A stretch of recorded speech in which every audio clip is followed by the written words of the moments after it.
Hi, so before we get started with 3ds Studio Max, we're going to have a look at how it's installed in Windows. This is an interesting enough bit, so we'll go on the hard drive, and of course 3ds Studio Max is installed in program files, so here we're in Windows Vista.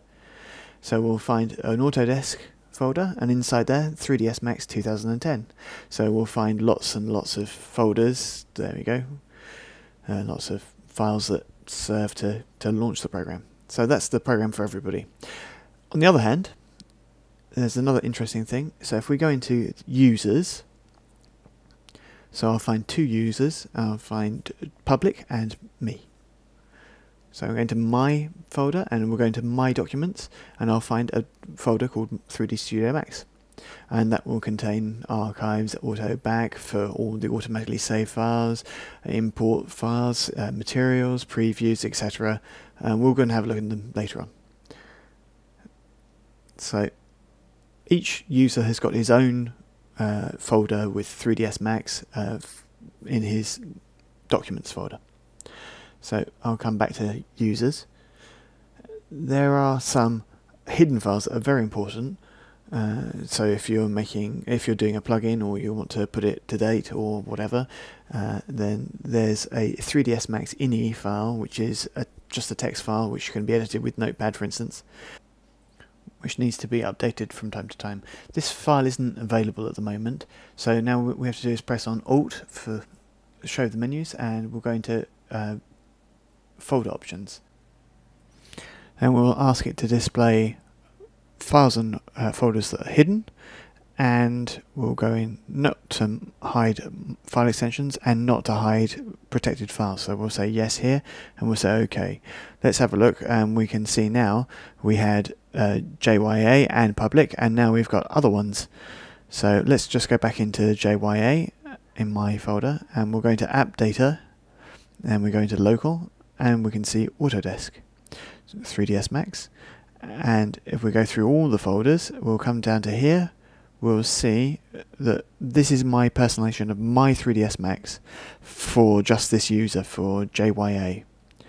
So we can see 3ds Max ini, so if we double click on it, it will open it in a Notepad, for instance, and we can see all these parameters that are personalized to me. This file can be deleted without any problem when 3ds Studio Max isn't going very well, it's a bit unstable. So then all you need to do is relaunch 3ds Studio Max, and it will be creating this icon again. When you uninstall 3ds Studio Max, there will still be on your disk, there will be codes and your license numbers, etc. You can delete these things in here: roaming, Autodesk, 3ds Max, and then you've got different types of files and folders that are relative to the installation. This is for JYA, for Jean-Yves Arbois, myself. If you click on all users, then you'll see another Autodesk folder which contains general information for the installation, the license number, etc. So let's get rid of the option to see these hidden folders, etc. So scroll down here and we'll hide those hidden folders and hide extensions and protected files. So there we go. Let's launch 3ds Max to show you a little bit what it does. It's my 3ds Max. It's on user JYA. Each user that launches his own Max, he will have his own kind of settings that are specific to him. So the speed of launching a 3ds Max will depend on your machine, the speed of your graphics card, the speed of your hard drive, and so on and so forth. So here in Save, we can go into Scenes files, and we'll be in JYA Documents 3ds Max Scenes. And there you go, as I said before, and there are the folders that are for all the different things that you need for your personal 3ds Max. So there we go to start with, and now we're going to start with our adventures in modelling in 3D Studio Max. Okay, so here we are in 3D Studio Max. So in 3D Studio Max, you'll see there are multiple viewports, 4 views. Watch out. To validate these windows, click on them with the right mouse button. The left mouse button, you can select or deselect items, so you could actually validate the view, or you could actually select or deselect an object. So to choose a viewport, make sure you use the right mouse button. So you can change the proportions of the views, so you can put the mouse pointer in the middle or on the sides of each viewport. So as you can see, you can change the proportions like this. To reset the viewports, put the right mouse button on the corner of all the viewports, and once you've got the arrows, choose Reset Layout. So you've got different views. There's front, top, left, and perspective. And you can change the type of viewport just by remembering all the keyboard shortcuts. So perspective is, so change it to front with F, T for top, L for left, and so on and so forth. If you're a bit lost, just choose V and you can see a little menu with all the different viewport names. So front, back, top, bottom, left, right, perspective. We've got no camera view, so isometric for user view. It's a really special view, so we're not going to look at it for the moment. Here's the perspective view. So we can navigate around our views, right mouse button, to look for changing where the view is looking at, Alt and middle mouse button. Let's go back to the middle mouse button.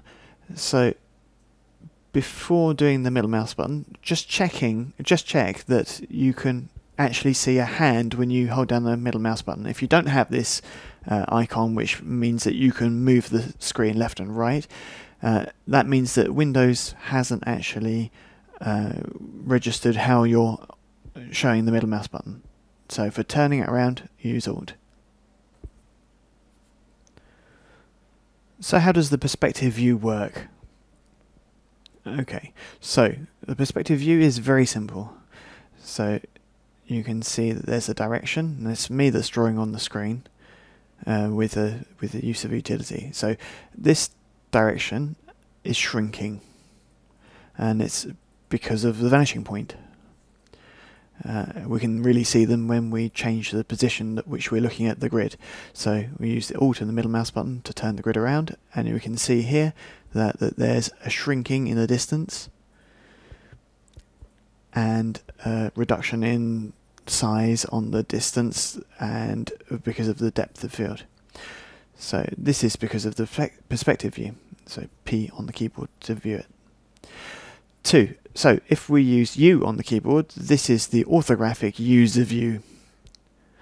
So if we look at the grid, we zoom into it, and we can see that the user view has no perspective, there's no deformation, there's always parallel, as you can see here. It's an orthographic view, which is called the user view. Don't use it. It's used for scientific designs or architecture and things like that, but not in our case. So let's go back to perspective view. So the user views, orthographic, which we saw before, aren't good for using for rendering. They don't take into account volumetric effects like light or anything else. The only views that have a Z, depth of field, perspective, and this sort of things are perspective, as its name indicates, and camera views that we'll see next. You can personalize your viewports simply just by going to the Views menu, choosing Viewport Configuration,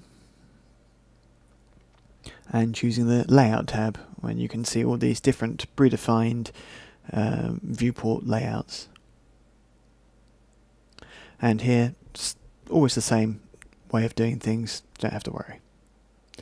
So you can see how to personalize your viewports. So go back, you choose Viewport Configuration from the Views menu again, and choose the one that you're interested in. So I'm going to take this one, which is the default view.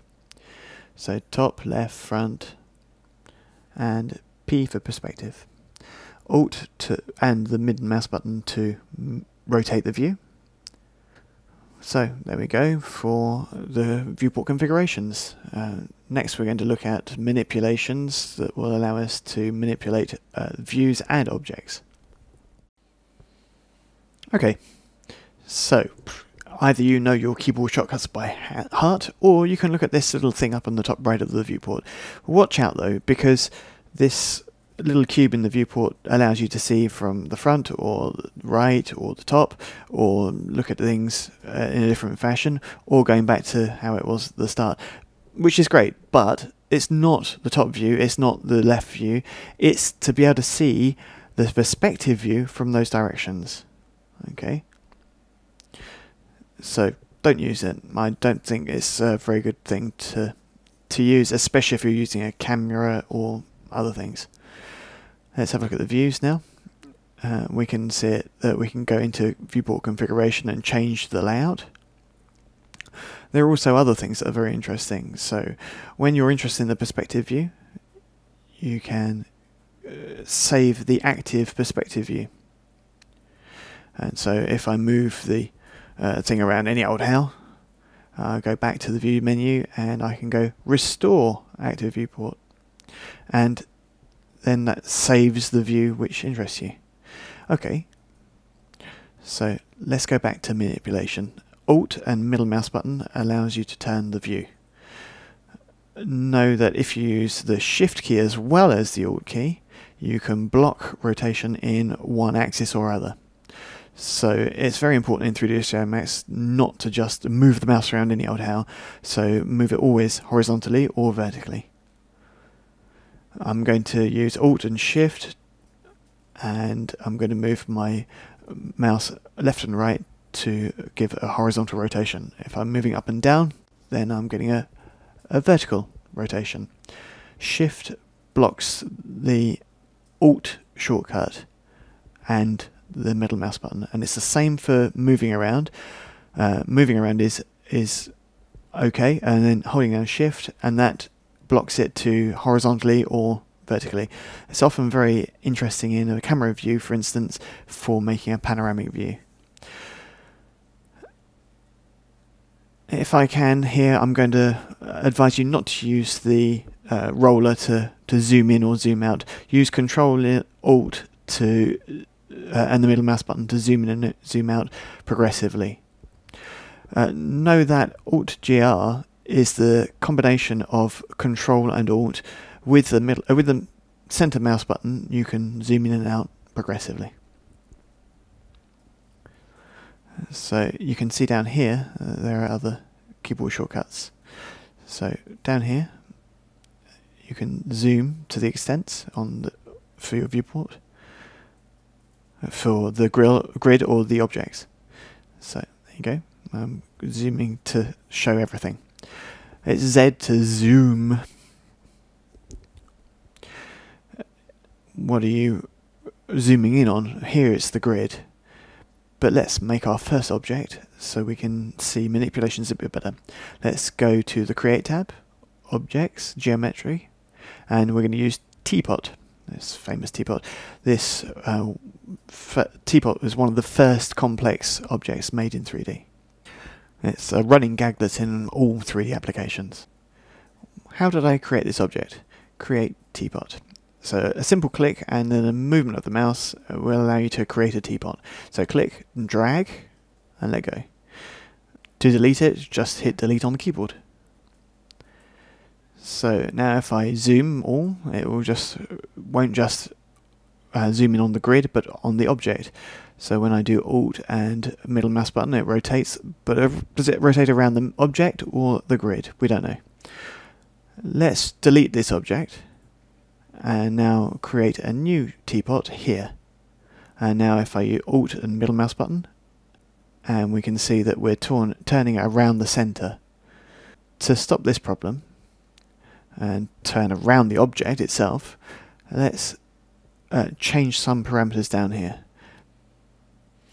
These parameters are just the icons for zooming on all the views, or for showing all the items in a viewport, or for showing all the items in all the viewports, and we've just looked at the keyboard shortcuts. So Z is to zoom on everything.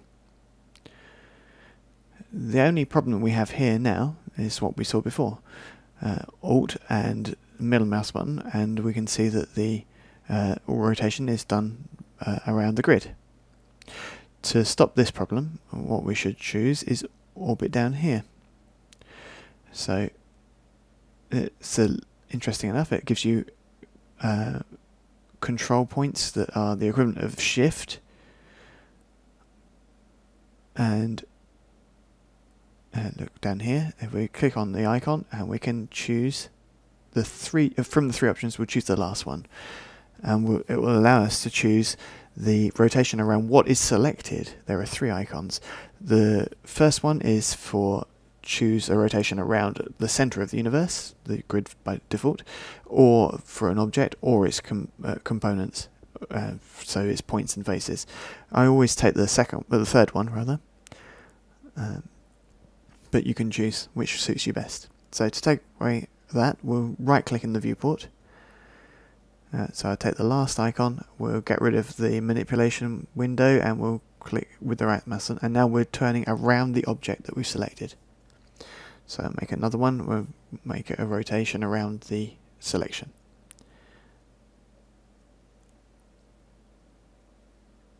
Okay, so File, Reset. I don't want to save our changes, and we'll have a clean view. So repeating. So Alt and middle mouse button will rotate. Alt and Shift will block the rotation. Control Alt will zoom in or zoom out. We're going to make a simple object, and we'll make it outside the grid. So to turn around that grid, so we'll just choose the last icon on this orbit function. When we've got this menu, if it gets in your way, right click. And there we go. And now we can see how to start manipulating our view. Okay, it's not the object that's moving, but we're moving around the object. We'll now have a look at moving objects and other viewport options. So there we go, a bit about turning or zooming in or zooming out or moving your view. If the grid bothers you, just hit G, so to hide it or show it. So G like the word grid.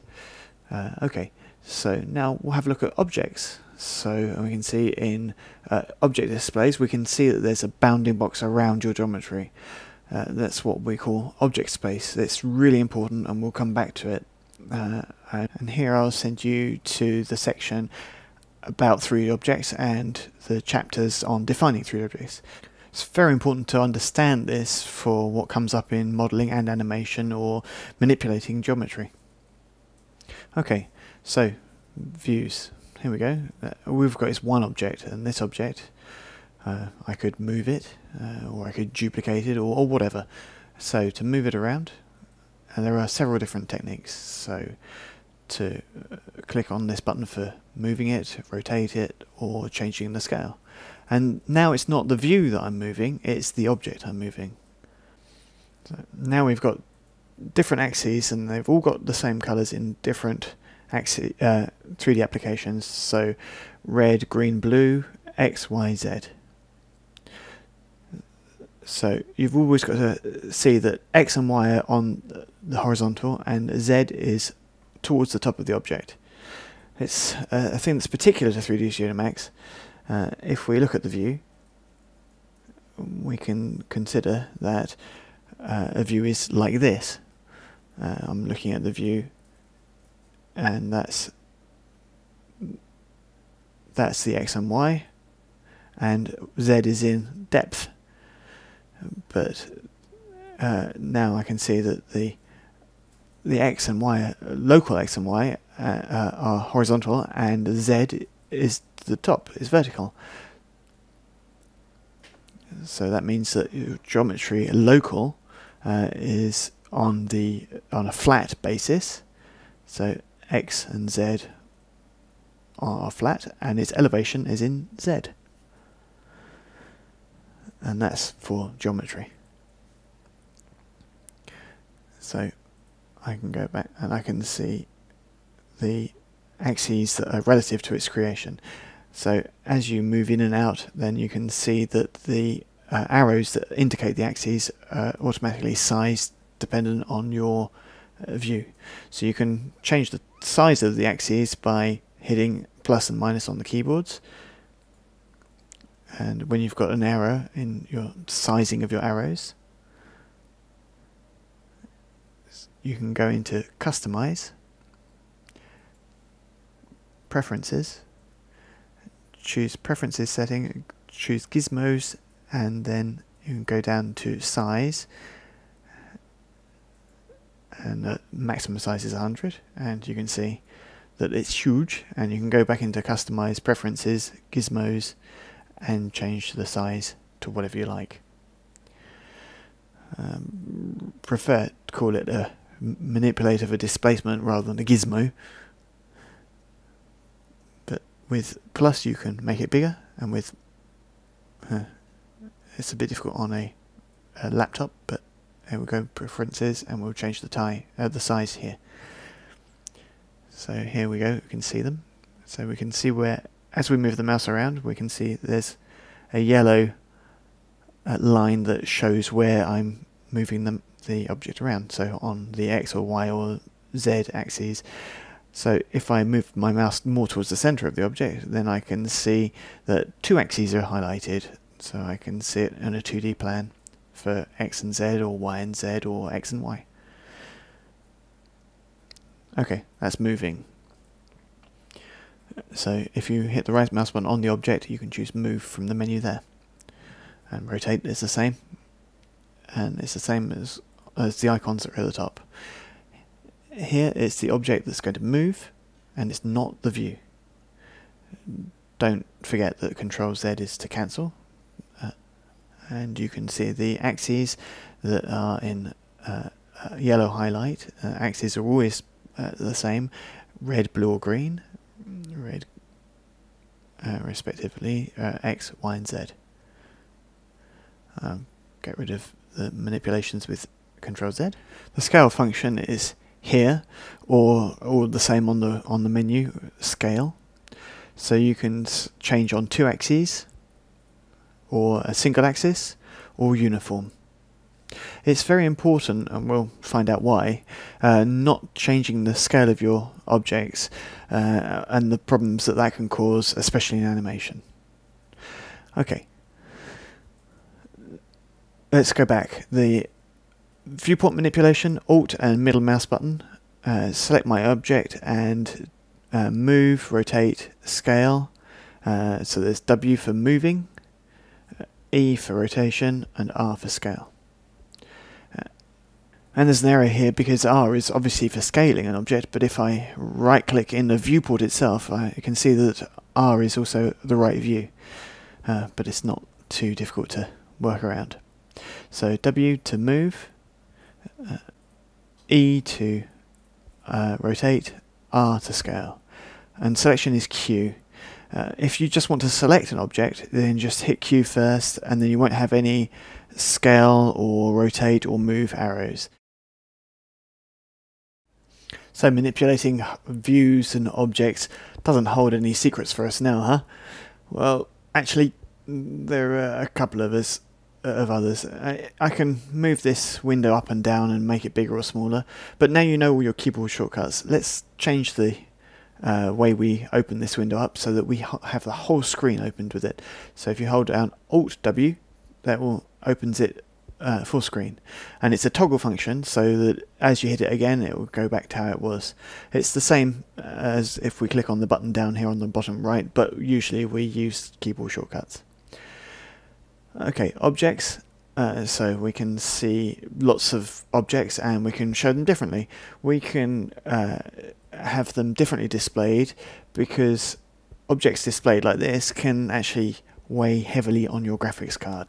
Pressing F3 is a toggle function that will show your object either in wireframe here in its wire form, so lines and segments and faces, vertices, points, and so on.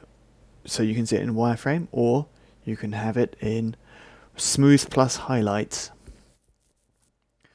So smooth and highlights is the view mode that we're in at the moment. So now we're in wireframe, as you can see up here. So here you can see what sort of display mode you're in. If I hit F4, then I'm going to get edged faces as well, over the top.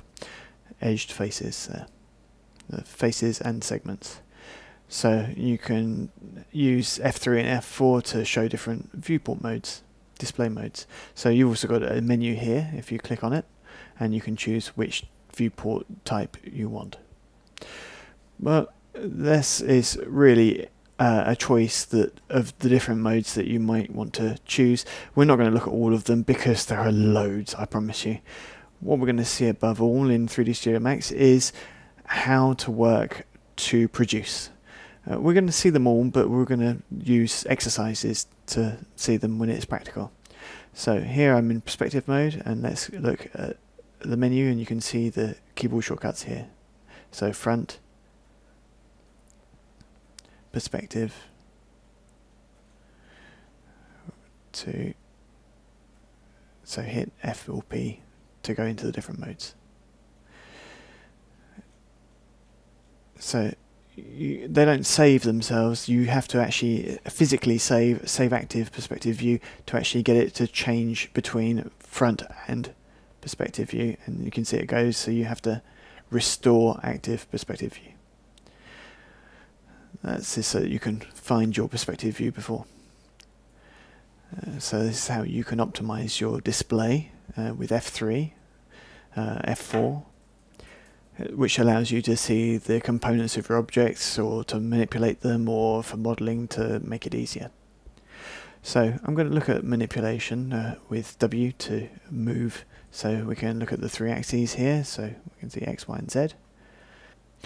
All the transformations you do, all the manipulations can be found when you click the right mouse button on the object in the transform menu. Move, rotate, scale or select. So Q, W, E and R. So transformations can be cancelled with Control Z, and you can redo them if you Control Y. In Max 2010 you can see the history here, so that you can go through it, and you can go on there on the redo through here.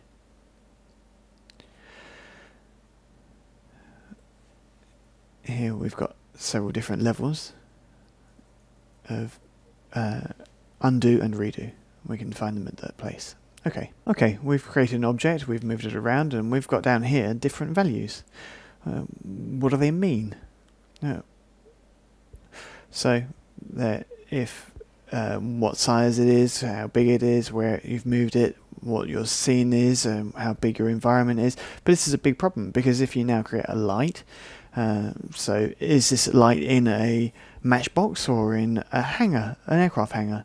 So a big light in a 63 light in a matchbox might overexpose everything, but a 63 light in an aircraft hangar might not do anything.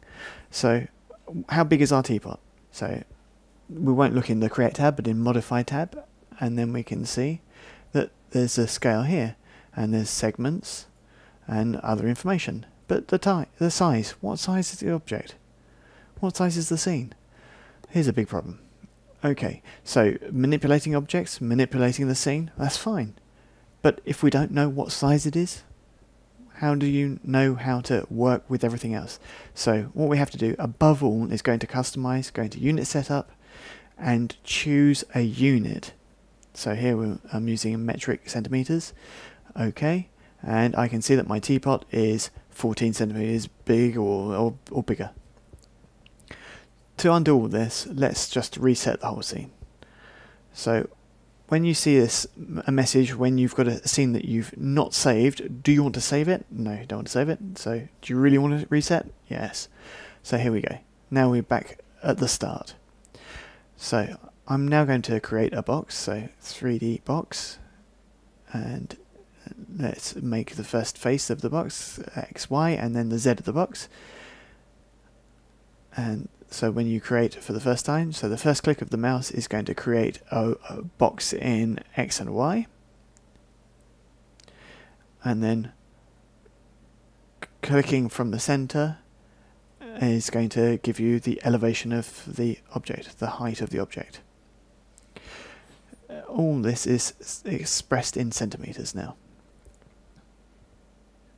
Okay, let's say I want to make a box 50 by 50 centimeters. It doesn't only allow me to see the size of my object, but the size of my scene. So 50, I hit enter. To go for the next one, I hit tab.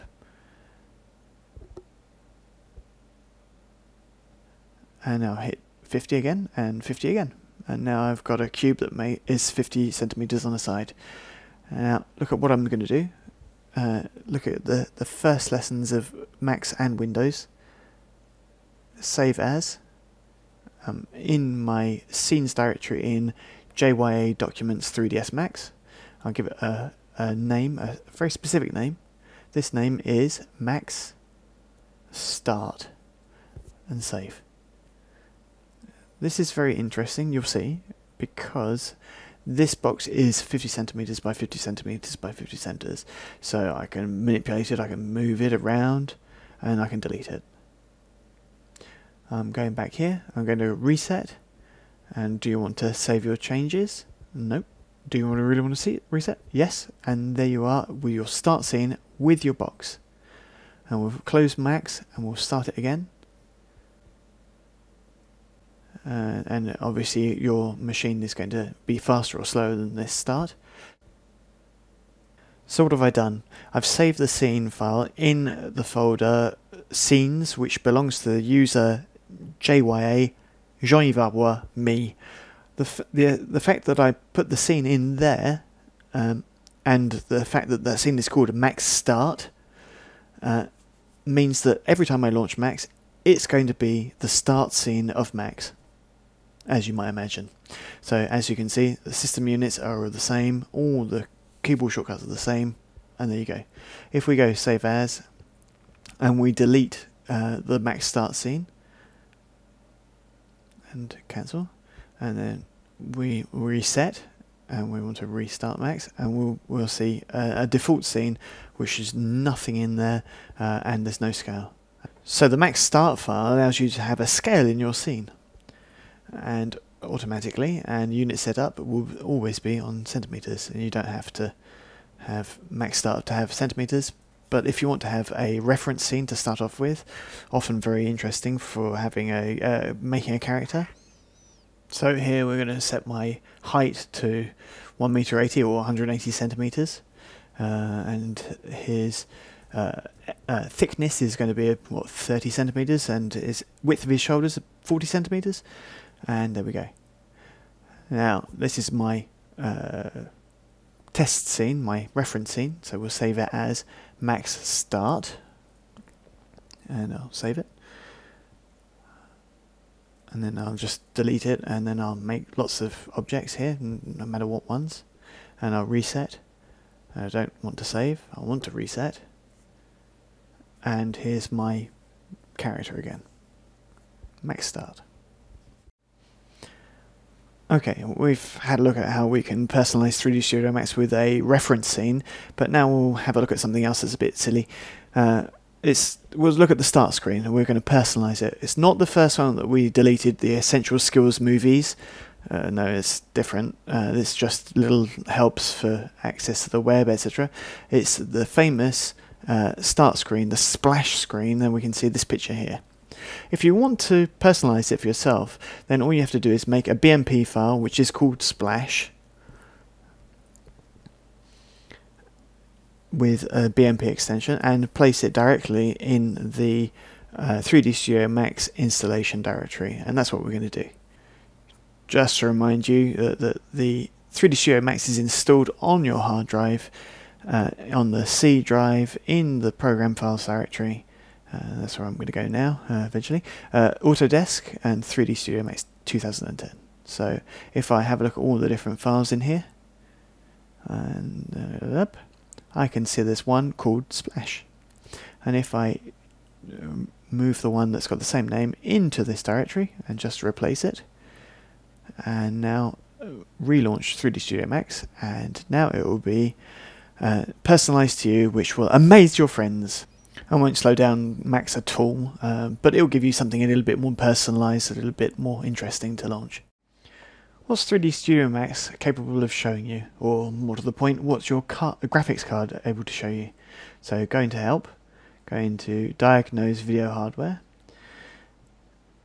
and you'll see a list of information. The type of graphics card you've got, what shader model it's using, what quality it can show. So we can see that 2010 has just really leapt up in what it can show. So Sun and Sky, we can see that in this case it's supported. We'll look more into this in the lighting, or I'll talk about other Mental Ray DVDs. Architectural materials in real time supported as well. If you don't see these things in on your card and your thing, don't shout bug immediately. Maybe you just need a better graphics card. Let it be known that any GeForce 8000 or 9000 will suffice. 512 megabytes is pretty good, you know. So now I know how much I can show. So let's have a look at how many things I can display. Let's make a teapot, and it's made of points and faces, and we'll look at this in the About 3D Objects section of this DVD. So we've got 4 segments by default. If we raise it, and we can see how that it's making it heavier in the graphics display because we've got lots of faces. So let's hit 7 on the keyboard to show the information. So at the moment the teapot contains how many polygons, how many vertices, what FPS your display works at. So if you move your display around, you can see that we can do 362 frames per second, and since video is only 25 frames a second, we've got some margin there. But when I put the segmentation back up to the maximum, so 64, so I can see that I've got 262,144. Let's press F4 so we can just hit in smoothing. And now I'm getting lower FPS. Now let's do a right mouse button and we choose move on the, and hold the axis arrow and hold down the shift and move. And now automatically we've made a copy and we've doubled the number of polygons. I'm just doing a copy. Okay. So let's select both teapots. Control A selects all objects, and hold down shift and move the arrow. And now I've got 1,000,000 polygons. We've got copies here, and we'll look at instances of reference later. Okay. So select them all again, Control A, and now we'll duplicate them again, but this time we'll set the number of copies to 4. And now have pity on your computer because it's going to be working hard. Now if we move the scene around, we can see that it's actually slowing down a lot. Some objects are disappearing and are being put in bounding box mode. This option is adaptive degradation of the display. So there you go, by default adaptive degradation O on the keyboard is activated by default. If you press O, then it won't be on. And now what we'll do is give priority to the display, but it will jump around. If you press O, now it'll give priority to the movement, and you'll have an optimization, and sometimes objects may become bounding boxes. Okay, all this will depend on your graphics card. Here we're at 5,000,000 polygons and I can still move them all around. If you press on the little plus, you can configure the degradation even further, and you've got adaptive degradation there. And you can say the number of frames and how it's going to be taking place. So you can have bounding box, point helper, or even hide the objects. You can change the degradation, prioritize them by distance from the camera or the screen size. I'll leave it on box. Let's add point helper in as well. It's just in case. you've got more complicated objects, so you can see how they're built. So let's select them all and let's double them up again. So let's really push the limits of the graphics card. So do a copy, and now I've got 10 million polygons. And now it's really starting to slow down. So if I move the scene around and yes, it's really slowing down. And now there are bounding boxes and even points which are lighter than bounding boxes. Okay, let's just delete those ones because we don't really need to crash our computer. Let's go back into configure and adaptive, and we'll just change it to bounding box. Okay, we've got other systems for optimizing our display. Let's hide this by hitting 7 on the keyboard. Optimization of the display that's often confused for a bug is if you approach objects very close, you can see that sometimes they're clipped, they are cut in half. So we'll look on the perspective word and we'll choose viewport clipping, and we can choose a zone that isn't displayed in the display. So if we can see that I'm cutting the zone that's visible,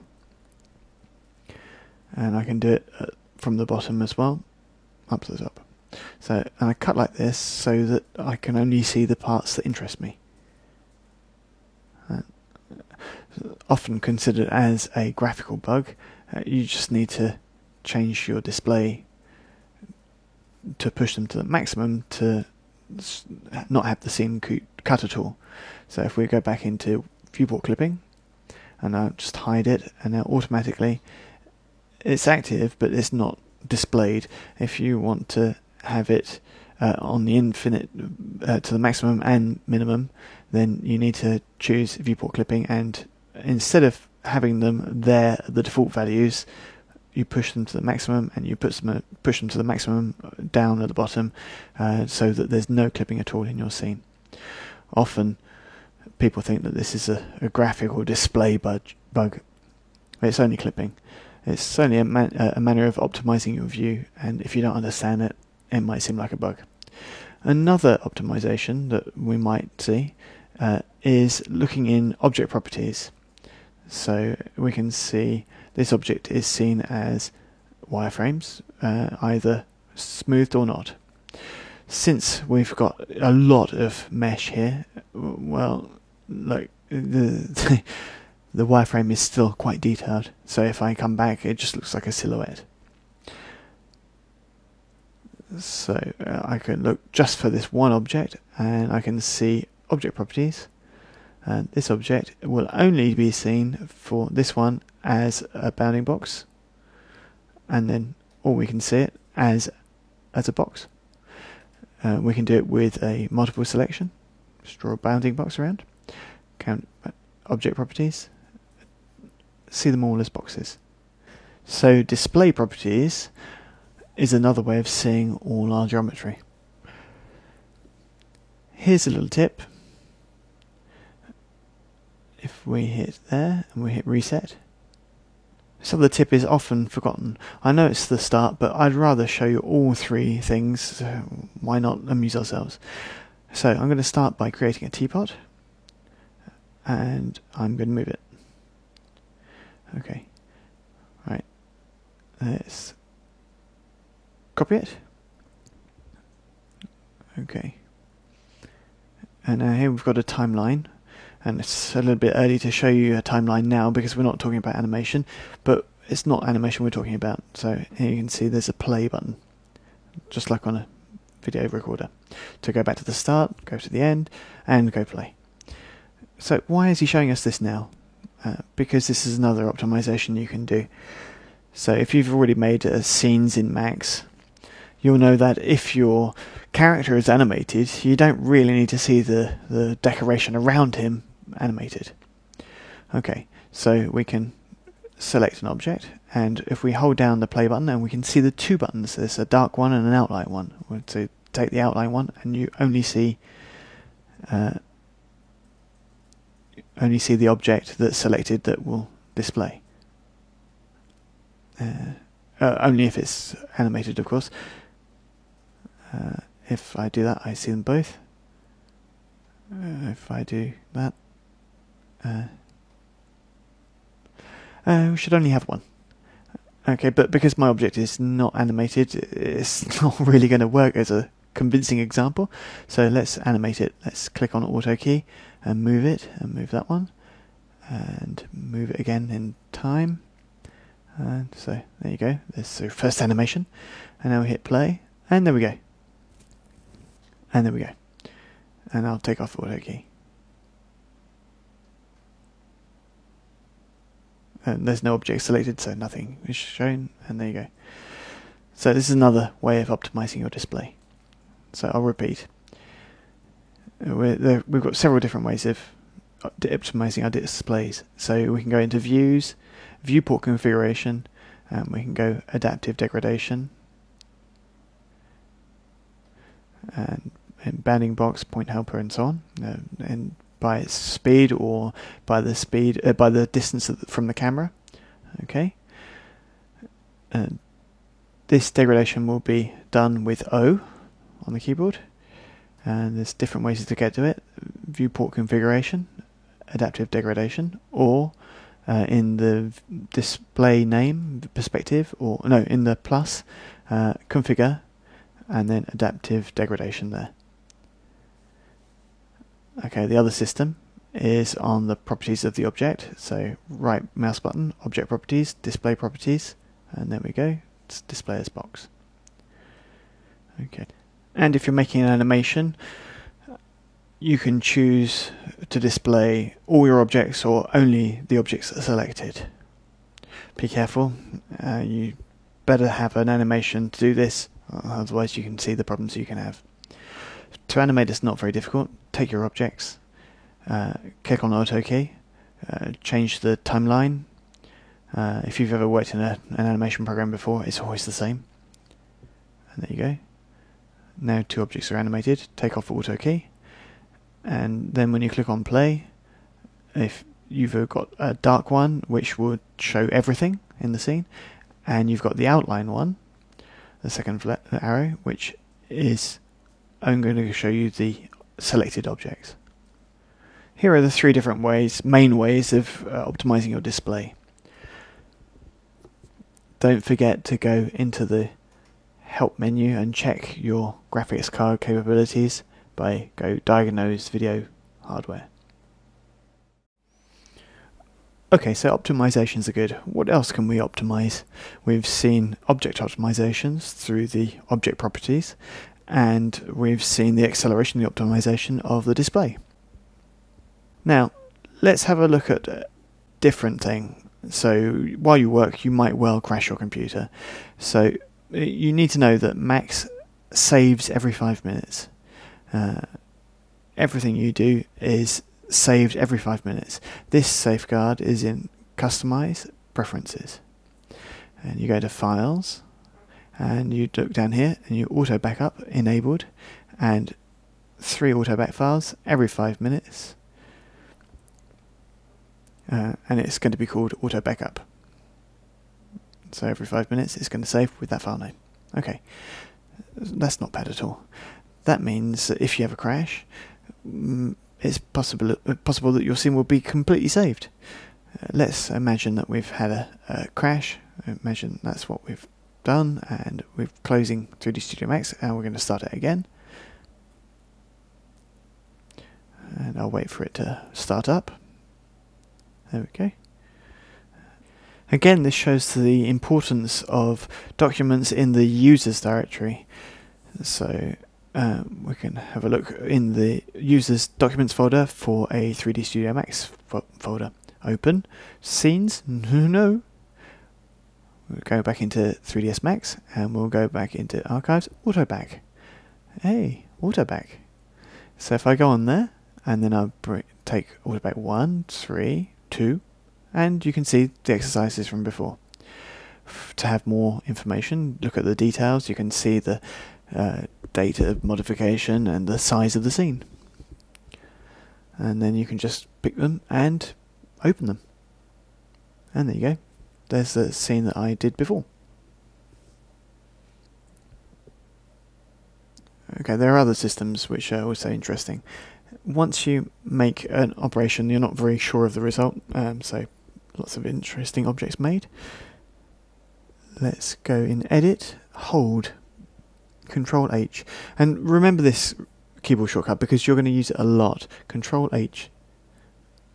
So now let's delete a few of the objects, and then I've made a mistake. So Edit, fetch, Alt, Control F.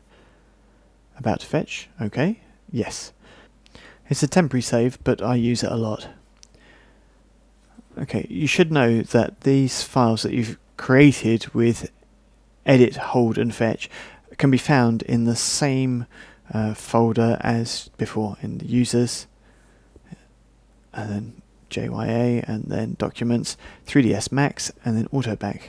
And we can see there's a Max Hold MX file, and there's a Max Back. What's that? The hold file is what we've just made. Let's say I've made a mistake. So let's move this one. No, delete all them all, and make a teapot. And then we'll go to Edit, and then I've clicked on Hold instead of Fetch. Oh no, what a disaster. Okay, not at all. File, Open. We'll say no. And we'll go back into the AutoBack folder, which we looked at before. And we don't look at 3ds Max files, but all files. And then I can see Max Hold Back, the third one. So what is it? So it's the hold, but before the error. And so there you go, you get the scene back. I think with all these safeguards, you can't make a mistake really. So think about it when you crash, or when you've made an operation that you don't think you should do, or you've raised values, or whatever you're not sure about. So to test it, so which you're trying to do right now, I guess. So here you go. There's another technique for getting you around things. So let's continue with our views and our environment and our objects. Here's the teapot. Okay, and I'll go in here and click on all these different things. So this is a reminder more than anything, because we've actually already seen them all already. Maximize the viewport, Alt W. As we've already used that before. It's the same as this icon down here. Active viewport. You can choose the viewport that you want to activate. Exactly the same as right mouse button in the view. One of the first things we saw. Disable viewport. We haven't seen this. This is actually pretty interesting. When your scene is really, really heavy, then it's one of the optimizations. So let's activate this view with the right mouse button and disable. Press D.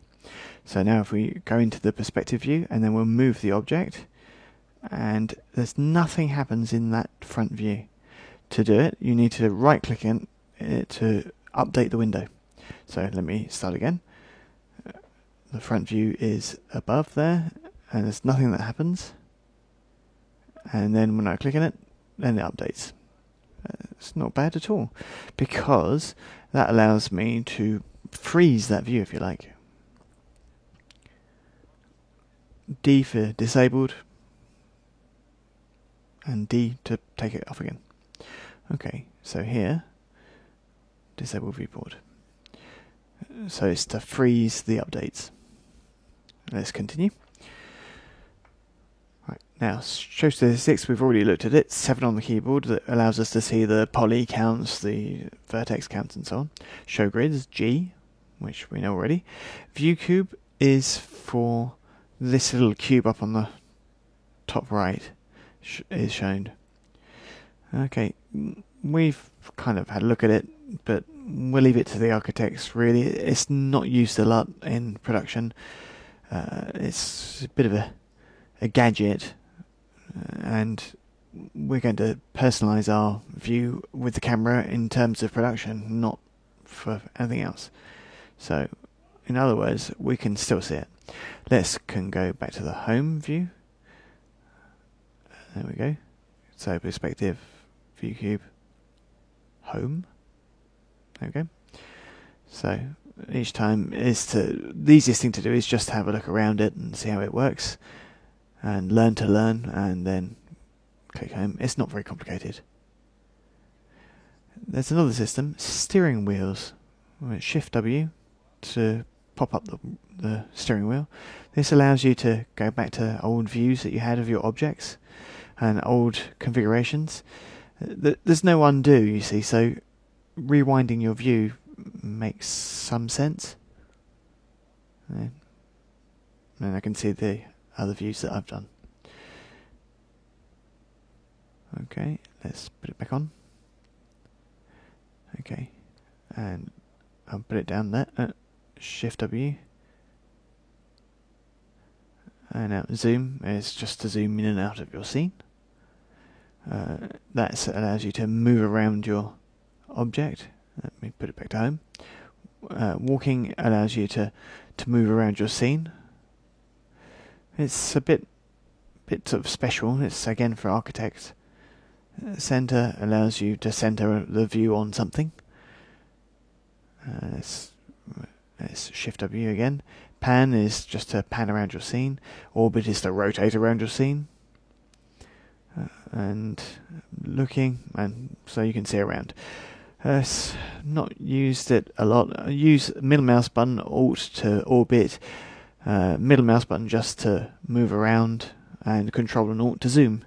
That view is used for architects really, and we've just removed the system anyway. So, configure. We've looked at adaptive degradation. We've looked at layout. So we can see how it's subdivided. Safe frames. We haven't seen it, but it's good, and we'll come back to it. We won't see it now. Let's have a look at it in a moment. It's here. Show safe frames. If you click on the perspective word, then you can see camera management, light management. You can choose your different viewpoints, and so you can change the perspective word to top or perspective, whatever you like. Okay. Viewport clipping we've already looked at. Allows you to optimize your view so that you can only see a slice of what you actually want to see. It's a handy optimization, often confused with a bug, but it's just so that you only see a part of your scene. Very cool when you've got a very heavy scene. We'll just put the two arrows to the top and bottom to have infinite views. Let's turn it off. So let's show safe frames again. Show safe frames is really interesting because it cuts the view. Why? Because this is the image that's going to be rendered. What it helps you to do is understand what the image that you render is going to look like. What you don't see is not going to be saved. Show safe frames. It's very different in your environment because you can just change the viewports around. You can change their proportions. So it doesn't actually stick with the render. So if you have show safe frames on all the time, then there'll be no surprises when you've rendered your frame.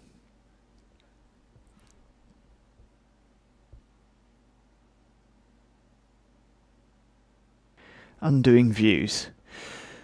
Okay, it's pretty interesting because we know that if you move your object around or you rotate it, you can press Ctrl Z and you can undo it. However, what happens if you move the view around, rotate around your object? It's Shift Z to cancel that, or Shift Y to redo them. In other words, this is why I never use the steering wheel, because it's rewind function, because you don't need it.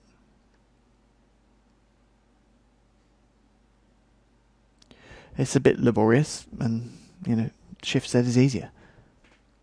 So let's continue. So there's undos, track, schematic, and we'll look at those later on. Shape and active shade, other things that we'll look at afterwards.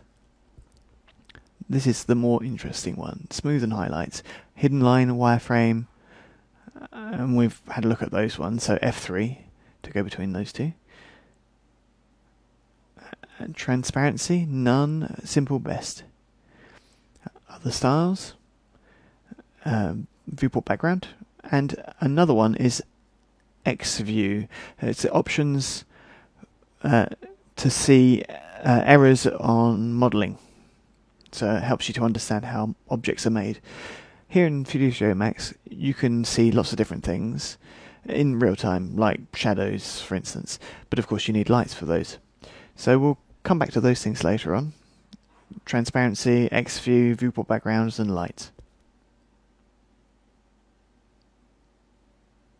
So that's how you can modify your viewports. We can see the options here too. You can also, in the 3D views, go down to walk through. There you go. We can see down here you can also change the field of view, but be careful with this, because if you adjust it too much, that you can actually really make the perspective very strange. As you can see, the deformation in your objects is enormous, which means that you can't really get close in to model. Reset. Okay. Default focal length is great for a scene overview, to see the whole thing in one go. When you're working in close-up on an object, you don't want to see the deformations. Even if they don't appear obvious, they makes it difficult to correctly model an object. If you want to change from a focal view, a field of view that's made for an entire scene, and you want to zoom into an object, so you can see the deformation here on the teapot spout, you can see that the perspective is completely deformed there, and the depth of field is very poor. Okay, so when you want to correct these things, you can go into the plus configure, and you can see perspective user view, field of view, 45, changed it to 20, and now it's a lot closer to reality for a close-up view, for close-up work. This is corresponding to a lens length of 80 or so on a camera. This is very interesting because you can see that there's a lot less deformation there because of the perspective. Because the vanishing point is obviously much further away, we can work much better in a close-up view. It's much better for modelling. Don't forget that you can always save your viewport.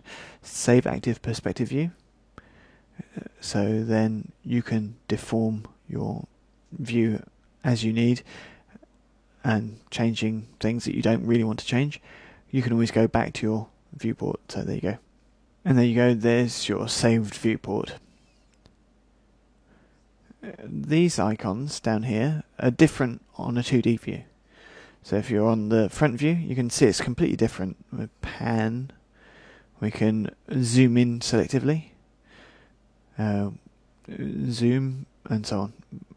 The keyboard shortcuts are a lot more interesting. Z for zooming all the views automatically. Reset layout. Okay, right, that allows us to have a look around the interface a little bit better. We haven't really gone into it in great depth, but you can actually manipulate your objects and all the rest of it now. So move, rotate, scale, always centered on the object. Now we're going to go into the theory of geometry, which is very important.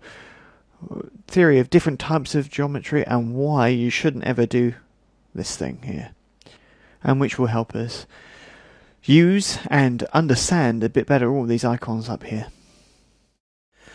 Okay, now we've seen optimizations of views, 3D objects, 3 things about manipulation, transformations, but what is a 3D object?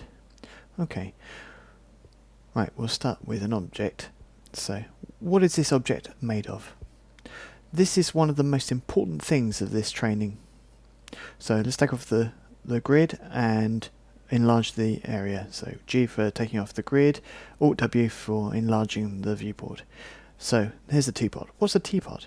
So if I hit F3, I can see its wireframe. If I hit F3 again, I can see it in smooth mode. And if I want to see its wires as well, then I hit F4. The object is a subdivision surface that I can change by upping or lowering its segments. this teapot is only a primitive, a standard primitive, but it consists of things that are a bit special. These special things aren't very complicated. They're points, edges, and more points, another edge, and a triangular face. So every object is made of different triangles, but to make it easier to deal with, we can see rectangles normally, even though they are actually two triangular faces. This geometry is points or vertices and edges, and filled in, then they are faces, and the two triangular faces give us a rectangular face and different openings. In effect, 3D Studio Max and its teapot, for example, have completely open forms. All this massive information, points and edges and faces, is contained within the object space. So this bounding box is what's going to undergo transformations. This is really important. Okay, this is the object space that is going to take the transformations. In this object space is contained different points, segments, giving a form to geometry, this form being the teapot. This space contains everything you do to position, rotation, and changing of scale, and that's very important. We can look at this in a different schematic view. So if you go over here and click on the schematic view, and you can see the scene is symbolized in a set of icons. So here's the teapot. No, this is the object space of the teapot, which contains the object itself, the teapot. That's the mesh, and that's the object space, the container. It's two things that are very distinct, and you need to understand this distinction for all of 3D theory. We'll see how we can manipulate the points and manipulate the object space. But what's the point of this object space and this 3D theory? We're going to have a look at the first part of bugs that can happen. If you go to File, Reset, and we'll say no, do you want to receipt? Yes. So I'm going to create a box. So it's not very complicated. I'll click on Box, and then I'll create the first face, and then I'll lift it up. When you make this kind of thing, the pivot point is always at the base. The pivot is where the axes are attached to for all the transformations, so moving, rotating, or scaling. Okay. It is in the hierarchy of the order of creation. So let's make another box, and this time I'm going to go down, so the pivot is at the top of the box. Let's take off the grid, and so we can remember this is the first face that we created. So that's, and then we lifted up, then we made another face, and we went down. At each time, the first face is there or there, which is where the pivot point is. It's the reference point for the creation. What's the point of this? So it's very important. So as soon as I select an object and I want it to follow a different object, so a hierarchy, child, parent. So the notion of child and parent is who's going to follow who. So we're going to come back to this, but here what I'm talking to you about is object space. Oh, more theory? What's that about? So it's because it's important. So I want this box to follow the other box. Its parent.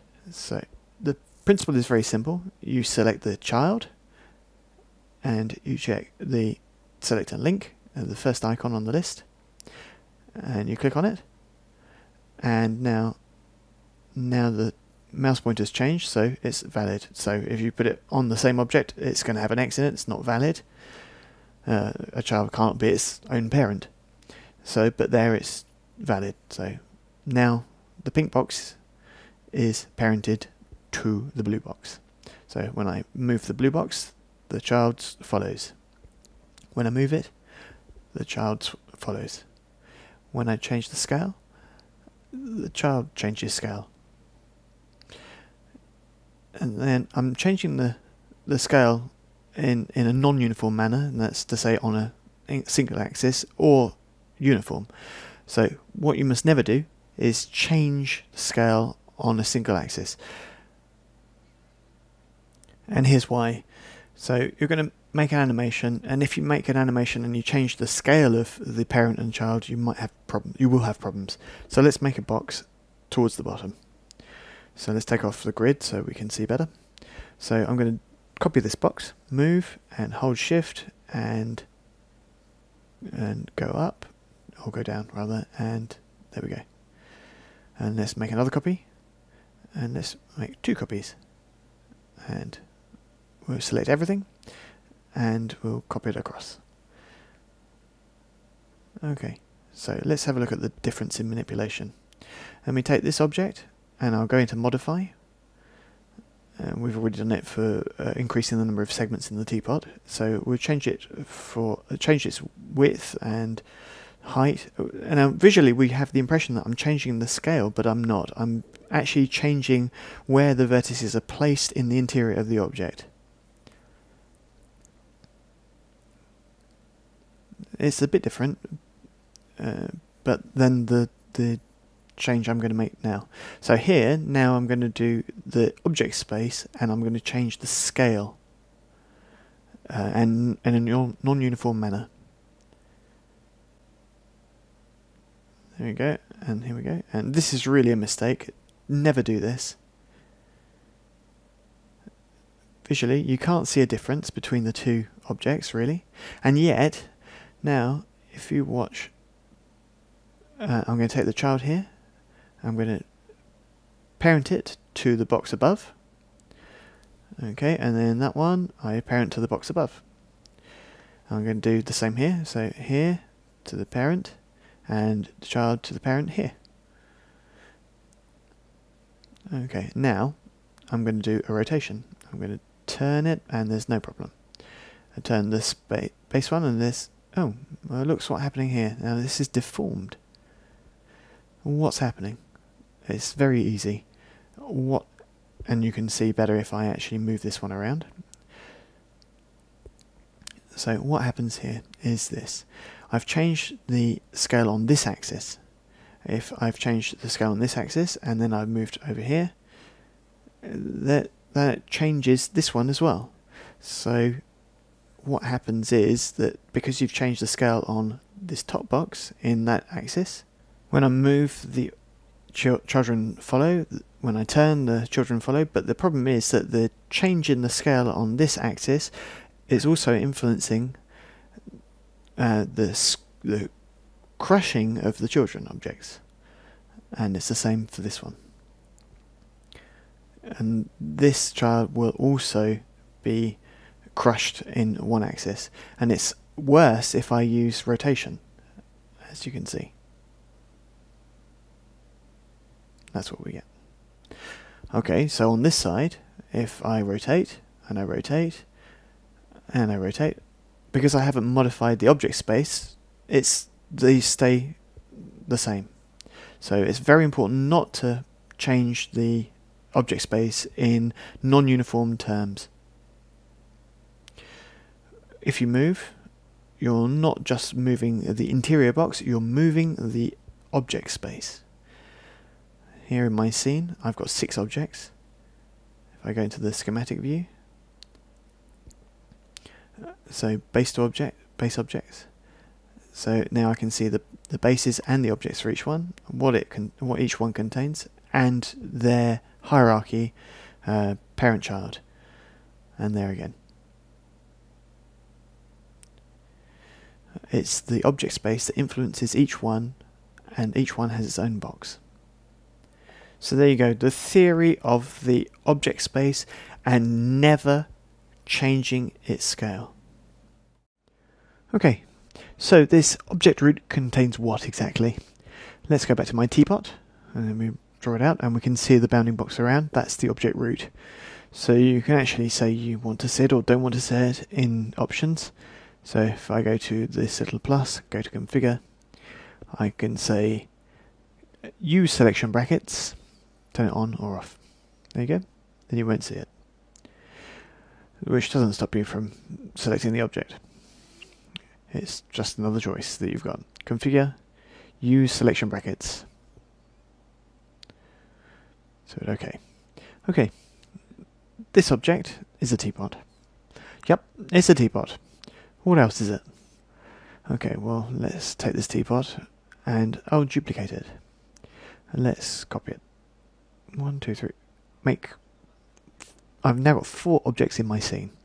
So a primitive, in which I can change its size and its number of segments. F4 to see the wireframes, so you can see better. And I've got other copies. So right mouse button, you can convert to. I've got 4 ideas here: mesh, poly, patch, and NURBS. So let me just add another teapot there, so we can see the 4 different types of object. So this is a primitive object, so I can see its construction. My first object, I'm going to convert it to editable mesh. Next one, editable poly. One after, editable patch. And the last one, to NURBS. Okay, I'm going to take off subdivision so I can just see my teapots, and they look pretty much the same. However, if I hit F3, now you can see the difference. So here, there's a different interpretation in wireframe. So my primitive object, we can just see the number of segments and the size. Not a lot else to do. Delete.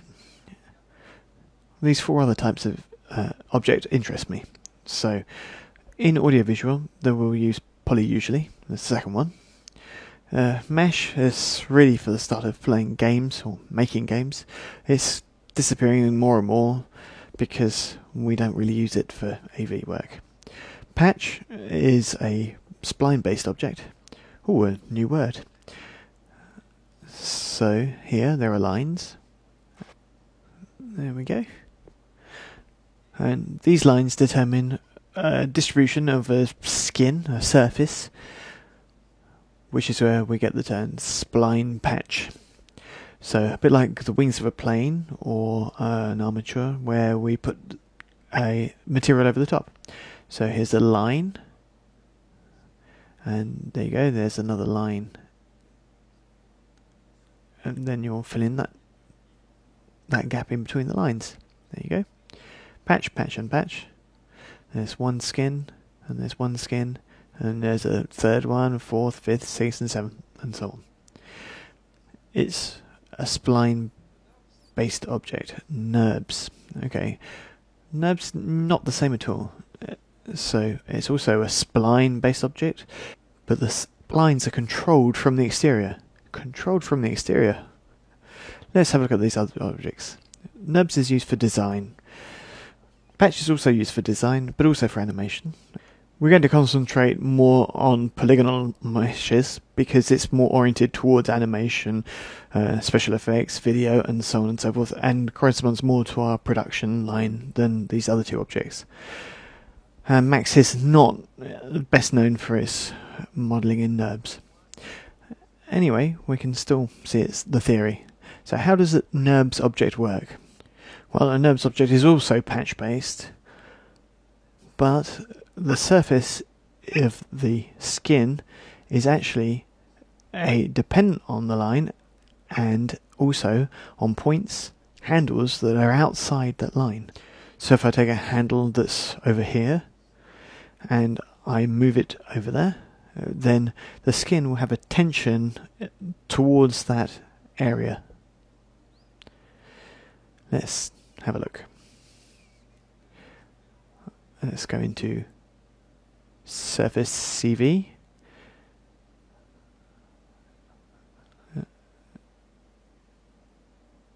Let's click on, there we go, wireframe, solid.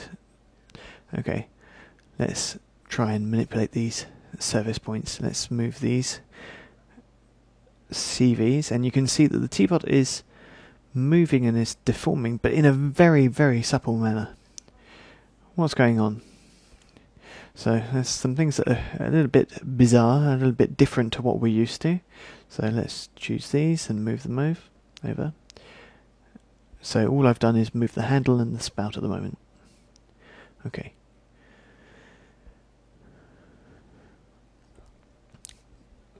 Right, if I go on F3 with F4, so we can see the wireframe, you can see the triangulation is made in an automatic fashion. You don't control it at all. You don't control the subdivision, you don't control where the mesh is or anything. So if I move, the mesh gets remade as it sees fit. So we can see the subdivision here is not controllable at all. I take point by point, and I've got triangulations that are made which aren't controllable.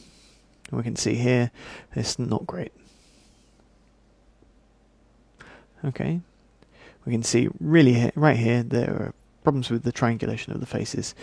NURBS is interesting for modelling in design terms, but not when you need to control each individual component. We use these cages, exterior cages, and NURBS is something that we're going to forget about completely for the moment. Bye bye. Okay, so let's go back to our patch object. How does it work? Okay, patch is different. So there are points which are on the outside with tangents, but it's not the same as the cage of NURBS, but it's more like the control of the tangent of the lines. And you can see that I'm moving the skin surface a bit more like a Bezier curve. Okay. That between this point there and the tangent that goes that way, then the skin is going to have a tendency to go out. So in effect, the splines really do control the skin. We can take a point that's directly on the surface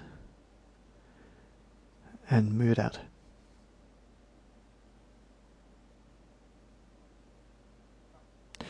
On the other hand, triangulation isn't very easy to control either. It gives a bit more flexibility than NURBS, but it's not very handy for controlling modelling. Delete. Okay, so now I've only got two. Well, for what we want to do, we could actually only say that there's only one. So the difference between editable meshes and editable polys is basically that if I take a single point on the editable mesh and I move it, then I can see that then it's completely linear and there's no flexibility because we're acting directly on the mesh. We've got no subtlety. All the polygons are triangular. Okay, so I just clicked on a segment. So the faces are triangular, as you can see. And if you delete a point, you delete everything around there that relies on that point. So now you have a big hole that's triangular. To recreate it, you need to do it by triangle. So now we'll recreate the faces by triangulation. There you go. This was a technique that used to be used in games when you had a budget for the number of faces you could use. Okay, so now we have triangulation. It's a bit laborious, so delete. Okay, editable poly. So this one takes its name from the fact that I can select a point, delete it, and I can have a face with more than 3 sides. Well, that's fantastic. Well, that's its name polygon, because an object can have faces that are more than 3 sides. Polygonal. hence the name editable poly. So, a poly object. Not to forget that a poly object looks fantastic because it doesn't seem to have triangles. It's fantastic. That's not really true because triangulation still exists. I'll show you. Edit tries. There you go. In objects, it's always triangles that you can see, no matter whether it's NURBS or polys or mesh. The only difference is what you control. So there's the principles of poly meshes. So this gives you a filter and better control of your object, but be aware that it's always triangles no matter what kind of object you make. Always, always, always triangulation. We saw it with NURBS, we saw it with polys, and we saw it with mesh. And the advantage of editable polys is that it makes it easier for the modeler, the person modelling, because their workspace is not polluted by loads of triangles. This makes it easier for creation. And all this is all contained within your object root. So here we go. This is the theory of polygonal objects. And why are they called polygonal objects? Because their faces can have more than 3 sides. Our training is going to concentrate on editable polys, but you'll understand why you have this type of question. Editable poly, editable mesh, or even a patch of some description. We could still say that Max, in terms of surface NURBS, is not the best. Okay, so in this chapter about 3Object, there's also a very important thing to note. Max 2010 is entirely oriented towards polygons. There's going to be a load of tools that say, oh, sorry, can't work on you because you're not a poly object. So let's make a T-bot. Let's make it to an editable poly. And this type of object can receive everything we want to do to it. If I want to put an image directly on it, I can do that. If I want to save it, I can integrate it into other applications. It's not just because it's polygonal, but there's a lot of other tools that won't work on other types of mesh. So viewport canvas doesn't work on an editable mesh, only works on editable polys. So certain renders, so surface maps, that only works on a polygonal object. Okay, let's move that. There we go. Be very careful of this. So there's certain functions that only work on editable poly meshes. That's why I insist so much on knowing how to deal with editable poly meshes and not the others, because Max is more and more oriented towards editable poly meshes. Once you've made your geometry, what can we do? We can do a hierarchy, and we can have a look at all these things up here. Okay, so different things like saving, seeing all sorts of other menus and other things. So your poly mesh is here, and we can also see what we've got in the scene. So move, I'll duplicate the object. Another polygonal object. I'll make another teapot, and in the create tab, create, modify. Okay, and so I have two poly objects and a primitive object. So now if we go into properties, summary info. So I've clicked on the 3ds Max there, and then properties, summary info, and now I can see in my scene I've got a certain number of vertices, a number of faces, I've got an amount of physical memory used and an amount of virtual memory used of what I've got. I've got teapot, three teapot objects, and so there's editable, and teapot. That's a primitive object, and that's a poly mesh.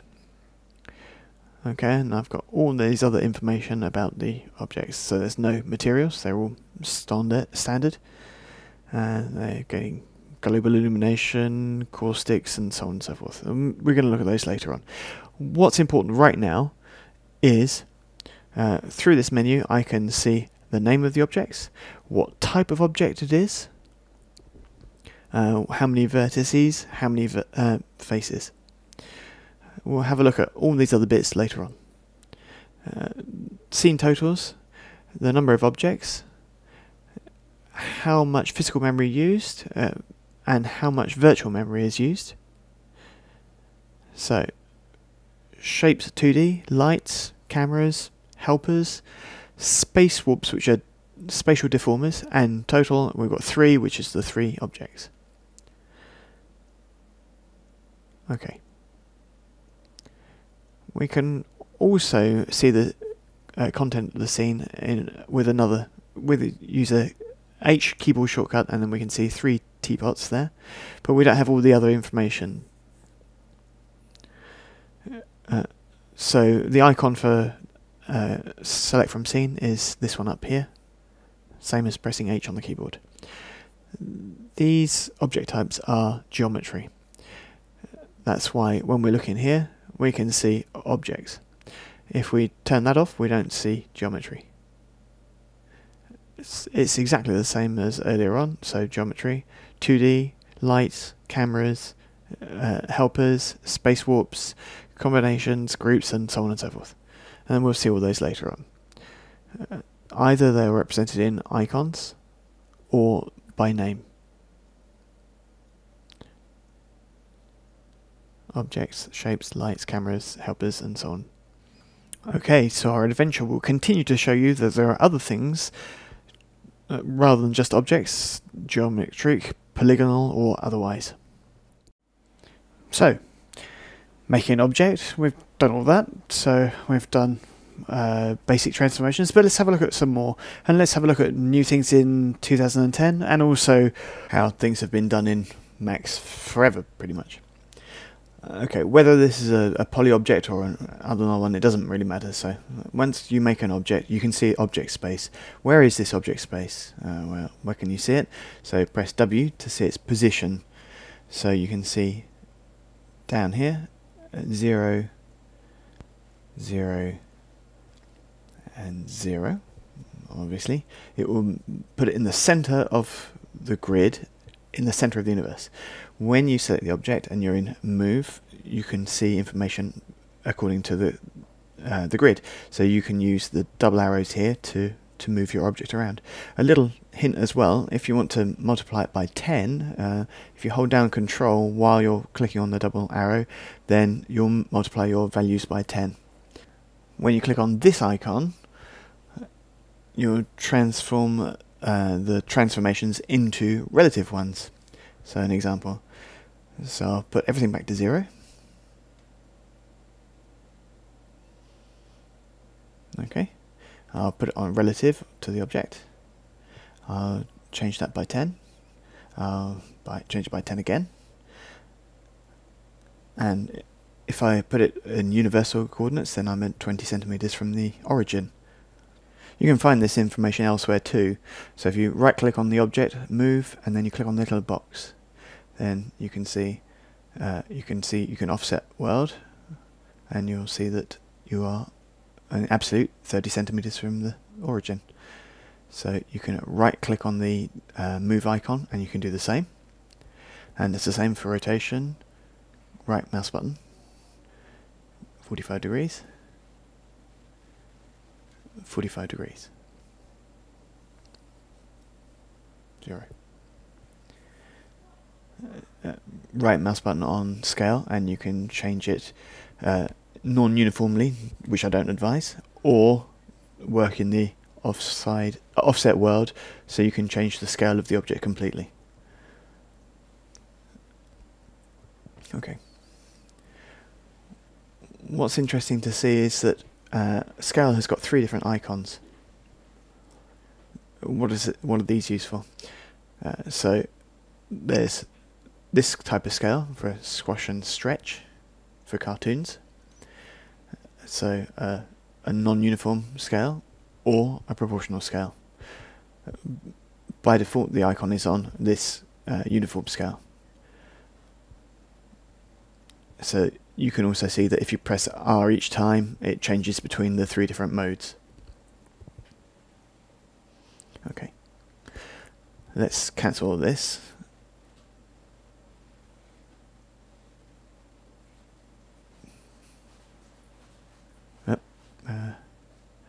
we go, select them, there we go. I'm going to put it back at the centre of the universe. I'm going to use these artisanal techniques. So 0, 0, 0. And so my object is at the centre of the universe, at the centre of the grid. For moving my objects, I also have other options. So let me take the x-axis, I'll move it along here. I'm moving without stopping. There we go, twisting it backwards and forwards. I'm not letting go of the mouse. Try it at the same time as me. It's easy enough. It's fun. So I'm moving. I'm pressing F6, and there you go. I've changed axis. Press F7. I've changed axis again. F8, F8, F8, and there you go. What's going on? It's very simple. When I press F5, I constrain to X, F6 constrain to Y, F7 to Z, and F8 is through the two axes at the same time. Even if you've selected the wrong axis. If you're moving and you go, oh, not right, press F5 and straight away you're going to be moving on only a single axis, even if you chose the wrong axis. So F6, F7, F8 on two axes. Okay, you can see these constraint icons in axis constraints. To get this menu, right mouse button on a zone where there's nothing, where there's the hand, for instance. So axis constraints. So F5, F6, F7, F8, F8, F8. Okay, so there you go for axis constraints. Now I'm going to hit W again and I'm going to move my object. There we go.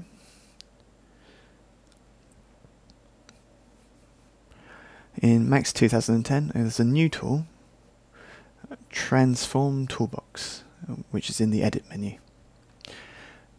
Transform Toolbox is another kind of shortcut. So, center object, don't have to type 0, 0, 0 anytime. So, center. QClone is for cloning an object directly. You don't have to use that little menu. So, you've got different types of object.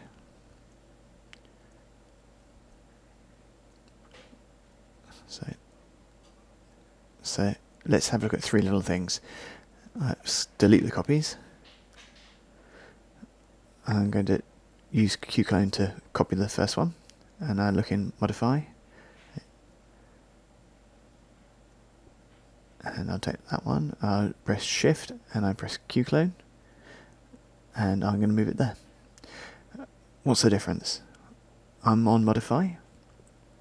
There's my original object. There's my first copy, and there's a second copy. There's another icon in there. This extra icon means that this additional copy is an instance. Now you know the principle of how to do it. Shift to copy to make an instance. So QClone with Shift makes an instance, and that's the symbol for an instance. Okay, let me change the size, and you can see that both the original and the copy change, but that one doesn't change.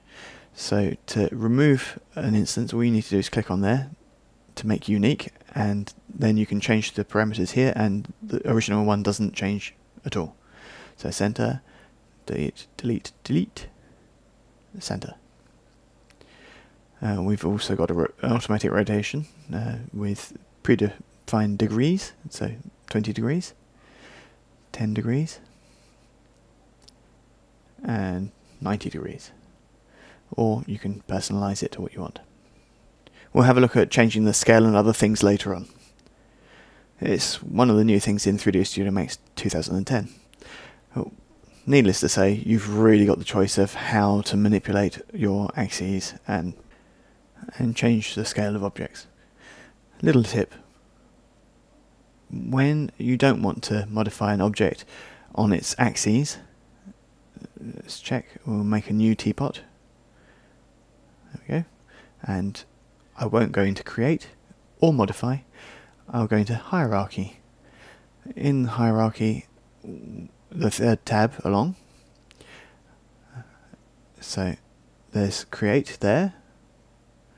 There's Modify to change the segments and the size, and Hierarchy.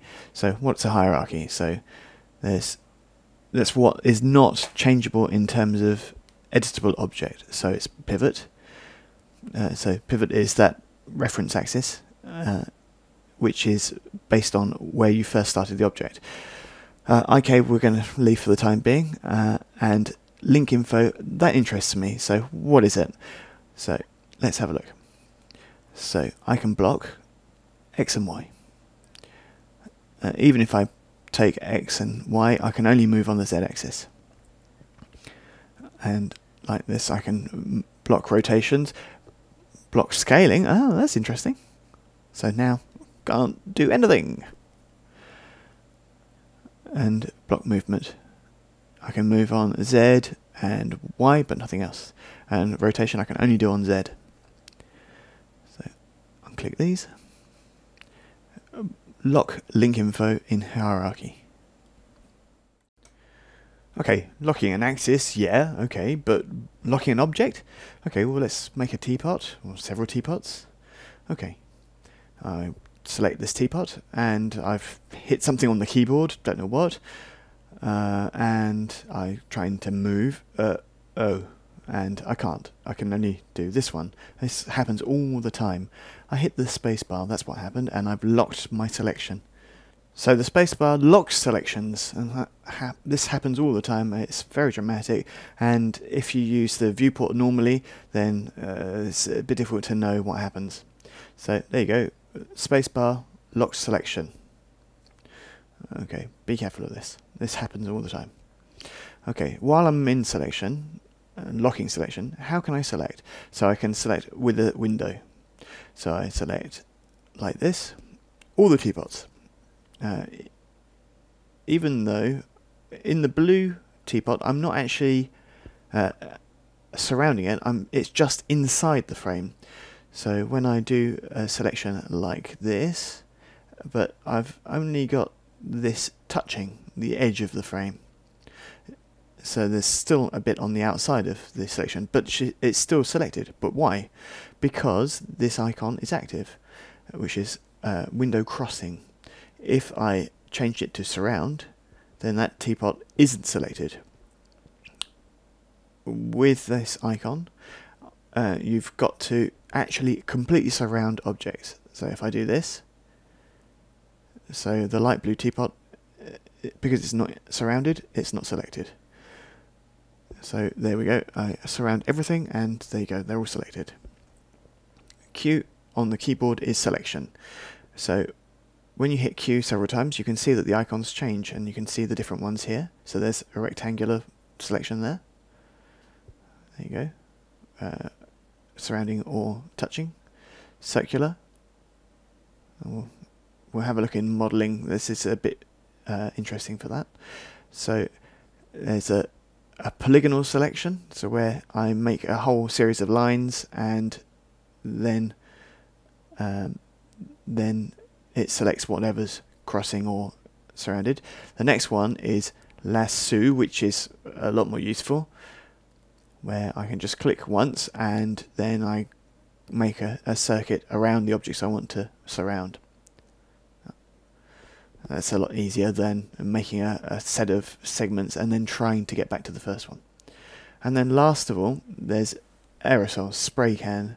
So this one, as you go over objects, you select them. It's not very interesting for objects, but it's interesting for points. So these go in a loop, so if you hit Q several times, then it goes in a loop through those selection modes. Okay, this is how we select.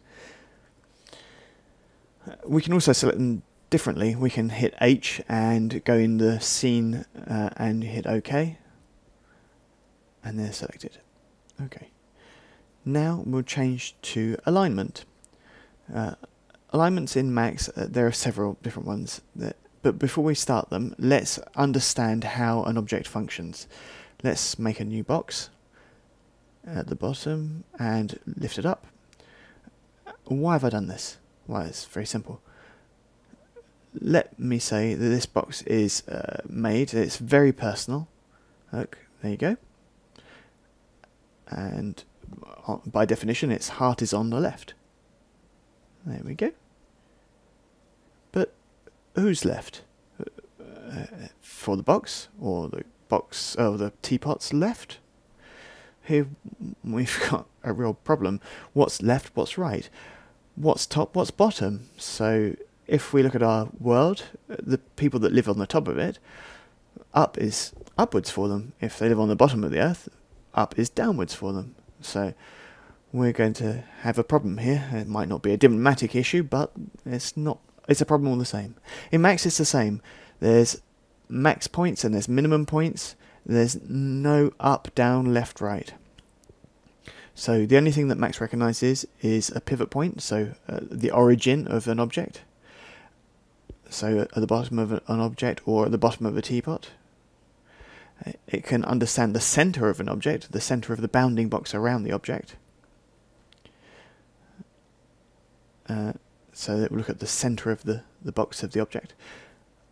Or it will understand the width or size of the object. So there's the minimum, and all the way along there's the max. It's a bit easier to understand if we actually do an experiment.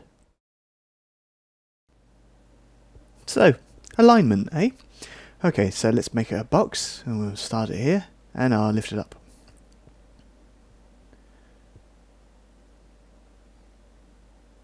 I'm going to make a teapot.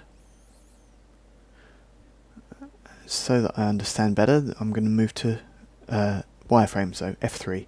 For alignment, it's not very complicated, so I'm going to check that the teapot is selected. You don't have to put it on a modification, it's fine.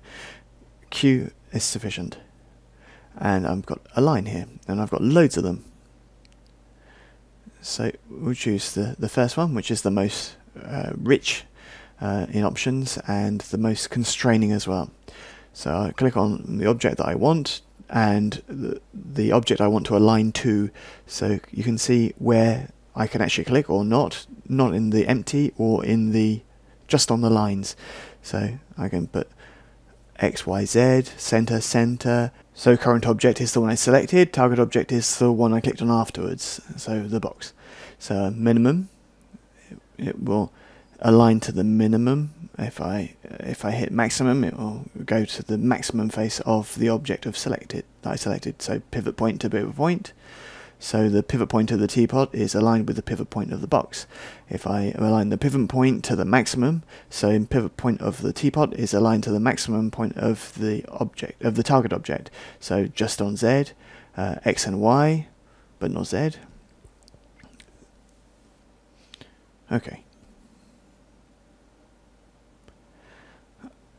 I need it to be in Z as well, so I restart. So I select it, I align to the box I want to, just to make sure it's on, change the cursor, and I'll change the pivot point to just Z, and then it will raise up. Okay. So your turn now, so move it around. Another little hint to go a bit faster. So make a box and make it towards the bottom, so means that the pivot point will be at the top of the box. If I go, instead of align, I'll just go quick align, which will align pivot point to pivot point. Importantly, because you select the object and then you select the target object and then you select quick align and click, and there you go, pivot to pivot. The teapot is on top of the box, and it's based on the order of creation of the box, so it's very important. So the first face created is the one where the pivot point is, and then you drag it out.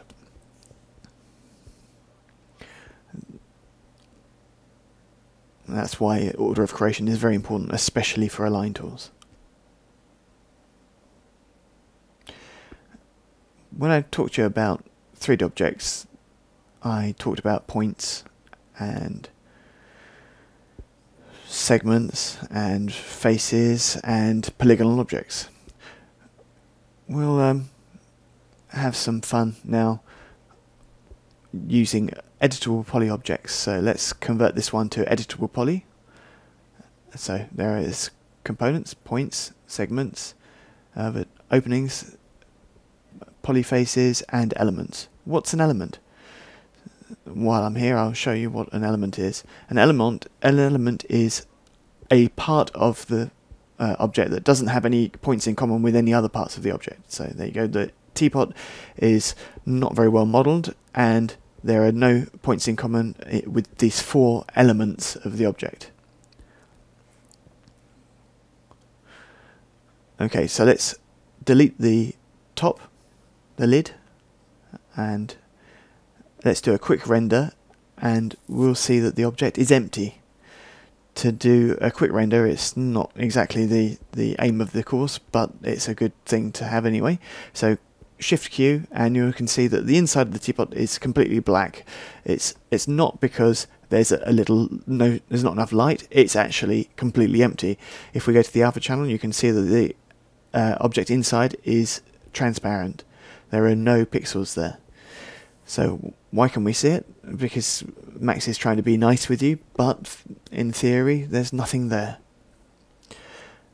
How does that happen? So 3D objects, if they don't have any thickness, they've only got a single face, and this face has an orientation towards the exterior of the object. And this orientation is the normal of the polygonal face. This is what allows 3D objects to be optimized. They can receive bounces of light off the outside of the polygons. So the inside of a polygon is as much a mystery to 3D Studio Max as above, below, left or right. All it understands is which direction a polygon is facing, and it does that through normals. So our object is full of normals. Normals are the orientation of the faces, so towards the exterior, which will allow it to receive light and to bounce light off. Theory of normals will be seen later on, but it will be interesting, I promise. All you need to understand right now is that each face has an orientation towards the outside, which is a normal. Okay, and so this is very interesting because this allows me to make a teapot, and using align, and this time I'll align to a normal. So I choose the object, I'll choose that icon, I'll choose a normal by holding down the left mouse button, and I can see a blue arrow, which is just the normal of the polygon that I'm hovering over. So we'll pick one. There we go, and then we'll go to the target object, and we can see another green arrow, and we'll just hold down the mouse button until we're happy with the one we want, and automatically they're aligned. So we can choose an offset, and we can even choose an angle and a rotation offset, and you can flip normals so that it will make it in the inside of the normal. Very useful like this to make horns on a character, for instance, or a door handle on a door, or other geometry on top of other geometry. So you go to align to normal, you choose the normal by holding down the mouse button.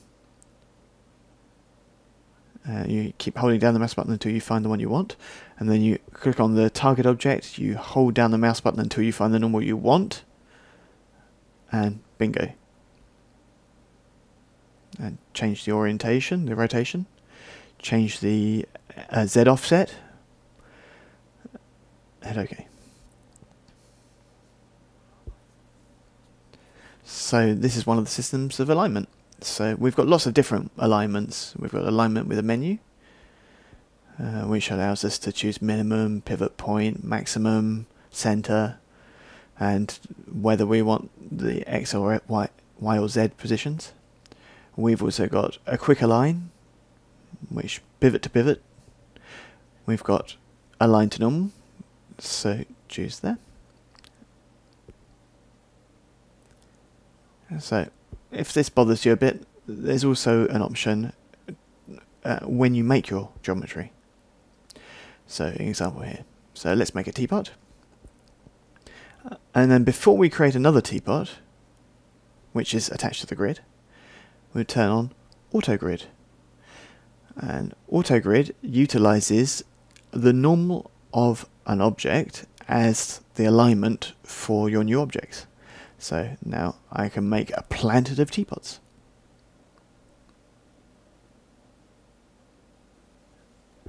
Easily enough, without any trouble at all. I just hope it's not too addictive. Okay, so we saw that we can align objects with AutoGrid. AutoGrid is the normal of an object, like a grid. So there's our grid. If it doesn't really please you, you can always make another one. So we don't go with geometry, we don't do shapes, we don't do lights, we're helpers. And if we click on helpers, then we've got grid object. So we'll create a grid like this. We can move it around, we can rotate it as we like. And now we'll see how we activate it. So we've placed the object in the environment that we want, and then we go to Tools menu, and we go to Grids and Snaps, and we'll choose Activate Grid Object. Now this object is active, and now if I make a teapot, the teapot will be aligned to this grid. Okay, so Tools, Grids and Snaps, activate Home Grid, and now you'll reactivate your original grid and you'll be able to make teapots where you like on there. When this grid object is not active, we can align it to anywhere we like. So we'll select the grid object, we'll make a box, we'll select the grid object, we'll align it on the Z position, the X position, Y position, minimum, maximum, pivot point, and so on. The fact that we've made a rotation doesn't really work very well, but what you can see is that she's very interesting. Let's delete all the teapots. Delete. And now I'll move my grid over there, and we'll change the timeline, and we'll move over here, and we'll turn it. So there we go, we've got the grid that's moving in time. Tools, Grids and Snaps, activate grid object. So, and now the grid object is animated. So now I can make a teapot here at frame 0, move it to frame 30, and animate the grid. Ooh, he's a big one. There we go. And change where the grid is, and build teapots where the grid is, based on the animation of the grid. So there you go. Cool, huh?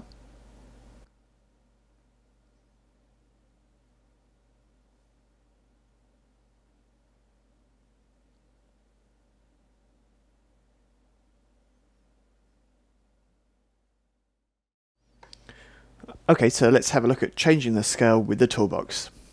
Toolbox is the new one that's in here, Transform Toolbox, new to 3D Studio Max 2010. So here we go, it's got size. So let's say I make a box, let's make it an easy one. Let's choose 50, tab, 50, tab, 50. So we've got a cube that's 50 centimeters across. So now I'll make a teapot. Okay. Okay, so let me select this box, and I'll do get, and we can see the dimensions 50, 50, 50. Okay, so I can set size, so he's choosing the size that's in that box there. If I do get, it's too late because the dimensions are 50, 50, 20. So sizes of the objects are not changed. All you've changed is the object space size, so be very careful of that. Okay, so let's change all, get, and set size for everything, and it will make a box that's 20 centimeters across. But it's just the object space. So I can change the Z to 50, by example. Set size, and there you go. I'm not going to bother with that anymore. Okay, so now I've changed it to all, and I've changed it to 50. So we go 50 centimeter cube again. So the size that I'm changing here is object space, not the object. Okay, so if I choose get, then I've got 50, 50, 50. So let's take the teapot. So I've got 50, 50, 50 on the cube. So if I set size now on the teapot, it changes the teapot to 50, 50, 50. The object space of the teapot to 50, 50, 50. Of course, a teapot isn't very standard in a cube, but it's not very comfortable. So let's just change the Z, and we'll change the Y, change it down to 30, and set size. And there we go. And now we understand a bit better. So you can take the scale of one object and put it on a different one. Okay, so this is one of the ways of which you can actually put the shape of an object space on another object. But remember, you're only changing the object space, not the object that's inside it. Not the same thing. Okay, so we've seen most of the things in Transform Toolbox, apart from the Align Pivot. So you can change it in here, you can center it, you can put it at the origin, you can put it on different axes. You can work with the pivot point in lots of different ways, but usually you don't do it there, you do it in the Hierarchy tab here, so that's what we'll look at next. Okay, transformations, changing scale, etc. It's all based on the pivot point. The pivot point is modified here on the Hierarchy tab. Pivot points are very important, so let's make a box to show you from the bottom to the top, and we'll make a teapot. And I'll see transformations, moving, rotating, scaling, are based on the pivot point. So W to move, and I can see the pivot point is always there. So if I go into Hierarchy and I've got Affect Pivot Only, so now the pivot can now be moved just like any other object, just anywhere you like. So the fact that you're moving it or that you're rotating it or whatever is exactly the same as moving an object around in the universe. So you can also quick align it to the teapot, for instance. So this is amusing because now the pivot of the box is over the teapot. So what? So now if you turn your box, it turns around the teapot because the pivot point is based there. Affect Pivot. So we'll put it back to the center of the object. We can align it to the object, or we can align it to the world as well. What does this mean?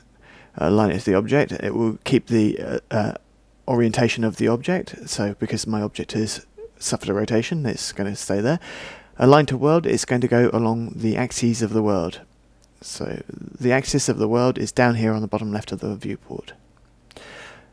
So Z, Y, X. Okay. Okay, we'll leave it to align to object normally. Okay, we can quick align to itself, which is a bizarre because it's its own pivot, but there we go. Okay, why have we got two pivots? Because I've got the object's axis and then I've got the pivot point as well. Is it possible to manipulate the object by its own pivot? We've personalized our objects, and it would be interesting to know about the transformations based on different reference, so not just the universe. So at the moment I'm working on world coordinates only, so we'll reset the pivot, so we'll put it back to where it was. And we're going to have a look now at not just moving the pivots, but also using this menu. What does the screen, world, parent, local, gimbal, grid, working and pick refer to? Okay, so let's have a look a bit more at reference axes for manipulations. So let's start off with a box. We'll do it from bottom to the top, and we'll duplicate it, shift, and we'll make several. Okay, there we go. Doesn't matter what order they're in. I'm going to select them all, and now I'm going to do a rotation, and it will do about the center of the group. But if I change this icon, the transform coordinates, and I choose the icon that's underneath, now the rotations are going to be done about the pivot points of each object in the group. And if I choose the last icon, and this is done about the world coordinates. So I'm moving. I'm going to change to rotate, It's kept the world coordinates mood. So I've got 3 types of icon. So okay, so that's to the view. So it's the center of the universe. If I choose the next one, that's the center of the group. If I choose the one above, that's according to each respective object's center or pivot point in the group. Some functions don't really care what's in the selection there, so it's very important for this. So reset. Okay, let's verify that. We're going to make a box from the bottom to the top and a teapot, and we'll do a rotation on the box. It's not easy to duplicate the box now, showing on its orientation in a local sense. To do this, change the axis reference to local, and now you can see the pivot point has moved to the local orientation of the object. If we change it to view, then it's based on the axis of the view that we can see down in the bottom left corner. In locale, we're on the local coordinates of the object, so we can change the pivot. So it's a lot easier to hold down shift and to double up the object.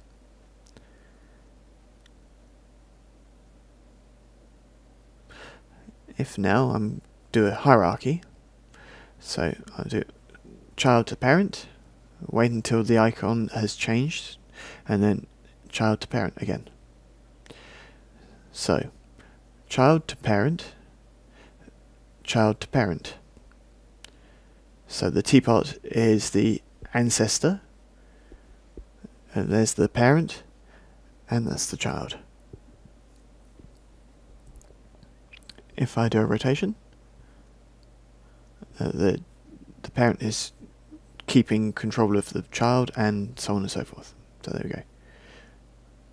So if I now take this object and I want it to do a rotation according to its parent, it's going to try it, but it's not right, because that one is based on the pivot point center. So change to the exterior axis, and now it will turn about its parent's pivot point. So now it's the same for the teapot. It's turning the boxes around it since it's the parent. So we see the difference between local, so we can move the children objects, and parent, where we move the children objects about the parent, and view, where we move the objects around the center of the universe. Always based on what icon you are using here.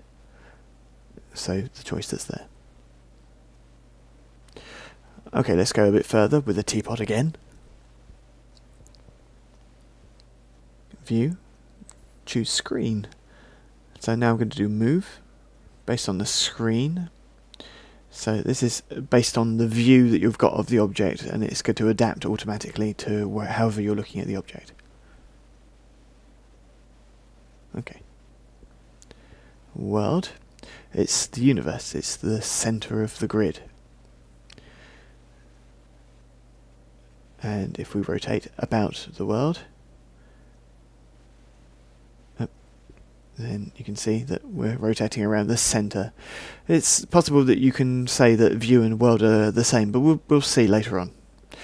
Don't forget that if we change to, say for instance, scale to, we'll put it to view, and if you go back to one you've already used, it will use what it's already sent to. So you can set objects to move by its own center, and you can turn it around a different center. It will keep what you've set in the menu and the different icons.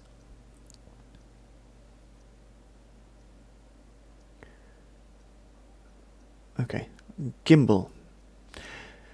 Gimbal is interesting for animation in rotation. Let's center the rotation. So and that's at the pivot point. So let's see the rotation. So if we turn it, I don't know how many I've turned it already, so Control Z to undo it. If I put it on gimbal, then I can see the proportions that have changed depending on the rotation for the axes of rotation, which makes it a lot easier to put it back to 0, if you like. There are other informations that are very important. So you can look, there's the axis for X, and there's the axis for Z, and there's a change in proportions between the two axes, which are normally at 90 degrees to each other. Whereas if I put them in local, then they're always going to be at 90 degrees between axes. And there you go. There's no squishing of the angles involved with the axes there. Grid, this depending on the grid. My view and grid sometimes gets middled up. Working, it's up to you to create the axes. Working is a new thing that appeared in 7 or 8, and we'll have a look at what it is used for. So working, you've got to make it. So let's make a box, and I'll go into hierarchy. We can edit working pivot. So I'll put the working pivot there, a bit further maybe. There we go. And then I'll choose rotation, and I'll choose working from the list here, exterior, and now I'll do it based on the working pivot point that I've set. There you go. It allows you to have a pivot just for rotating around or moving around. I never use it personally. I always do other things. So let's reset. Okay. What are the other things that I do? Well, let's make some boxes. So here's box 1, box 2, and box 3. And now, if I go to this menu, I'll choose pick, and I can click on it, the object. So this box 1 is recognized pick, and box 2 is recognized, and pick, and box 3 is recognized. And now I'll make a teapot.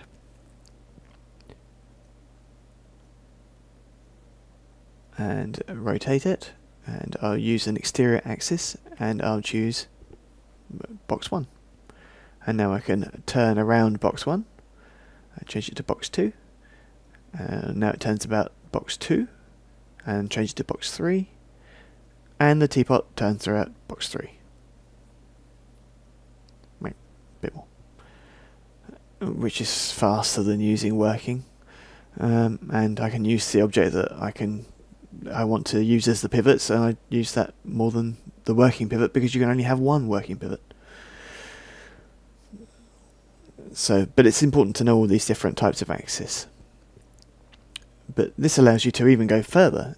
So, by example, I'll align this object to box 2 and move it around a bit, and then I'll make a hierarchy there, and I'll rotate the parent. Local. So there we go. And now, if I can turn the teapot around box 3, we'll see it moves around there, which is pretty cool.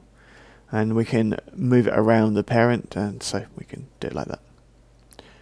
I amuse myself a lot with that for different things, which is to say a door, for example. So there's the door, there's a hinge. If I pick that, there we go, box 2, and then I'll change. I'll take off the grid so you can see it better. I choose the box for the door, and then I'll turn it about the hinge, and I'll use an external axis, and there we go. There we go, it's rotating around the hinge, no problem. There's an explosion all of a sudden, and now the box is going to turn around its centre. There we go, boom. And it leaves the hinge on the wall. So now we're going to see some more of Max's great tools. So, saving, of course, loading, yeah, and merging, and the difference between dragging and dropping or importing. So let's make a teapot. So it was just making simple objects, so we're just seeing how 3D Studio X works. Okay, so click on that icon and we save as, and it puts always the same folder in there, which is the documents folder of the user. But let's put it on the desktop and we'll just give it a name. Let me think. Teapot. Okay. If you make a modification here, so whatever, you can go save as, and you can actually click on the little plus there and then hit. What it will do is it will make an instance of your scene, so teapot and then teapot 01. In other words, every time you click on the plus, it'll increment the number, so 01, 02, 03, 04 and so on. Okay, right, now let's look at something else. Let's take this test scene file, which is also on the desktop, which also contains a teapot, and I'll drag it onto the icon. There we go. And now, automatically, I've got a new teapot.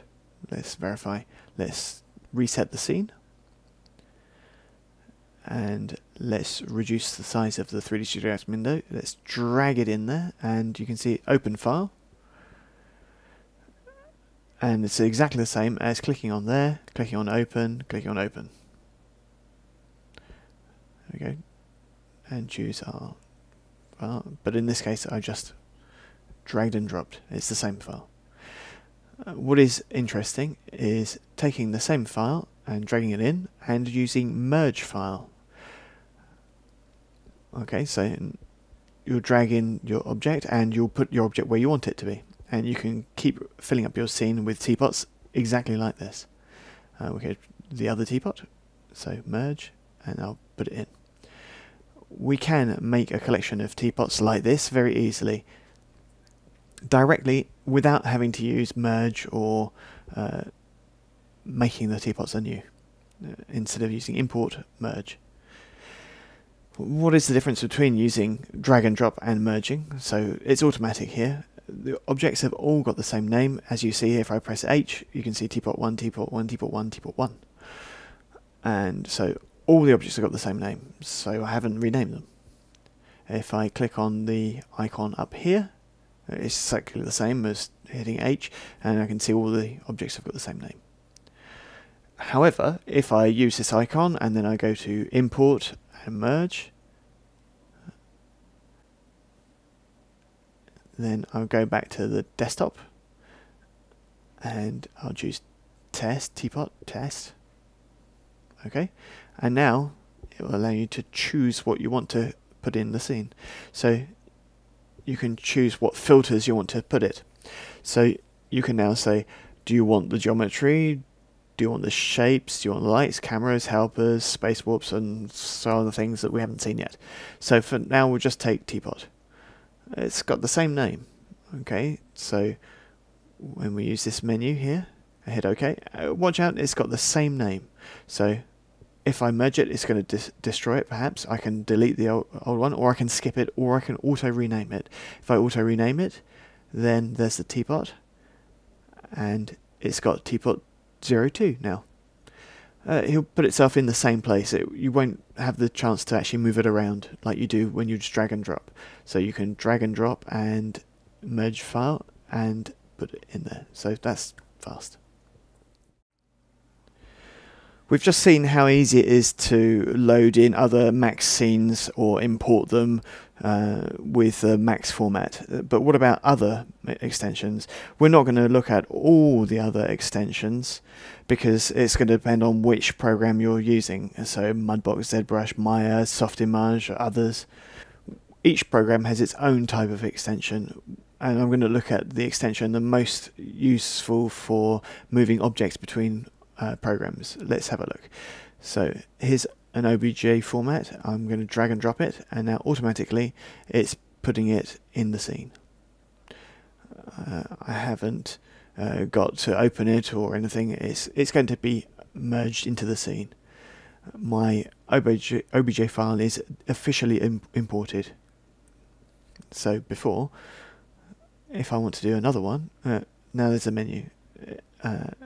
If there's a conflict in the names, it's going to propose to you changing it to something else. So changing it to box A, and again, so change it to box B, and hit OK. And now we'll change it to box C, of course. Okay, and now I can position it. We can see where there's a name conflict, we can rename it, but before there were lots of lines and there was lots of importation things. So how does importation work? OBJs, you could just drag and drop them, and you can merge them straight into your Max scenes. If you go reset now, I don't want to save. I'm going to do other things now. Import and import, and it's to find files that aren't Max files. If you click on all formats, you can see all the formats that it can load. So lots of different type ones, including Illustrator. So you can take 2D files and then you can extrude them and give them some 3D thickness and convert them to 3D objects. So I'm going to go and look for my OBJ object on the desktop. There it is. Open. And now when you take the menu, then you can see all the objects, the number of faces that each object has, and what sort of program it was that actually originally made the object. So you can click on here on this list and you can see lots of different lists. So we can't say that Max isn't compatible with others. So I'll import, and here we go, exactly the same as before. We've got the object that we've merged into our scene and converted into a Max object. Now, if you want to export to another program, so I'll make a teapot here, File, Export, and now I can choose the format I want to use. OBJ, and I'm always in Export in the Documents folder of your user, and I'll put it on the desktop and I'll call it Test. Save. And now we can change the axes and all the rest of it. 3D Studio Max has the annoying habit of putting the Z towards the top, whereas all the other programs put Z in the distance. So we've got presets for different programs. I'm going to leave it on Mudbox, export, and there we go. We've got exactly the same principles for importing an object. So a little menu to show you the process of exportation. There you go. So now you can put it back in your Max and you can see your teapot in Max format again. You can see how easy it is to export and import. We'll have a look at next, we'll have a look at replace, especially for animation, where we can lighten certain things, but we'll have a look at that next. Export, we can also export all or export selected, or we can export to DWF, which is a format which is a very Autodesk oriented DWF. Okay, the replace function. So the replace function is used mostly for animation, but why? Okay, what I'll do to show you is to make a box. So I'll create it. I think we know how to do that by now. Okay, so I would rather have the boxes 50, 50, 50 as usual.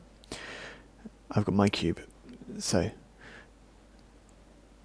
now I'm going to rename it. So I'm going to modify and I'll change its name there, and I'll just call it Fly, F-L-Y. Okay, so now let's move the timeline along there and then just animate there. So let's just hit W to move my object, and there it is, animated. Let's make the animation a little bit more interesting. There we go. Wow, Disney. Okay. Now I'll save this scene. Save as on my desktop so I can see it easily. So I'm going to call it the French for fly, which is vol, and I'll save. Very good. Okay, now I'll reset completely. So clear the scene. Now create a teapot, and this teapot is going to have roughly the same proportions as the cube I made. It will help. This teapot's good enough. I'm going to change its name to make it fly as well, F-L-Y, and I hit OK. And so the teapot's got the same name as my cube, so I'll save this scene, and I'll go back up to the desktop, and I've just called it Object. Hit save. Okay. Now I'll do File, and I can see all the work I've done today. So Object and Vol. I can see it larger, so I can see little thumbnails, so I can see the box. Okay, so open. So let's just go back and open. Choose Vol. Okay, so there's the box again, and there it's flying. The box has got exactly the same name as the teapot, and the teapot's got the same name as the box, Fly. So now I'll go back to the file menu, and I'll choose Import, and I'll choose Replace, and now I'll go and look for that other scene. So Object, which is just the teapot. So look, there's just one object in here who is compatible, and it's called Fly. Okay. Do you want to replace the materials with the objects? Yeah, and we'll look at that later. Yes, I'll say yes.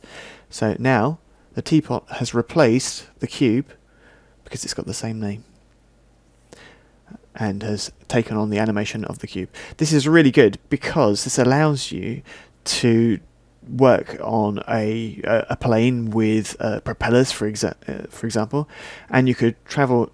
You could work with somebody else, and he just animates a simple box which has got the same volumes as the aeroplane, and then all you need to do is change that simple aeroplane for your complex one that you've built. The only condition is that the object has exactly the same name. All you need to do then is load the scene and you replace it with the more complex object. There's the replace function, very useful for animation. Obviously there are other things, but we'll see that more when we go into modeling and going into scenes. So we can see that we can manage a scene, set project folder. You can change your textures, your images, whatever. Talking about textures, let's have a look at a couple of things. So let's put a teapot in there. I'll just make it smaller, and I'll go into a folder that I've got a couple of images in it. And I'll just move it around, and I'll just drag and drop the picture onto the object. So now the object has got the image.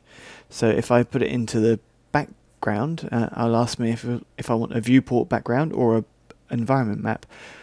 So if you just want a viewport, then it will just be visible in the background there, or an environment map, it will be visible in a render. So there you go. And now if I hit Shift Q, and I get a render, and there you are. So you can see how easy it is and how rapid it is to go through. And in fact, it's so fast. Let me show you again. Let's reset the scene. We'll make an object. Oh, let me take an object that I already made. So there's the bust there. Okay, slide it there, open it, and there we go. I had a menu that said that the units weren't the same, but I said okay. I'll go and look for the images, and I'll drag them onto the object. And the bust is several elements, so I shall drag and drop the image onto all of them. And now, okay, there's my bust, which has got the D12 image on it. There we go. And then in the background, we'll put the other picture, a viewport background, and we'll make it an environment map as well. And now we'll hit Shift Q and we'll do a render.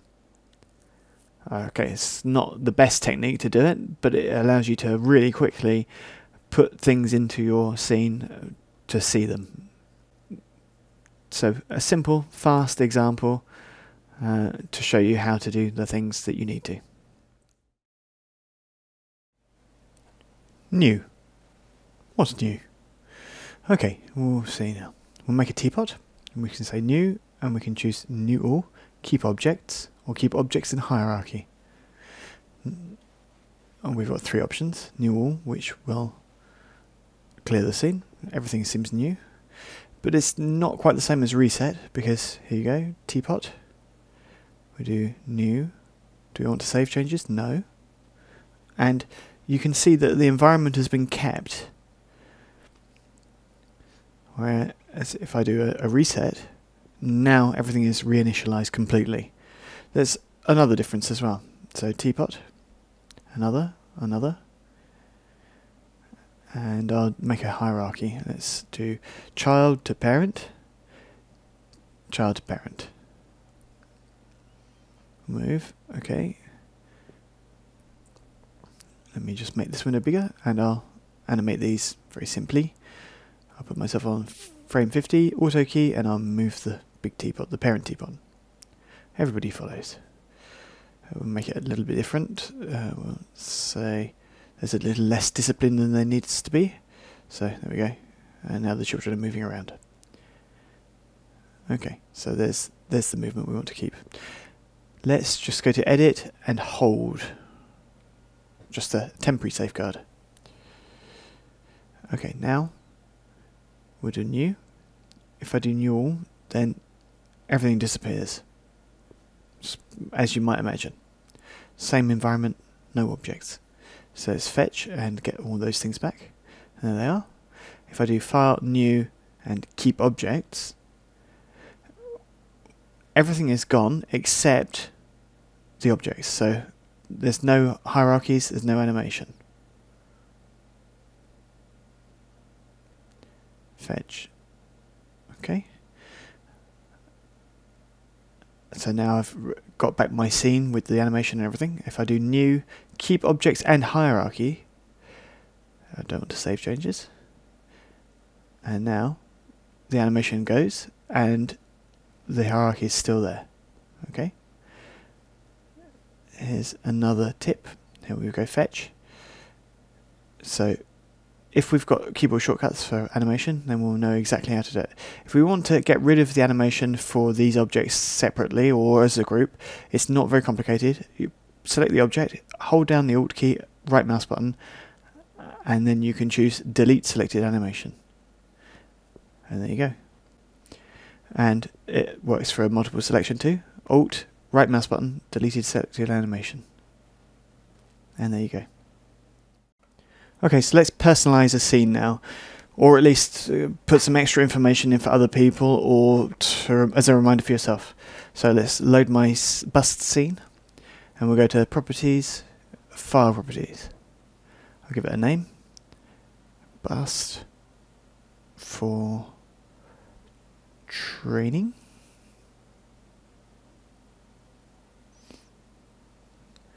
Then the author, well that's me, JYA. And company, let's put in a bit of publicity, why not? It's www.cgitrainer.com. Comments, let's scene to be textured and lit. Okay. And now I save this scene. Now, let's reset the scene. And we'll load the scene again to check that it's all in there. And now we'll go to Properties, File Properties, and there we go. All the stuff is in there still.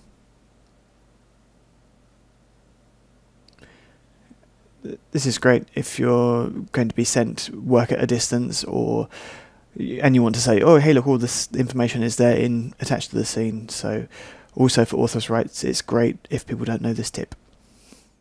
Okay, new features in Max to make it easier to save, load, etc.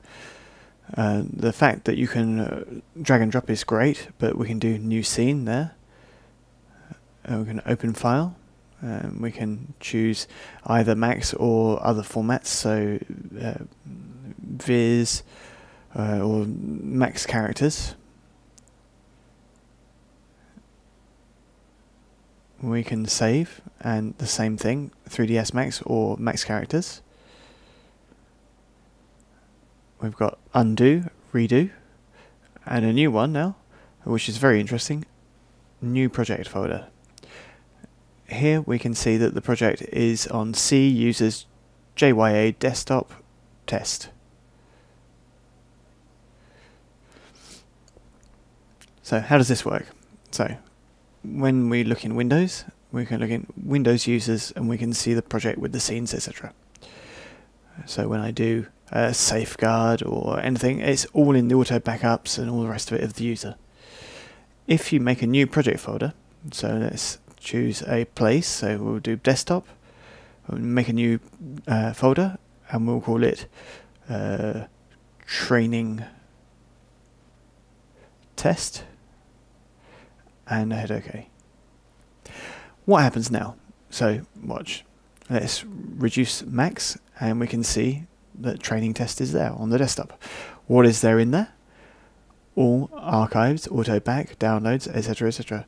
Exactly the same as in C users JYA documents 3ds Max.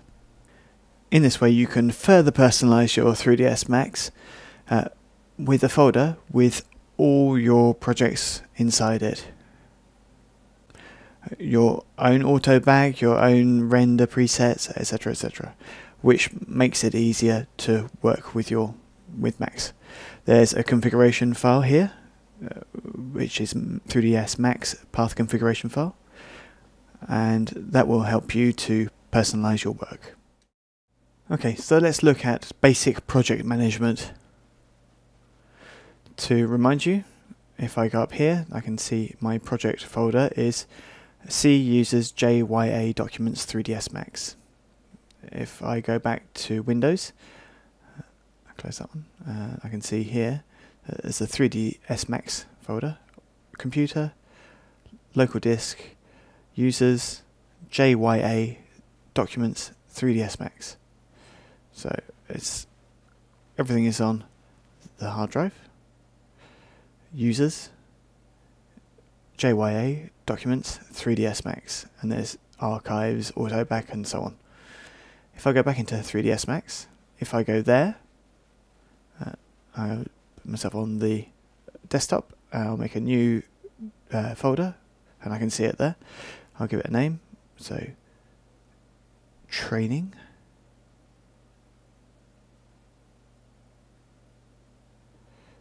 Okay, so in this new folder I can see all the same things that are in the 3ds Max folder.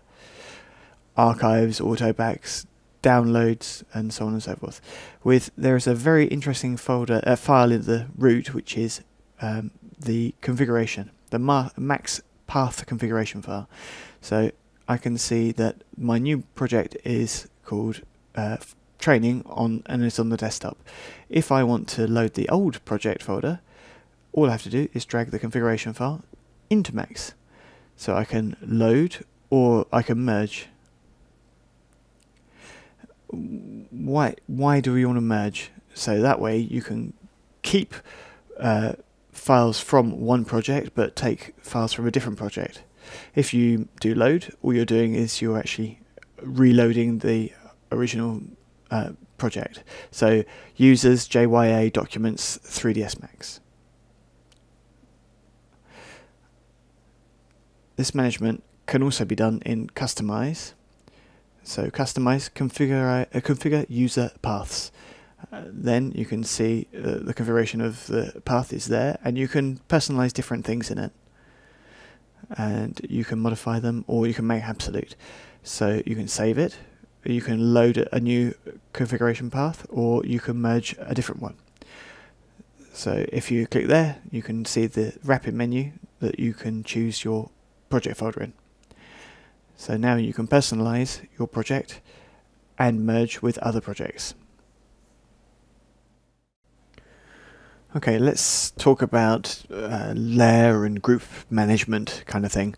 When you're making projects, it's very useful to know about how these work. Okay, this will also allow me to show you that we've actually learnt lots of things already. Okay, let's make a teapot. Let's make another one and a third. So I've got 3 objects there. I'll select them all, Control A, and up here I'm going to put a name.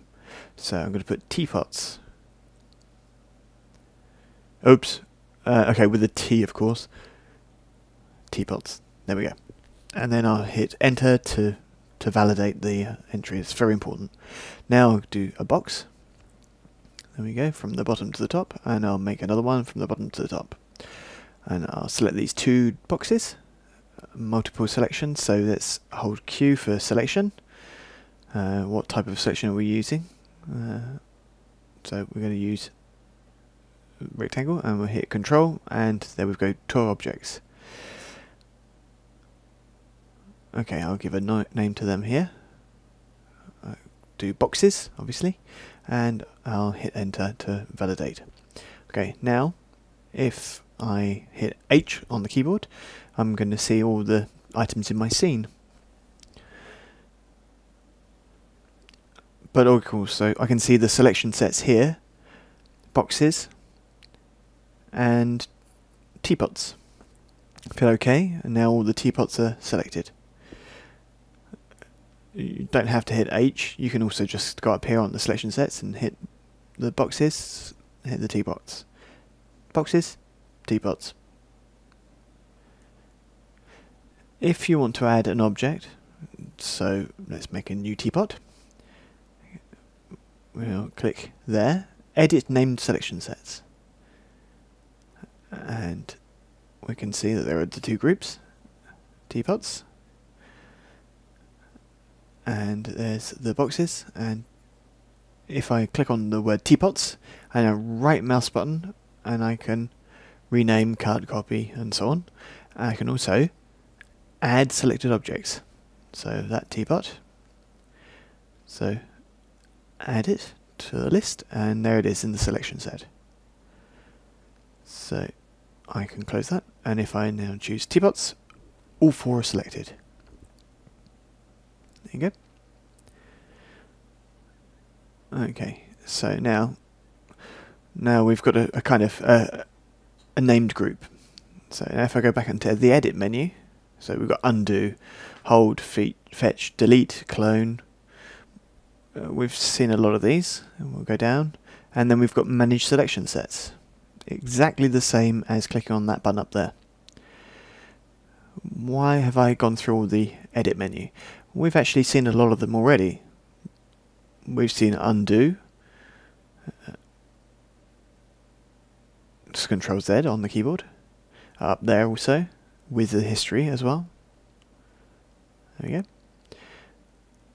There's also redo is redo, obviously, and hold, fetch, so delete, deletes on the keyboard, the delete key, clone, which allows you to make clone or instance or references. We haven't seen reference yet, but we will do. Okay, cancel.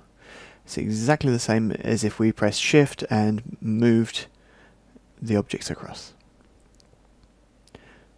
Okay, cancel. Or if you don't want to cancel, you can just clone there. And you can do copy or an instance. And there we go, a copy.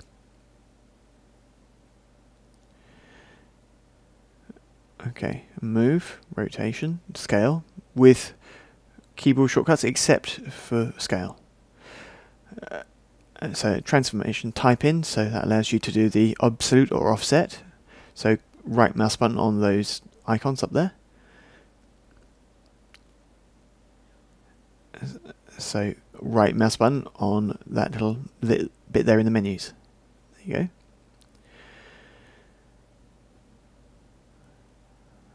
So then you can actually put in the values you want to. Transformation toolbox, we've already seen that as well. Rotations, size changes, changing pivots, or centering or cloning. So obviously you've got lots of redundancy here. So select all, select none, select invert. Already we've explained them. Select all of them with Control A. Control D for deselecting everything, and Control I for selecting the things you haven't got selected. So there you go. Control I now, and then we've got the boxes. Everything selected, and Control D for selecting nothing. Nothing's a surprise, it's all marked there. So if I select an object, now if I can select similar, and all the teapots are selected. This is down to the topology of the object. So let's make a new teapot, and select similar will select all the teapots. All my teapots are selected. You don't have to go to the drop down menu teapots because this is a named selection set. These are all selections that have the same name. They're all separate objects. They're not grouped. So select similar will select all of them. Okay.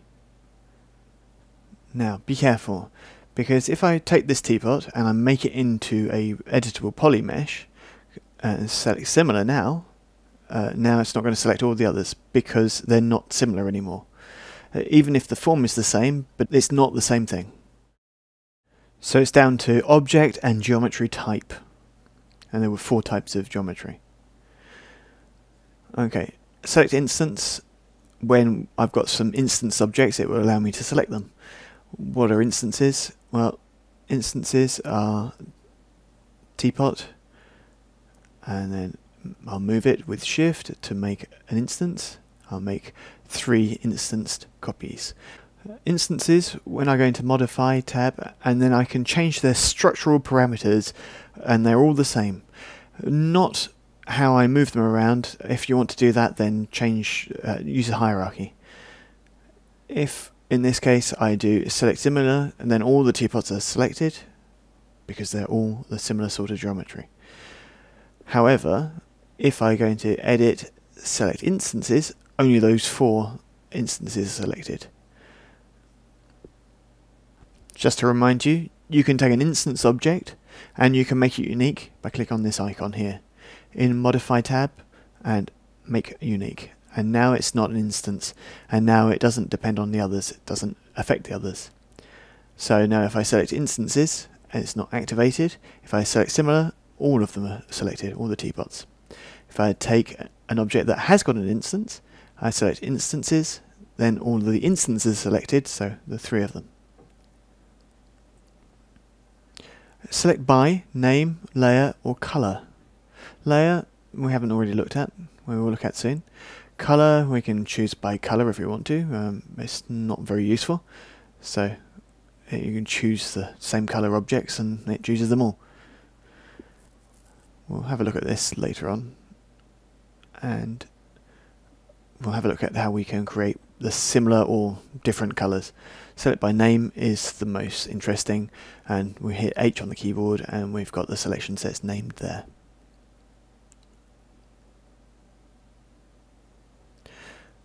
Okay, select region. So we've got all the regions here that we can get with window or crossing, the same as if we press the Q key several times, and also enclosed or crossing. Manage selection sets. Well, we've already seen this window. It's the icon up there at the top. That one. And then you have object properties. Let's select an object. And we've already looked at this a little bit with the display as a bounding box, or right mouse button on object properties. And the difference is that if I have several objects selected, and I go to object properties there, it's available there. If you don't select anything, no object properties button. So we select all of them, and then object properties, and then see them all as bounding boxes. And there you go, display as box. Control A, object properties, display as box, turn it off. Okay, and there we go. Now we've seen the menu edit and all the redundancies that there are in 3ds Max. So, can we select by colour?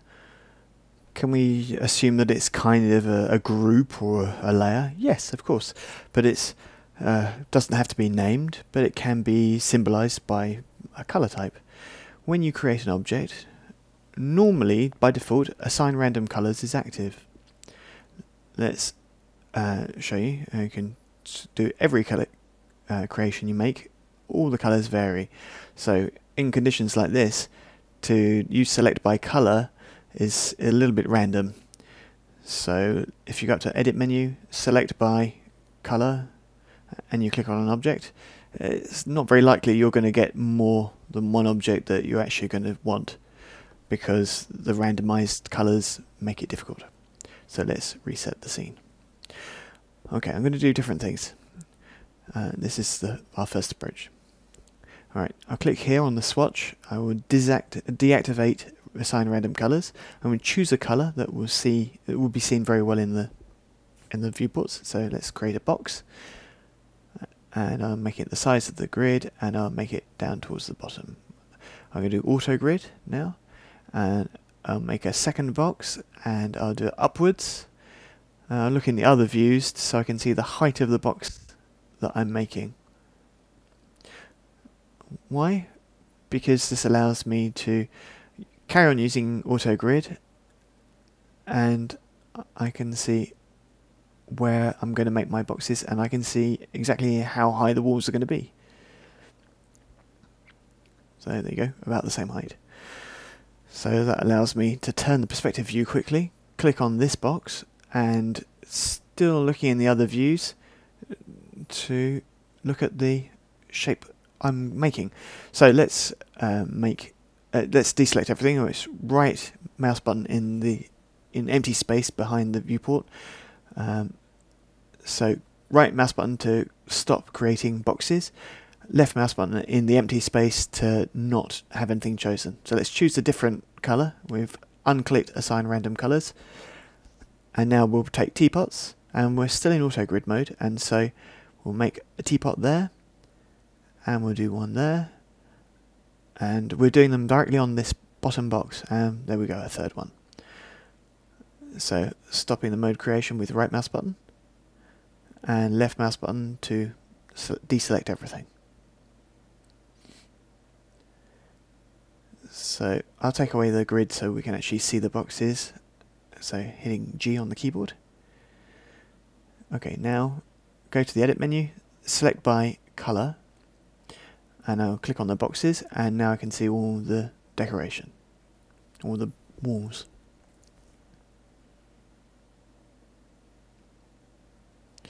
So edit, select by color, and now click on the teapots, and now all the teapots are selected. And like that, you can actually select them and create a selection set. So here we go, teapots, edit, select by color, and now choose all the boxes and give it another name, decor.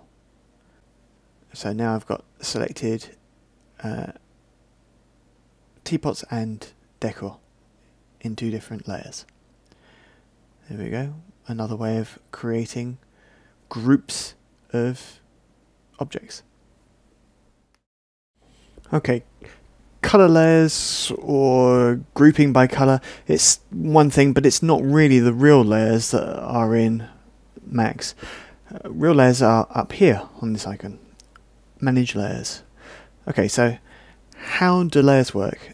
Sometimes you want to hide certain objects or freeze them, so we're going to see how it works. So we're going to look in the layers editor, and we can look whether we want to render them, if we want to assign random colors or keep colors all identical. Okay, right, by default the layer is layer 0 default. If I make some teapots here, these teapots are going to be in layer 0. If I select all these teapots with Control A, and now if I create a new layer, the default layer, 0, doesn't contain any objects. Be careful. This layer is, because the layer is active, when you make a new object, it will be in the active layer. So what I should have done is activate layer 0 again. This doesn't matter, because you can always select your object, cut it from there, go up to the other layer, paste it. and now he's back in layer 0. Okay, so now I'm going to make several boxes, and now they're in this layer. So I'll select them both, I'll cut them, and I'll paste them back in here. Yep, cut, paste. Okay, so I can select them multiply by using Control and use them, put them in a new layer. Okay, layer 2, layer 1, layer 0 default, we understand that, but it's a bit difficult to see all the same names all the time. So select your layer, rename, right mouse button, rename. So there we go. Teapots. And right click on layer 2, rename, box. Okay. Now what happens? So there are some interesting things here. So I can hide objects in a layer. I can freeze them. What does freeze mean? Freeze means you can't select them anymore, which is great if you want to just work on some objects in your scene and not select the other ones. So there we go. So you can untick render.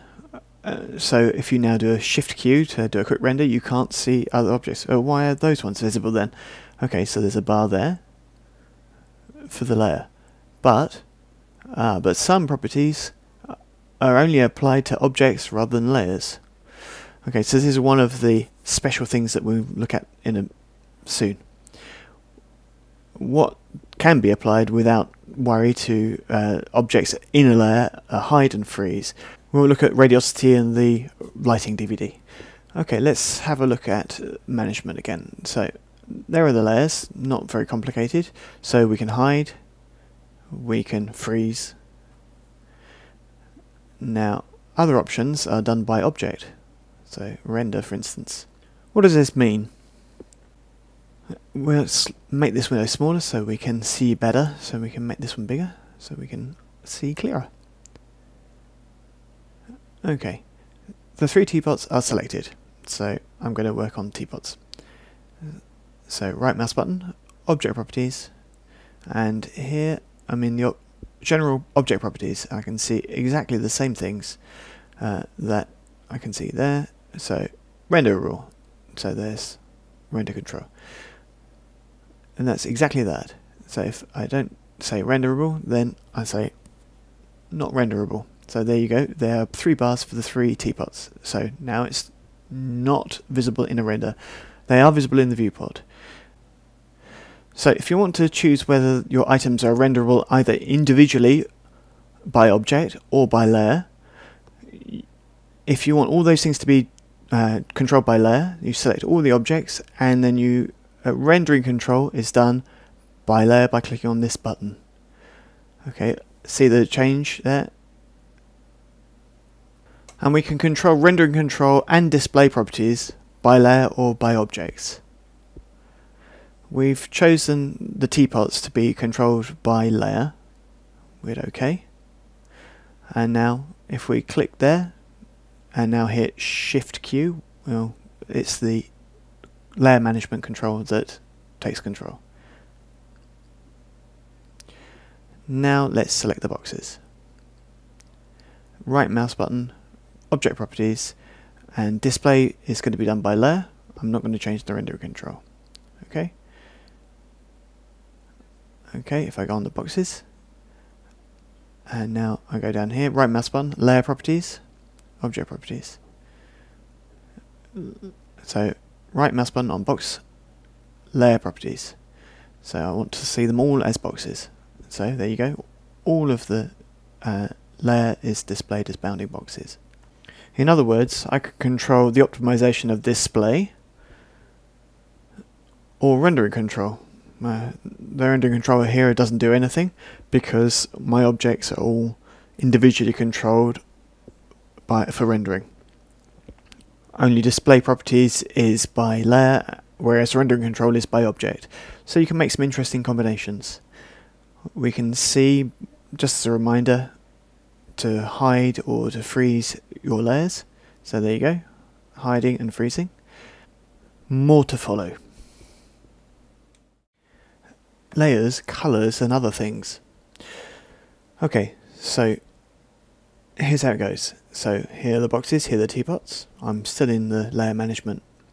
If I take the boxes, all of them, that's one, control, 1, 2 and 3, and now I click on the colour, I can change the colour. There you go. Now they're all blue. Okay, you can also select highlighted objects and layers, which we can see here.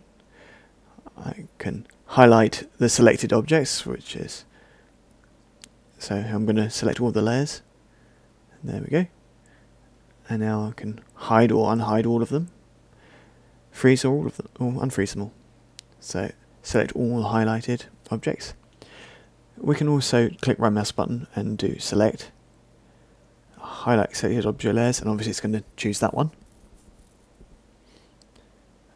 And highlight all layers, and we'll choose all the layers, and then we can hide and freeze and so on. So it's pretty easy. Don't forget, above all, to control the management by object or by layer, especially if you're in a multi-selection. So object properties, so display by layer or render by object. So here we go. So for rendering control, we'll have a look at that in a later lesson, and display properties here. Groups. Don't confuse groups with layers or selection sets. Groups are really for grouping objects. So groups are pretty interesting in 3D Studio Max. So let's make a box. We'll use auto grid, and we'll make another box on top, and another box. And you'll see that I've deactivated assign random color. If I select all of them, Control A, and now I go to Group menu, Group, and give them a name. So Group. Hit OK. Excellent. So now, when I press H, then I can see group in there, and that's all. Okay, my group is going to work like an object. It's got its own object space, and if I move it, it moves the whole lot, all three. If I want to move all of the individual boxes, the 3 individual boxes, I go through group and I choose open, and now I can move individual items in the group, and you can see that there's a bounding box around all of the things that's going to adapt to the size of all 3 objects. So now you can see the 3 components of this group. Hit OK. And now I can select the group, or I can select what's in the group, which pretty good, because that allows me to work directly with the group, and or perhaps even animate things that are inside a group. So if I put auto key on and then turn on and move this one object, there we go, like that. And now I take the group, and while that element's moving, I can move all the way along, and then you can see there's a more complex animation. So groups are pretty interesting. If we choose group close, now we won't have access to the individual components of the group, but everything is going to be in there. There's all the animation and everything, which will stop you from selecting individual components that you shouldn't do. If you hit H now, you can see just the group. In group, you've also got explode, and then that ungroups everything, and you'll lose all the animation of the group. Obviously the individual items will still be animated. Control Z is going to allow you to go back into the group. So ungroup is about the same as explode.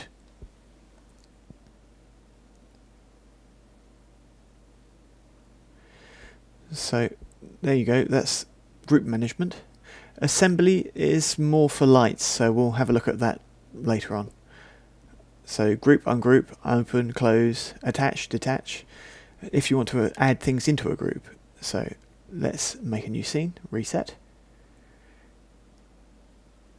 So we'll make a teapot, 3 teapots, and we'll make a box. So I'll select my 3 teapots and I'll group them all. And we'll just give the default name, that's fine. Okay, I forgot the box in the group, so that's not a problem. So I select the box, I attach, and then I select the group. So I clicked the object, I went to group attach, and then I selected the group, and now it's part of the group. So I repeat that, Control Z, so I select the box, not the group but the box, and now group attach, and now I click on the group, and now it's attached to the group. So groups are something else. You shouldn't confuse them with selection sets, which regroup objects or layers, where in groups objects are physically combined, so they've got their own object space. Principles of snapping. Snapping is something that's really going to help you when it comes to make objects based on other objects or on the grid. So here we go. If we make a box is pretty much free, so we can put it wherever we like. Wherever we like, I mean, we don't have to adhere to the grid crossing points or anything. So there you can see the points where the edges cross over each other. Okay, here we can see that the box is made pretty much anywhere I like. Let's delete this box. Okay, now I'm going to put myself in 3D snapping. There are different types of snapping. There's 2D, 2.5D and 3D. Mostly I stay in 3D. When you're in 2D, when you're in front, top left or whatever, they're going to be in 2D. But when you're in perspective, they'll be in you can do it in 3D if you like. So the shortcut for this is S. S is for activating snapping. So if you use the right mouse button on here, you can see what you're going to snap to: grid points, pivot, perpendicular, and so on. Right mouse button on there, you can choose what you want. So I'm going to choose grid points, and you hit S to activate snapping. So now I can see the cursor is going to snap to the grid points. So from now on, boxes will always be snapped to the grid. I can choose a different sort of snapping, so let's take off grid and put it on face, and snapping stays active. And you can see that faces are triangular still, which reminds us of our first lessons. There I told you that objects, even if they look like they're made of quads, they're actually always triangles. So 3 points, 3 edges or segments, and all objects are made of triangles. Okay, so now let me create the box based on the face. Be careful. The sides as well, but it's not very easy. So when you're creating a surface here, you could turn it off, and then it's not very easy. So in this case, use AutoGrid. So I hear you ask, what good is snapping? Well, above all, if you model or create combos, go and see the combo of walls, doors and windows in the basic modelling chapter, and you'll understand right away. Of course, before going there, don't forget to actually see how to make walls, doors and windows, but you'll get what I mean anyway with the following. You've got a very handy keyboard shortcut. Let's reset. What keyboard shortcut? This one. So let's make a box. And the keyboard shortcut that I use the most is Shift right mouse button. And now you can see the snap toggles. So I want take off face, Shift R and B and E to choose grid points.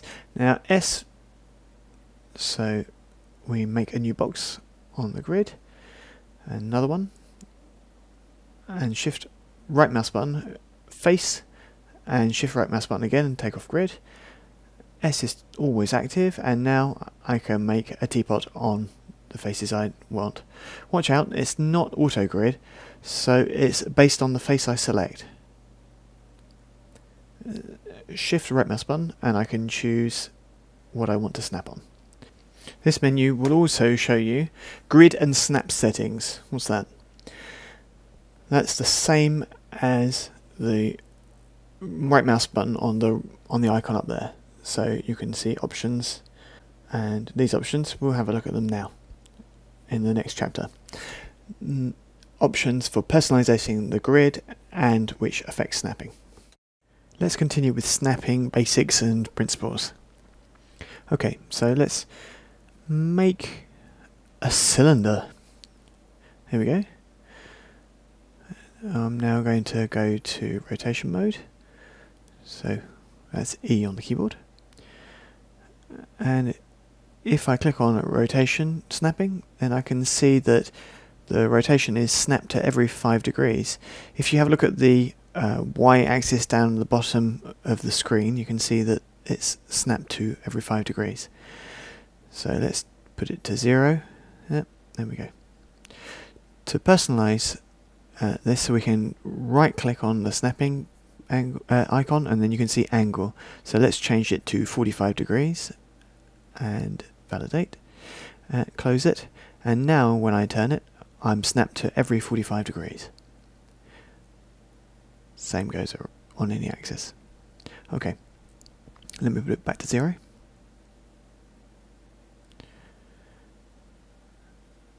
This menu is exactly snapping and snap radius, or rest of it is exactly on the same as if you did right mouse button on there and you went to options, and you can see angle, and you can put it back to 5 because it's the default value. Right, pixels, what color we see when we move around our thing. We can see a blue target. We can change its thickness and its color. So shift right mouse button, grid snap settings, and we can see exactly the same menu. Okay, if we now go into home grid spacing, we can change it to 10 centimeters, and there you go. And now in the perspective view, we'll make it 5 times bigger. No, 5. Make it 10 times bigger. So 10. If it zooms in, you can see there are 10 segments.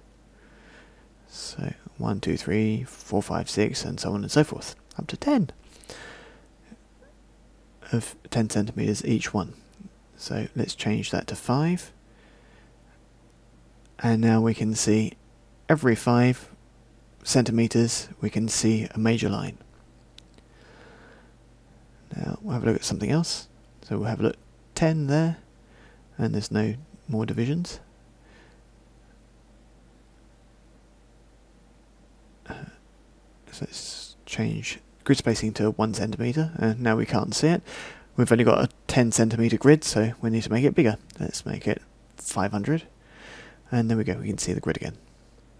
Now I've got a grid that is so many divisions, and that should be 5 there, and if I zoom into it, I can see that my grid has got a line and a snap to every centimeter, which allows me to have a precision that's a little bit better on the extension of the grid. Let's change it to 100, 10, no 100, yep. And now every centimeter is a snapping point. So, of course, all this is going to change the snapping options. So now we've got grid pivots, pivot, perpendicular, vertex, edge or segment, and face. You've also got grid lines instead of grid points, and you've got a bounding box, a tangent, endpoints, midpoints, or the center of faces. We're also going to use all these a lot, especially when we're modeling or manipulating models. So we've got standard or we've got NURBS, but since we're not looking at NURBS, we're just going to stay on standard. So, how to personalize your grid. Okay, so let's start with creating standard primitives. By default, we go Create tab, Geometry, Standard Primitives. There are lots of different other ones, but we're not going to look at them at the moment. We're just going to look at standard primitives. So you've got boxes, cones, 2 types of sphere, cylinders, tubes, torus, pyramid, teapots, and planes. Okay, the goal here is to learn, not show you everything. Otherwise you're going to have a 20-hour DVD, which there's going to be 5 hours of useful content, which is not the plan here. Okay, so let me go back on the colours, and I'm just going to go to assign random colours so we can see better all the different types of objects we're making. Okay, when we create a box, there's not a lot to choose from. So height and the number of segments. So to see the number of segments correctly, the best thing to do is hit F4 so you can actually see them. in the smoothing and highlighted mode so that the wireframe is drawn over the top of your model. Let me make this view bigger. That's better. Okay, I can automatically generate UV mapping coordinates, so it can automatically receive an image either by dragging and dropping or using the material editor, which I haven't looked at yet. So real world map size is above all for architects, so to make sure that the textures are adapted to the size of the objects. Don't forget your unit setup. My cube is already 2 meters 34 here. Okay. Keyboard entry allows you to use your keyboard to enter the parameters for building your objects. So length, height and width. But as soon as you deselect the object, you won't actually make any difference to the object. You need to go to modify to change all those parameters. Keyboard entries, that's really for before creation. When it's created, then it's too late. Generally, keyboard entry is only used by architects or people who need a lot of precision. You either have a box where you're free to choose individual dimensions, or you can use cube mode where you make all sides equal. So you can see whether it's one or the other. Once you actually move to move mode, pivot point is at the base.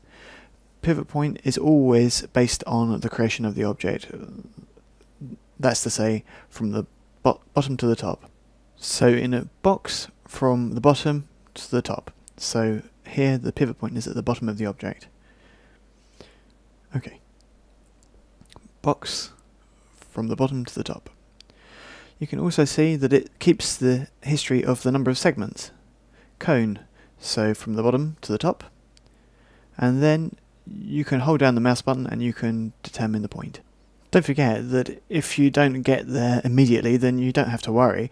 You can create and stop the creation immediately. So even if it doesn't come to a nice point, because it doesn't matter, you can create rapidly and then go and modify.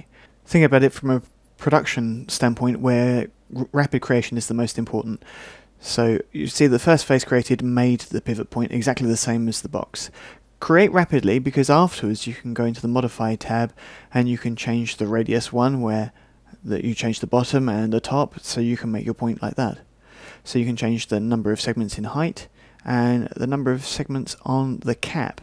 So here we've only got one segment, it's on the bottom.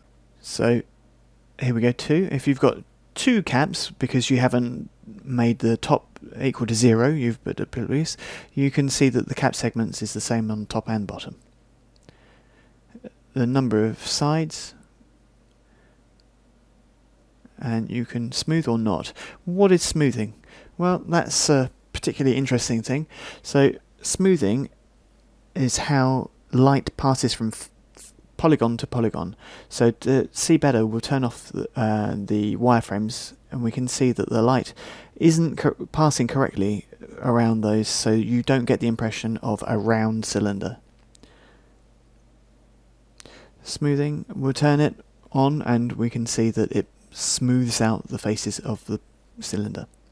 Slice on allows you to cut the cylinder so that you can make a pie chart kind of thing, and there's start and end. If I reduce the size there, so I can make interesting enough shapes for a graphical presentation. So you can see all these transformations that you do can also be animated. So if you hit Auto key and then you change the timeline and then you up the number of segments or whatever, you can animate all of these things. So we'll slice and change the segment, the bottom one, radius and the height, and we can change all of these values and they're animated. All you need to do is hit Auto key. So be really careful. If Auto key is active, don't forget you're making keyframes. Keyframes are symbolized by red around the sliders there, and so each stage of the animation shows and the computer calculates all the bits in between. That's what keyframing is. We won't talk about it more now, but you know, it's good to have that education. So let me take away this object and continue my adventure in standard primitives. So sphere. So we've got two different spheres here. So what's the difference? They both look identical. If I hit F4, then I can see wireframes as well. So here I can see quads and triangles at the poles. As soon as I get closer and closer to the poles, then the squares become more and more rectangular and then triangular, which is pretty annoying for some things. So in that case, you want to use triangles, and then all the faces are exactly the same. The first sphere is called sphere, and the second sphere is called geosphere. Let's have a look at sphere creation close up. So let's create a sphere. So if I hold down the left mouse button and move, I can see that the center of the sphere is where the pivot point is. So I can actually modify this and say that I want the pivot to the base, and so that allows me to have the pivot at its base. So if I do rotate now, you can see that I'm rotating around the base of the sphere. So as a reminder, transformations are move, rotate, and transform and scale. You can think about this before you create a sphere, so you can actually go down there and select base to pivot, so that when you make an object, it's always at the bottom. What's interesting is if we use AutoGrid, now all spheres are going to be nicely positioned on this parent sphere. If you forget base to pivot and you use AutoGrid, then when you create your spheres on your sphere, they'll be at the interior of the sphere, and you'll have penetration between the two spheres. So because the pivot is in the center of the sphere. Base to pivot is pretty interesting. I'm going to turn off AutoGrid. Other things in the sphere that are interesting, we can use hemisphere. We'll leave it afterwards, so you just change it there, and you can cut it in half. And we can see 57 is pretty much the middle, 0.5 is the middle, so above there you can see more or less of the sphere.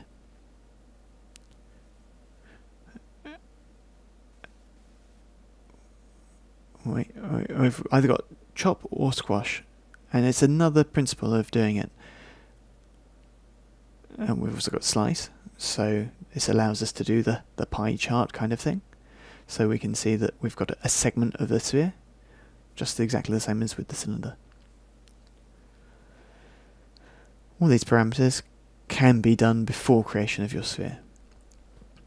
So here, hemisphere, we'll do 0.5, and there we go, we've made a new hemisphere, and then we've made 2 half spheres, and then 3 spheres.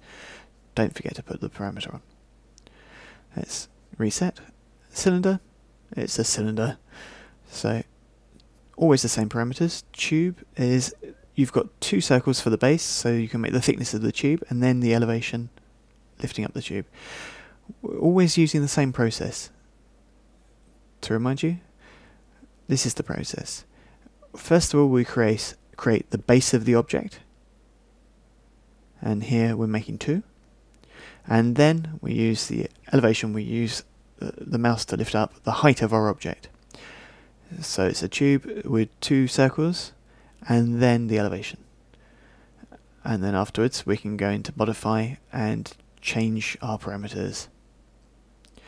Don't worry about being perfect at the start, because you can always go into modify afterwards and change your model. So tube, torus makes a donut with the same principles. A pyramid is really obvious. We can change the number of segments, and so you can see what that does. Don't forget to use F4 so you can see the wireframe as well. Otherwise you won't see very much. Teapot, I think we've done a lot with that already. Teapot's got its own special things, so you can take which parts you want to use. Number of segments. And don't forget that if we go up to the maximum, we get about 262,000 faces. Let's reset. The next one is a very interesting primitive. It was one of the very first primitives, and it was made under DOS, and it was for games. When I make a plane, I have segments here, so I've got 4 length segments, I've got 5 width segments. Let's have a look. So if we go down a bit further, I can see the size of the plane in the viewport, and if we hit Shift Q, you can see that the plane is the same size when I render. So if I change the render multiplier to 2, and I do Shift Q, then you can see that the plane is 2 times bigger. If I go into modify, now I can do 3, and I'll do Shift Q again, and it's 3 times bigger, and so on and so forth. So if I do 20 by example, and I put the enter, and then so I can, and I've got my little plane, which is at render time 20 times bigger, which is fantastic for making water, for example, or other things. Bigger than in the scene. That means that you don't have to weigh your scene down with heavy objects. Be careful though. If you make a surface that's 20 times bigger at render time, and you've only got 2 and 2 segments, for instance, then your plane is divided into 2 segments on the X and Y here. And when I do a render, it's enormous, but it's 20 times bigger than the actual plane I've got, but the density is only 1, which is the mean that it's the same density as in the viewport. So even though the distance in the render is 25 times bigger, subdivision is still only 2 by 2. So it won't have more subdivision at render time than it has in the viewpoint. That's no good. That's really annoying if you need to have deformations like waves. It will be impossible to deform your waves on your plane because it doesn't have enough detail. The segments are only here. So if you want the same number of segments, you need to multiply the density. So let's change it to 20. So now we see the total faces is 3200, and when you do a render, it obviously takes a little bit longer. Don't forget this principle. Okay, so we've seen all the primitives now, so especially on the plane, and all the different types of options. So remember that when you create a form, don't try and perfect it when you're actually creating it. Just go and modify and change the parameters there. If you want to realign it rapidly, don't forget also in Edit, Transform Toolbox, and you can center the object. Primitives and extended primitives. We've already seen all these primitives with the color choice and auto grid, and now if you click here, still in 3D, you can see extended primitives. Just to remember, it's very important that when you're on the Create tab, you can create several things. You've got assistants, helpers, cameras, space warps, systems, lights, 2D and geometry, 3D. In 3D, you've got standard primitives, and you click on that icon there, and you'll see a list of other things you can make. Okay, so we've seen standard primitives already. Now let's have a look at extended primitives. Okay, now listen, these are for you to look at because honestly there are lots of things that are just very seldom used, so you can have a look at them as you like. And you can animate everything. Chamfer box and chamfer cylinder are the most interesting. Oil tank, why not? Yeah, you can change the amount of blending and the height of the rounded cap, etc. So it looks more like a capsule. You can change the number of segments and the number of sides. There you go. So spindle, there's this one here. There's this Gengon where you can make a polygonal cylinder. Ring wave, which is like a kind of 2D explosion kind of thing. There you go. Okay. There's LXed, which is for making L-shaped walls. CXed, which is for making C-shaped walls. Hose, which is for making shock absorbers. Okay, so we'll stop there and we'll do a reset and we'll look at the most interesting one for me anyway, chamfer box. So I'll go back into extended primitives, chamfer box. You create a box as normal and you just let go of the mouse after you've moved it a little bit. So to repeat, start with the base, elevate, move the mouse a bit and then let go. Okay, so here we go, back on this one. So go back to the Modify tab.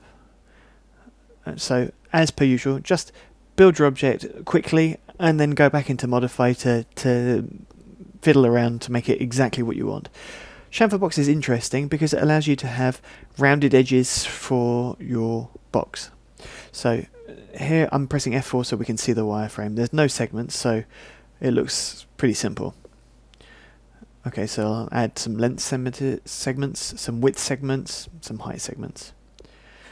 That doesn't actually make a lot of difference to our box, it just makes it heavier. So I'm going to put them back to 1.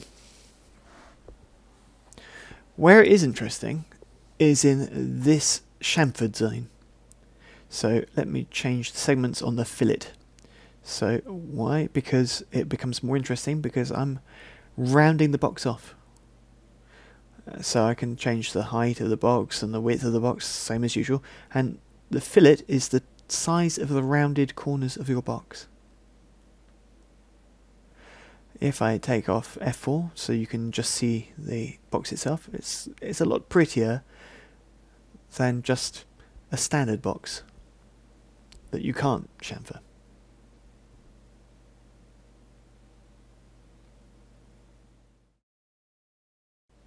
For creating primitive objects, we've got standard primitives, extended primitives, compound objects, particles and other things. What we're going to do is start at the end of the list for reasons that will become clearer later on. So we'll start with stairs. And this is generally made for architects, so it's just a simple way of building staircases. Be careful how you create your staircases. So you've got different types of staircases, so be careful how you make them. So you start with the floor, and then the height, and then the stairs, and then you'll go up. So be careful on this. So create the extent, the width of the stairs, and then climb. Otherwise you get very strange things. In any case, it doesn't matter because you can go back into Modify and you can change all these parameters. So there you go. It's a bit thicker stairs, less of a ladder. There we go. And then we can change around, change the angle, change the offset, and so on.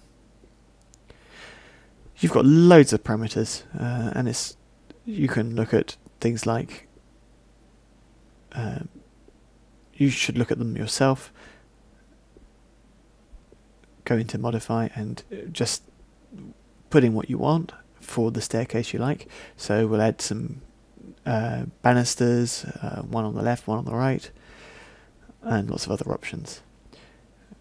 Once they're activated in Generate Geometry, then you can change their own settings in there. Okay, you can close the staircase if you don't like open risers, and you can even box in the whole staircase so that it conceals what's underneath it. So distances, you can all modify them as you like. You can just change them as you want to fit what your needs are. So the easiest thing to do is actually just to create and then to modify as you need.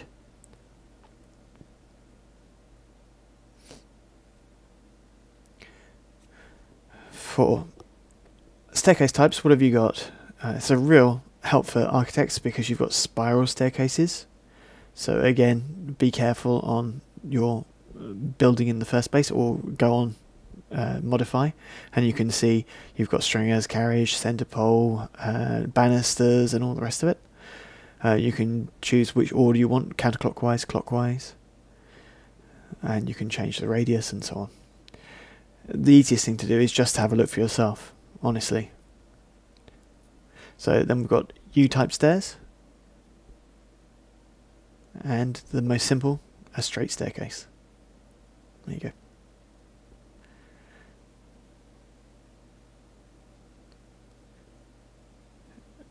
So here's a collection of different staircase types that are easy to make.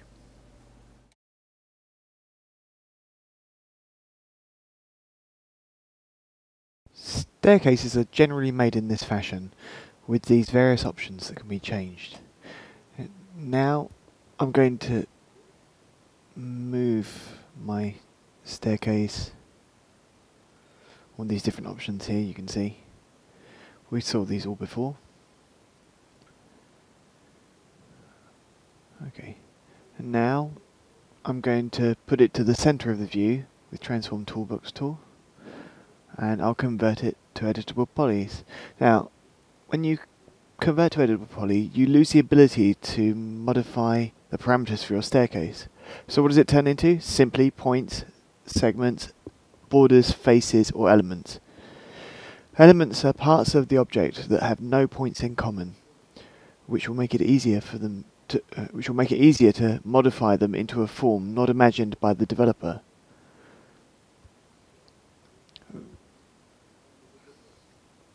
For example, I could change the scale of the central column here, like so. Change this face here, simply by selecting the components you want to modify and moving them. Just a little tip, so that you know that you can make your staircases more interesting. They don't have to be limited by predefined shapes.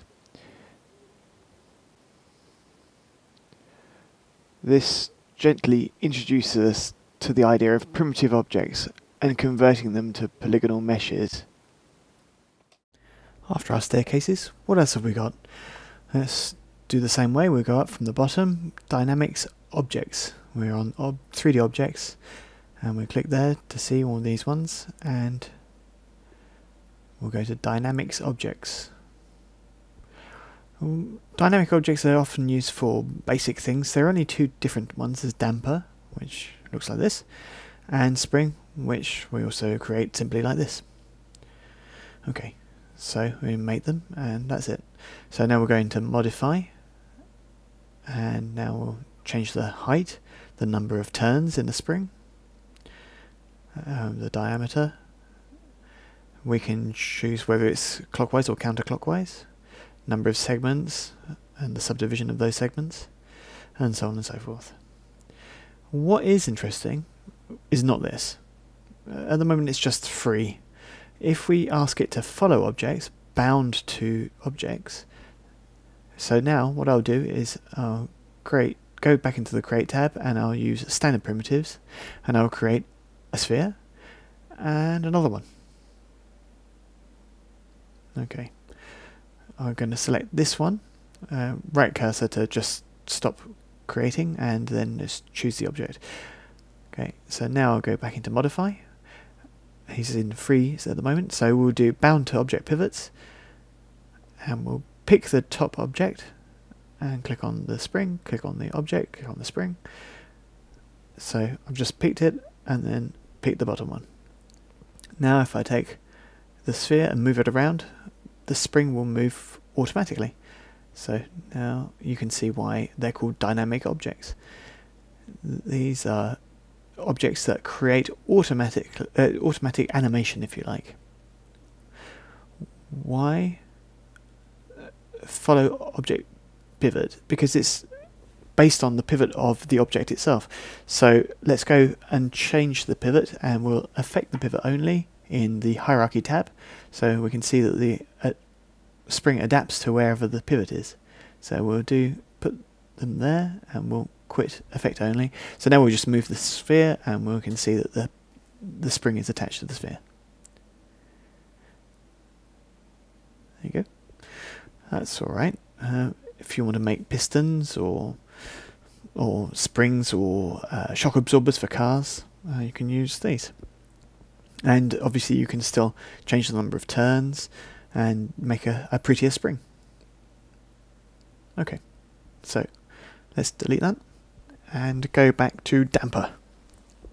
Damper, it's pretty much the same, so except you can have some more options. So it can have kind of a little baffle. Okay, let's have a look. All right, change the height and so on. Okay, you can have a look for yourself. Okay, here we'll make a sphere, but just before we make it, let's go and change base to pivot. And so we've got a pivot at the bottom of the sphere and a box, and this time we're moving it down so that the pivot is at the top. So the pivot's at the bottom there, and the box, the pivot's on top. Okay, so let's select the object. I'll modify it. I'll change it to bound to object pivots. Pick piston object and pick base object. There you go. Since pivots are okay, so when I move the sphere over here, then I won't have a problem. Alignment is done correctly. And there you go. And for the sphere, it's the same as well, because now I can just piston up and down. Okay, there you go. Dynamic objects. Be careful though, because if you select a dynamic object and you convert it to editable polys, you lose all its properties that are dynamic. So there you go, you can't do it. So don't convert those objects into polys. Leave it in primitives as a dynamic object. You can see afterwards that you can add a modifier to add editable capabilities, and that's the big philosophy of 3D Studio Max. Other types of objects mainly intended for architecture or engineering. So standard primitives, and we'll go down the list. AEC extended. So normally these are for architects. So here we have walls. Walls are pretty easy to make. All you have to do is click, and every time you click again, it makes a wall that continues. And you can, as you can see, the gap is soldered so that so here you can see that there's an angle, because it doesn't know yet which direction you're going to actually put the wall in. As soon as you have validated by clicking again, as soon as you click, the angle closes. So stop creation with right cursor, and you can see that the wall is done. You can see that the wall is pretty high, so we can lower it. Okay, that's pretty good. So let's start with the wall, and let's do a reset. And let's make a box, standard primitives. Create the box and make it towards the bottom, so the pivot's on top. So now I'll go back into AEC extended. I'll turn on auto grid, and now I'll automatically be able to create my walls, the walls for my room. Stop the creation. I'll start again with another wall. There you go. There's no problem there. There are my walls for my room, and they're a bit tall, so let's go into modify, and I can attach them, or I can attach them to multiple objects. What do these mean? So if I attach one wall to the other, then you can see now that the walls are identical. So they're identical for management. So if I click on attach multiple, then it will allow me to choose all the walls to choose from them to make them into one object. So now I can continue making walls, like so. And I forgot to close the room, for example. So here we go, make another wall. Using the auto grid is fantastic for this, because it allows me to make my box directly on my walls directly on my box. So now I can attach multiple. I can choose the other two walls that I made, hit attach. They'll be the same color. They'll be in the same object space. So right mouse button, scale, and I will change the height. There we go. So now while I'm here, let's go back and we'll build a staircase. So standard staircase, U shape, auto grid, draw it out, and then lift it up. There you go, there's a staircase that's made. Let's move it in a bit. So you can see with this kind of tools, it's really fast to build architectural designs. Wall creation has got no secrets for you now. So what other things are in the AEC extended group of 3D primitives? So foliage. So let's make this window bigger, so we'll just make it full screen and we'll hide the grid. So when we click on foliage, we can see different plant types. So we can see an interesting thing. You can see that there's a little black dot at the bottom of here, so which means you can continue down. You can also make this part of the window bigger. For this, all you need to do is slide the mouse, drag with the mouse, and just be really careful as to where your mouse pointer is. So you can see I'm in creation mode here, and here I'm in window mode. So you see the difference. There you go. And the mouse pointer changes. So here we have a collection of trees and bushes. So we'll choose Society Garlic. Let's click on that one. And all I have to do is click on it. I've got auto grid on, so I can just choose where I'm going to put my plant. There's my plant. It's just an architectural aesthetic, so it's not exactly hyper realistic, but the plant's created. So let me put a yucca, and we'll put it on the landing. Oh, it's a bit big. Let's change the scale of it and reduce it down a bit.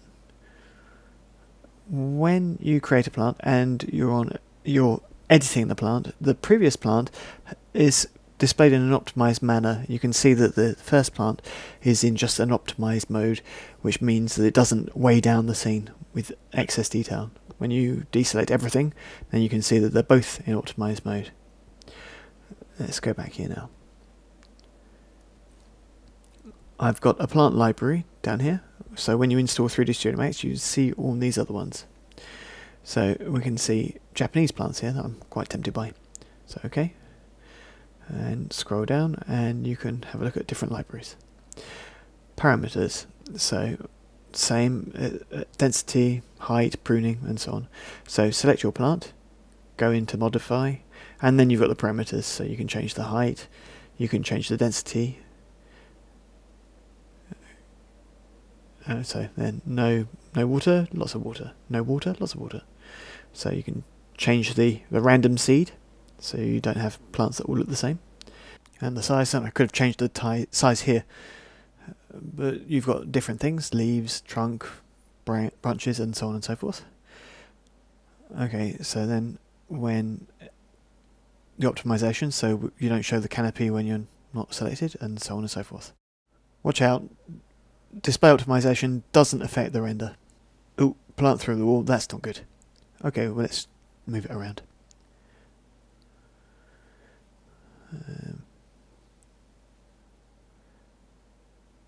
Yeah, put it over there.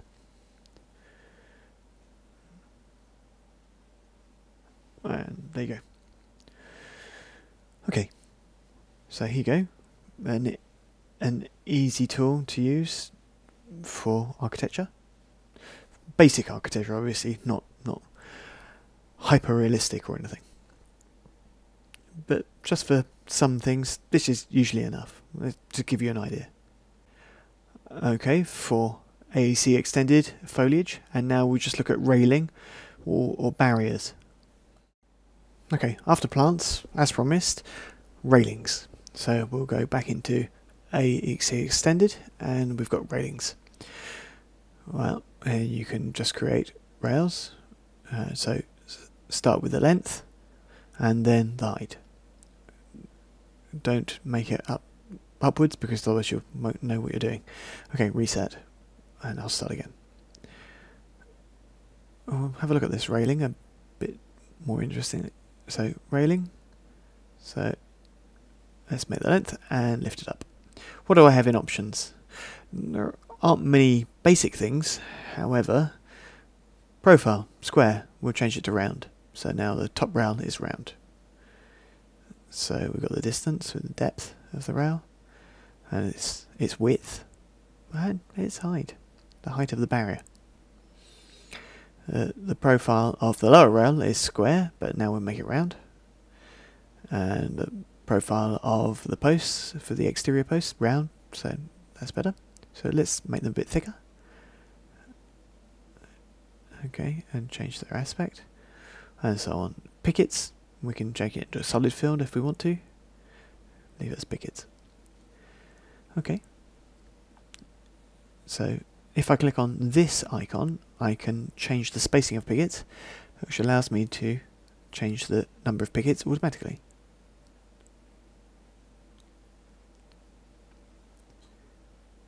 This menu, you can see it's in different places on here as well. So posts, I can change the number of posts.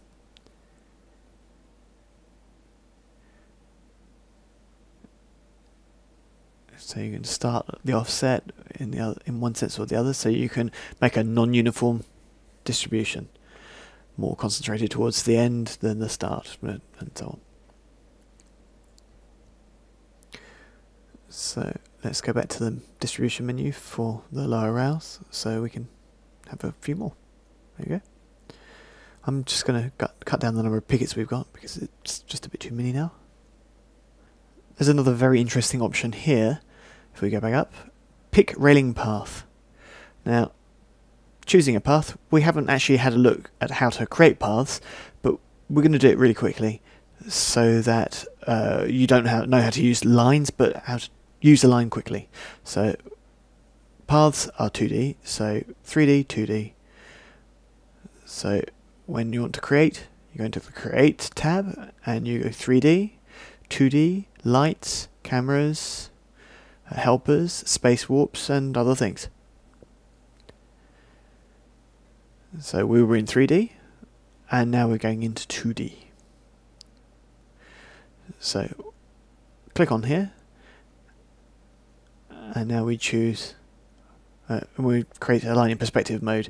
You're just going to be confronted with a catastrophe, because your point could be pretty much anywhere. It could be 3 points in front of you, and then the other one could be at 10,000 meters away from you. So click on Auto Grid, because if you really want to create in perspective mode, it's invaluable. So now you will be placed on the grid. So to create a line, we're not going to show you, we're not going to make a line here, we're just showing you how it's made. So just click, click, click. If you make rapid clicks, you'll do straight segments, and if you hold down the mouse, you'll get curved lines. The goal here is not to make a line. I will repeat that. We won't make a line, okay? But we're just going to use a line for changing this railing. So create 2D line. Tick Auto Grid for making it in perspective mode. So click, click, click, delete. If you'd rather create it in top mode, you don't have to put Auto Grid on because you're in a 2D view. So you don't have to worry about the height. So line, click, click, and click, and every time you just click, if you hold down the mouse button, it makes a curve. If I click again and click again, and don't worry, we're going to go through exercises on making lines later on. P for perspective. Now what can I do? So I select my object, right mouse button to stop creating, click left mouse button on this object, click on the right to stop creating, click on the left with this object. Go to Modify tab, pick railing path, and choose that path. It's obviously a bit weird because there's only one segment for the railing, so if we now change the number of segments, it will try and follow the path a lot better. Okay, watch out for the width here, the thickness. So let's change it so it's a little bit more correct.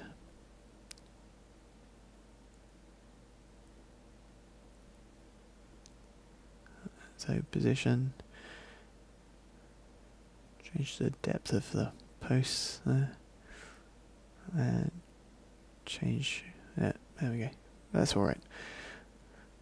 There we go, we've now Now we kind of got a nice railing there. There you go. Respect corners.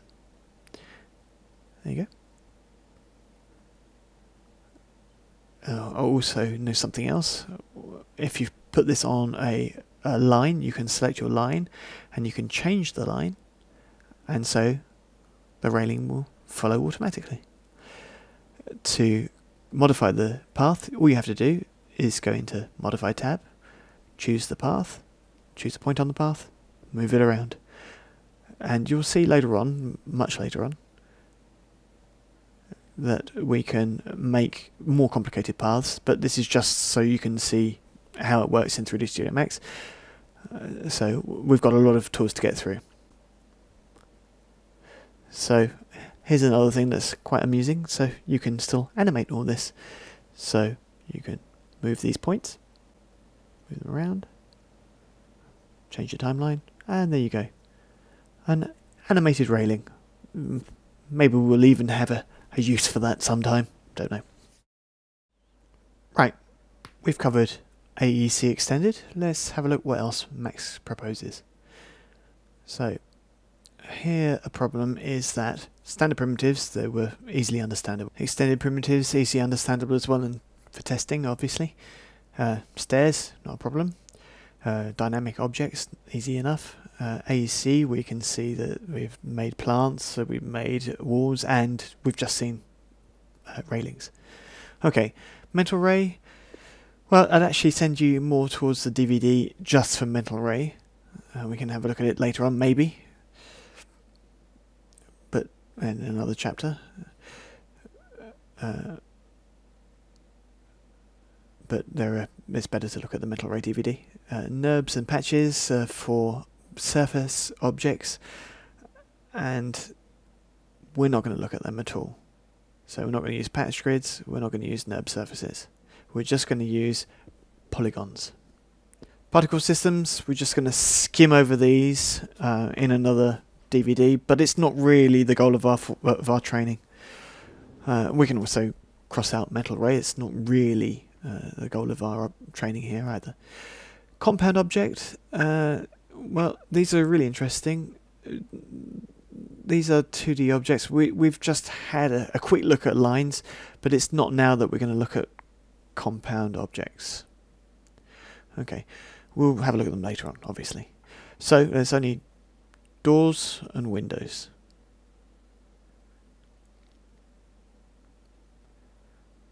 Okay, let's start with doors. Okay, we've got different types of doors. Watch out for the order of creation. There we go. So that's to say that this is the order of creation is really simple. I create the width of the door, the depth of the door, and the height of the door. I can now open the door. See? That's easy. I can have a double door. I can open them too. I can reverse the swing, just in case someone needs to make a quick exit from the room. Okay, we've got other types. We've got bifold doors like this, that accordion, or sliding doors, like on a wardrobe, for instance. And there you go.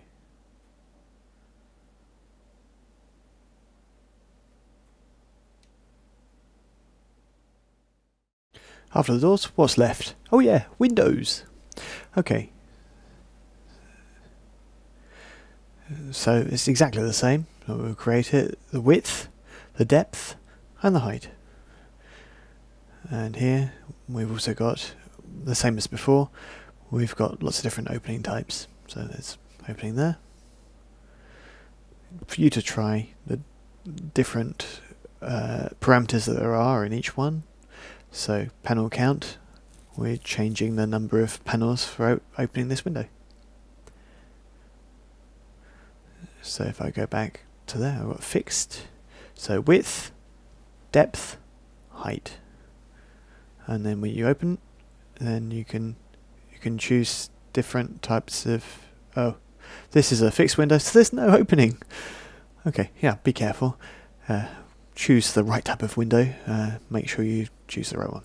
So if you don't see open, it means that it's a fixed window, so like it's indicated in the name. Okay, casement. So width, depth, height, and open, and so on. We're not going to bother really looking at this in depth because you can see the different types of windows for yourself and you can play with them. So sliding, there we go, and open, and also loads of other variables that you can choose, and there you go, and there you go, it's good enough. Here we're going to use snapping. If you need a reminder, go back to the snapping chapter. Okay, snapping, so if I hit shift right mouse button, I can see all the snap toggles. So face, I'll take that off. Grid, points, that's the one I want. Okay, so when I make a box, I need to hit S to start snapping, and there's the box, and it's snapped to the grid. Okay, I'll repeat. S to start or stop snapping. And for setting up parameters for the snapping, shift right mouse button, snap toggles. Okay. Right, this little reminder is going to help for our exercise that follows now. We're going to use AEC extended wall. So S for snapping for the grid. Okay, so now I make a wall, a straight wall. I'll stop the making a wall with right mouse button. Okay, now I'll change to Windows, door. I'm going to use the door.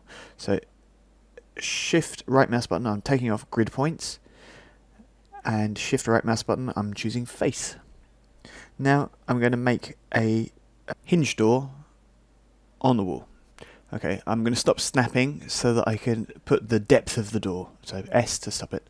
So I'll look in the top view to see how thick the wall is and how thick the door is. Okay, now I'll raise it up to make the height. And there's my door that's made. I'm going to change the height a bit because I haven't really been very careful. So now when I open the door, the hole in the wall is automatically made. And that works equally well for windows, of course. There you go. Let's move on to the creation of lines. So lines are splines. So create 3D, 2D shapes, and we'll go line in spline mode. Splines can also be extended splines or NURBS, which we won't do. Okay, let's just go to splines. So you've got all the different sorts there.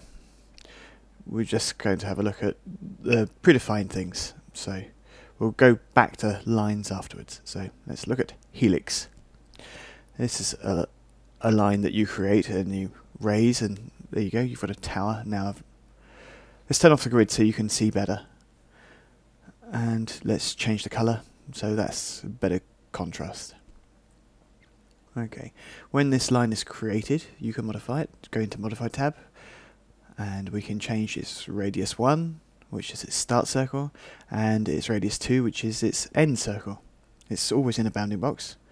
Height, and the number of turns that are in the object space. Okay, so as you can see, down here is the radius 1, it's the circle of the starting circle, and that's radius 2, the end circle. There you go. And you've got the height in the sense of creation, and the number of turns. Bias is a concentration of the turns either towards the end or towards the start. Okay. So every line has different things it can do. So rendering. This is pretty good. It allows you to make your splines viewable in the renderer, as it says. There's the line. If if I have enable in viewport, then I can actually see what the settings are that we've made. If we turn off enable in renderer, then you can't see it in the renderer, so it's a bit silly. Okay, I'm not going to worry about mapping things. We'll just worry about the size. So the thickness of the line and the number of sides. So 3 sides, 10 sides, 4 sides. Only a few segments here, so just 4. So the angle allows me to twist the line that's extruded.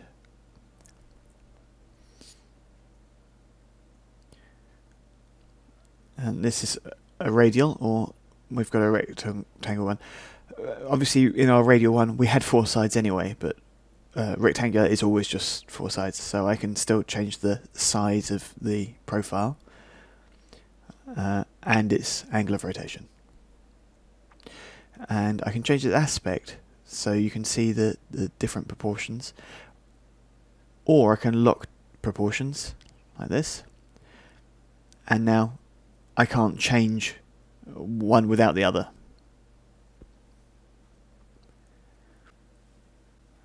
And then down here we've got the parameters that we changed before. So clockwise, counterclockwise, we already know that. Okay, so that's rendering of lines. So if I go back to Helix and creation method, you've got edge and center. Edge allows you to draw it out from the edge, and center draws it out from the center of the form.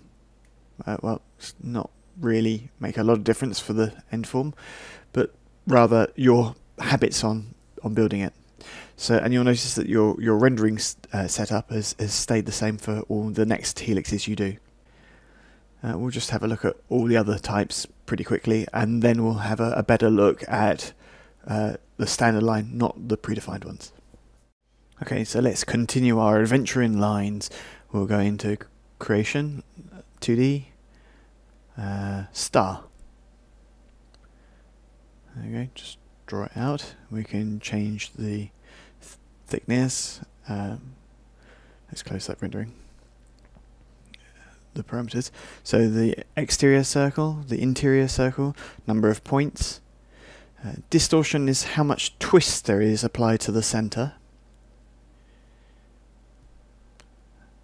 And then you've got fillet of radius 1, so that's to round off the extremities or the interior. So to start off with, it was like a star, and now it looks more like an enemy or a starfish. Okay, right, donut. Well, as its name indicates, it's a circle with a circle in the middle.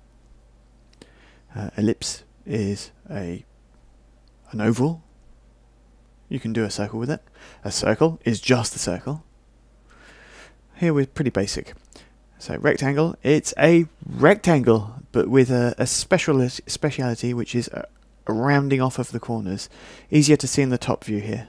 So you can see that making a line here, and you're making a line that's 2 meters 40 by 1 meter 90 roughly. So you need to actually see where the rounding takes place. You need to actually bump it up a lot. So if you hold down controls, you can multiply the values by 10. Make sure you don't interpenetrate, because when you extrude, it's not going to know what's on the interior and what's on the exterior. It's going to be completely messed up for rendering. So be really careful for not to have any kind of overlaps. 2D lines, it's really important to make them properly.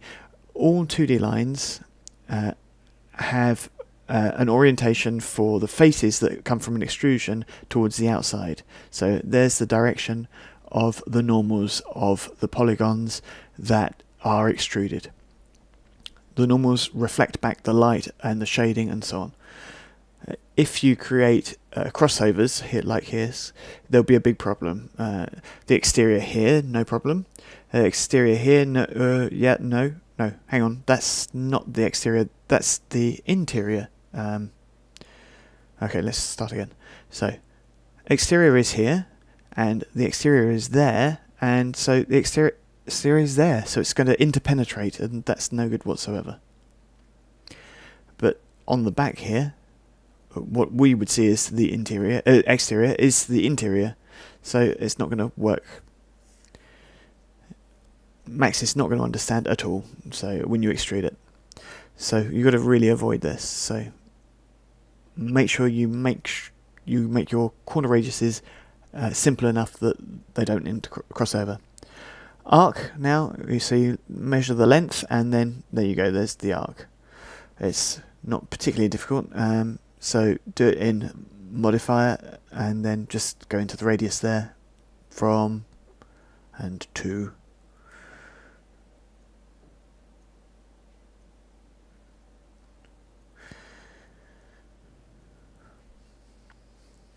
So n-gon, it's a profile with several sides. So we can change the number of sides, and we can make a polygon where we can choose the number of sides we want to use. Section is special, and we'll have a look at that soon. Text, we'll have a look at that in the next chapter. Okay, so as promised, let's look at text. So creation, shapes, text. Here's the text. You can type the text in, or you can go into any word processor. Control C, Control V here. When you've created the text, pay attention to which viewport you click in. That will determine the order of construction and the orientation of your text. If I click in the front view, it will be like this. It will be click in top view like that, and so on and so forth. So it depends on which view I clicked in, and that shows the orientation of the text. Okay. Let's look at just one. Let's reset. I don't want to keep that. So let's go back into 2D, shapes, text, Control V, and I'll put it in the front view. I'll use Alt W to enlarge the front view and then zoom out so I can see all the text. I'll take off the grid with G, and I can see my text. So I can see the size of my text, and the kerning for the text, the separation of the characters. Pretty much the same as any word processor. So if I had more than one line, I could actually generate the gap between the lines. I've got justification, and I've got the type of text that I've got. And obviously the fonts you've got depend on what's installed in Windows for you. So you can always enable in renderer and enable in viewports so you can see the thickness. So you can set the thickness and it becomes a neon tube. Don't forget that you're in wireframe mode here. F3 for smoothing, P for perspective mode, Alt middle mouse button so you can turn around your text.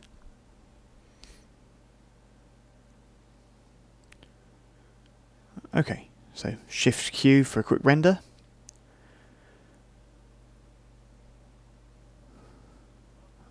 So there you go for text creation.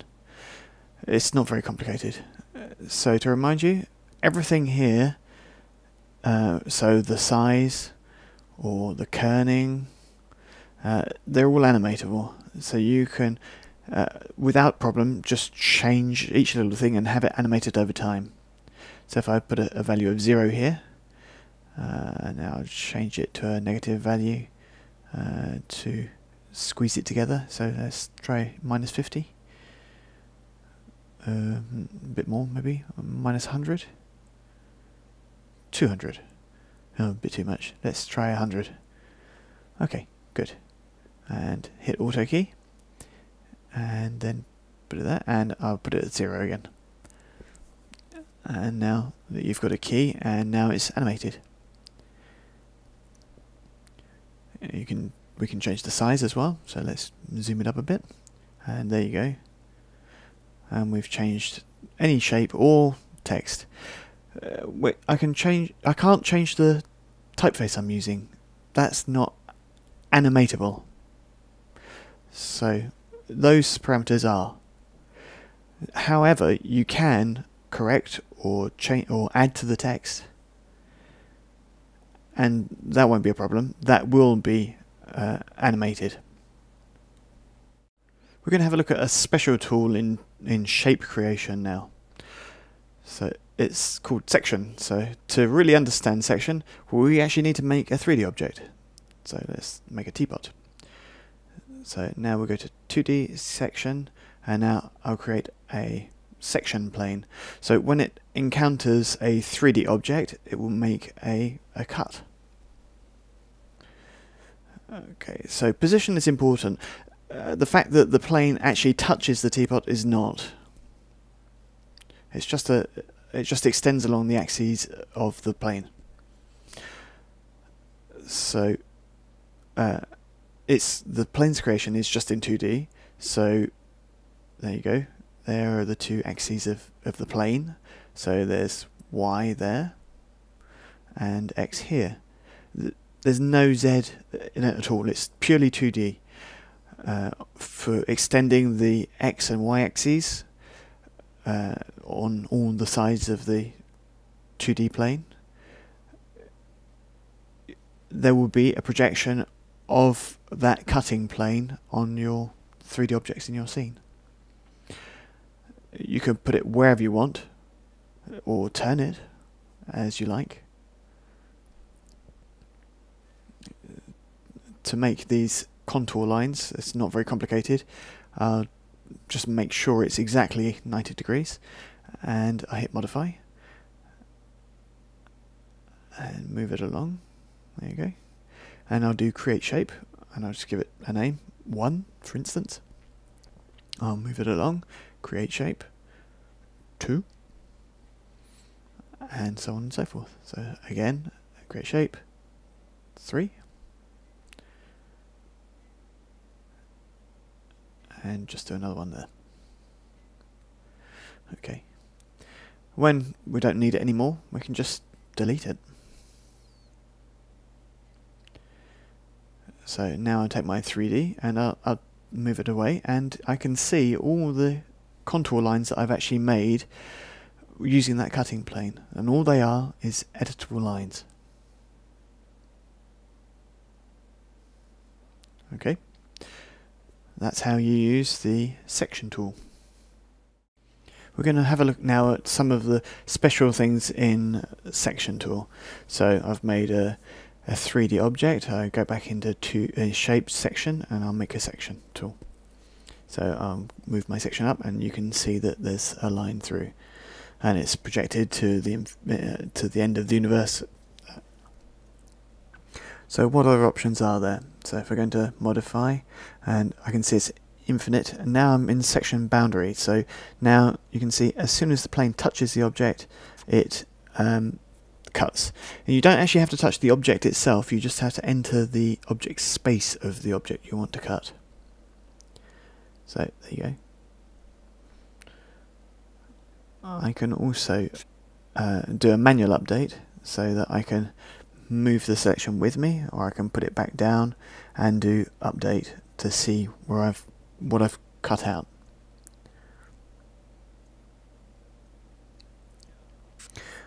But so by default it's on when section moves. As you move the section plane, it changes. When section is selected, so you choose the selection, take it with you. So now you do create shape, and it will be that section that you've made, and then you can move your section plane and update section again. So let's have a look at the creation of lines. So creation, shapes, line. For this we're going to see some special things, so or hints and tips. So we'll start in our front view. So right mouse button to activate that viewport, Alt W to enlarge the window. While I click the left mouse button, I'm just making straight segments. If I click and hold down the mouse, then I'm working in a spline mode. So I'm still holding down the mouse button, I let go, and I still got another curve. Keep it held down and let go, and now if I just go back to simple clicking, I just have straight lines. Okay, delete. I'll repeat. So to make this type of shape, click, click, click, And now I'm going to just have a look. 3, 4, 5 squares. Okay, click. I'm going to put myself roughly in the middle of those two bits. Yeah, so there we go. Okay, up there. And I'll click and hold and draw it out. And now I'll come back down to the bottom to here and just a simple click and then another click. When you close your spline, it asks you if you want to close it. And we'll say yes. So a simple exercise using the grid or not to combine straight lines and curves. We could use snap to grid, of course, but the aim here was to get you used to straight lines and what are called Bezier curves. Just to retrace our steps, when I made this object, I started with a first click here, a second click here, a third one here, and a fourth one here. And these were just simple clicks on the mouse, left mouse button. Same for this one actually, 5. So next I made a point here, number 6, but this time I held down the mouse so that I'd get a tangent this way. And I put my mouse down at the same place on 5 so that I had the same tangent for exiting the point 6. And then going back to point number 1 with just a simple click, and then I had a message asking to close the shape, close the spline. This number 6 point is a Bezier point. We can see later on that we can have handles that allow you to change the tangent, the entering tangent and the exit tangent, based on this point in Bezier mode. When you make a line, it quite often happens that you go outside the viewport. It's not a problem because all you hit is I to center on the mouse, and you can see it follows the mouse then. You can't see your form anymore, but just hit Z and it will zoom out. So click I to be on interactive mode with the mouse, and then Z to zoom out to see your whole shape. So you can always see like this without trouble. Z. And close the spline. Let me delete it. Let's carry on making lines. First we'll reset the scene. No, yes. And still we're going to use the front view, so right click on it, Alt W to maximize the viewport, and this time I'm just going to use grid snapping. So to remind you, shift right mouse button to choose grid points from the snap toggles, and then S to activate the snapping. So creation shapes, line, and now you can see that my cursor is snapped to a grid point. So click, click, click, click, click, and put it here and hold, and go down, click, click, close spline, yes, there you go. A little exercise which will show you how to create fast 2D profiles. So here we are with our shape, and modifying it is really simple. So we go on to Modify tab, and we want to go into the different sub-objects. What makes up my shape? So vertex, segments, or the spline itself. So we can also go in here in the little plus, and we can see vertex, segments, and spline. So, and you can see there's some pre-selections already made. On vertex mode, you can see the yellow point, which is the first point that you made for the creation of your object. So you can also go there in a different way. You can go right mouse button, spline, segment, vertex, and top level. Spline is the whole thing. Segment is the line. Vertex is the points, and top level is the whole object space. To access the components that make up the object, so you just click on vertex, and to quit the mode you just click on the same icon again. So it's pretty easy. This idea of sub-objects or components is pretty important to 3D Studio Max. So let me choose points again, and I'll take this point and I can just move it. So don't forget to press W for being move mode. So I'll just move it around, and there we go. This point object stays in corner mode, and so in straight line mode. When I take a Bezier point, I can see that there's a handle, and when I move the handle, I'm changing the whole curve. However, there's a bit of an issue here.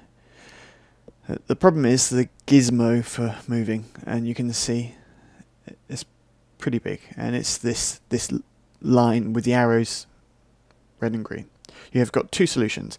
Either you can click on the handle, but when you do that, then you're going to be just moving on X, and so you can't actually change the height of the Bezier unless you hit F8 to change to work on two axes. If you don't want to do that, or if you want to work a different way, you can hide the gizmo by hitting X, and now you don't have any constraints, so you don't have any problem with moving it around as you like. Also, you have other techniques. You can go up here, and so when you can see your hand icon, so you're not going to go into a menu or anything. All you need to right mouse button, axis constraints, and there you can actually say that you want XY. Usually I close this window and then move it around and then display it again. Or don't forget F8 on the keyboard. To modify points, all their attributes, you've got 4 possibilities. These possibilities are available when you select the point and you hit right mouse button, and you can see Bezier, corner and smooth. And you can see a little tick that shows you the point you've chosen is in corner mode. If you change smooth, it's an automatic smoothing for the tension between and the tangent between the entering of the point and the exit of the point. You've got no control over it. You can see when you're in smooth, it's an automatic smoothing. You have no control over it whatsoever. If you want to control your smoothing, change it to Bezier, and then you can move these handles and move them in and out. Now, Bezier is symmetrical normally. If you move one of the handles, then the other handle will move in a symmetrical manner. If you want to be asymmetrical, then choose Bezier corner. Now you can choose one of the handles and you can move it, and you can choose the other handle and you can move it as well, but it's completely asymmetrical. And of course you can go back to corner to go back to the original form of the point. This little cocktail of options give you a lot of flexibility. Bezier, corner and smooth. So in our next chapter we're going to have a look at a better application of these tools and look at all these other interesting options. So let's go on to the next chapter to manipulate points and tangents, curves and segments. For this exercise, I'm going to ask you to put yourself in the right view by right-clicking on it and maximizing it by Alt-W. Let's create shaped line, and we'll use snapping, so shift right mouse button, choose grid points, shift right mouse button, grid points on the snap toggles. Okay, and now hit S to snap. Now you'll see that the cursor has snapping activated. So now for creating a line, we'll start with a point here, and we'll go there, up, down, down, up, 2 by 2. It's a pretty mechanical. It's very rapid, but there we go. We change it a little bit, and we'll go down here. There we go, and close our spline. Yes. I'll take off snapping with S on the keyboard. Let me go to modify now. Now I'll select all my points and just choose these ones on the inside. I'm not taking this one on the outside, I'm just using these ones on this stair-stepping thing. Smooth. So now I have a wavy line. So right mouse button, changed it to Bezier, and now I can see I've got all the handles. Problem with the Bezier handles is if I move one, it changes the other side as well. That doesn't really suit me, so let's choose Bezier corner. That's much better. So now watch. So now I'll change to move with W on the keyboard, and I'll take one handle, and it's only him that moves. So let's undo that. If I use lock handles, all the handles on this side are going to be locked. All the handles on the other side, this is why order of creation is important, of all the selected points are locked as well. So all those that are like, if I do all instead, all the handles are locked. So just not the ones on one side, left side or the right side in the order of creation. So let's put the points back to how they were. Corner.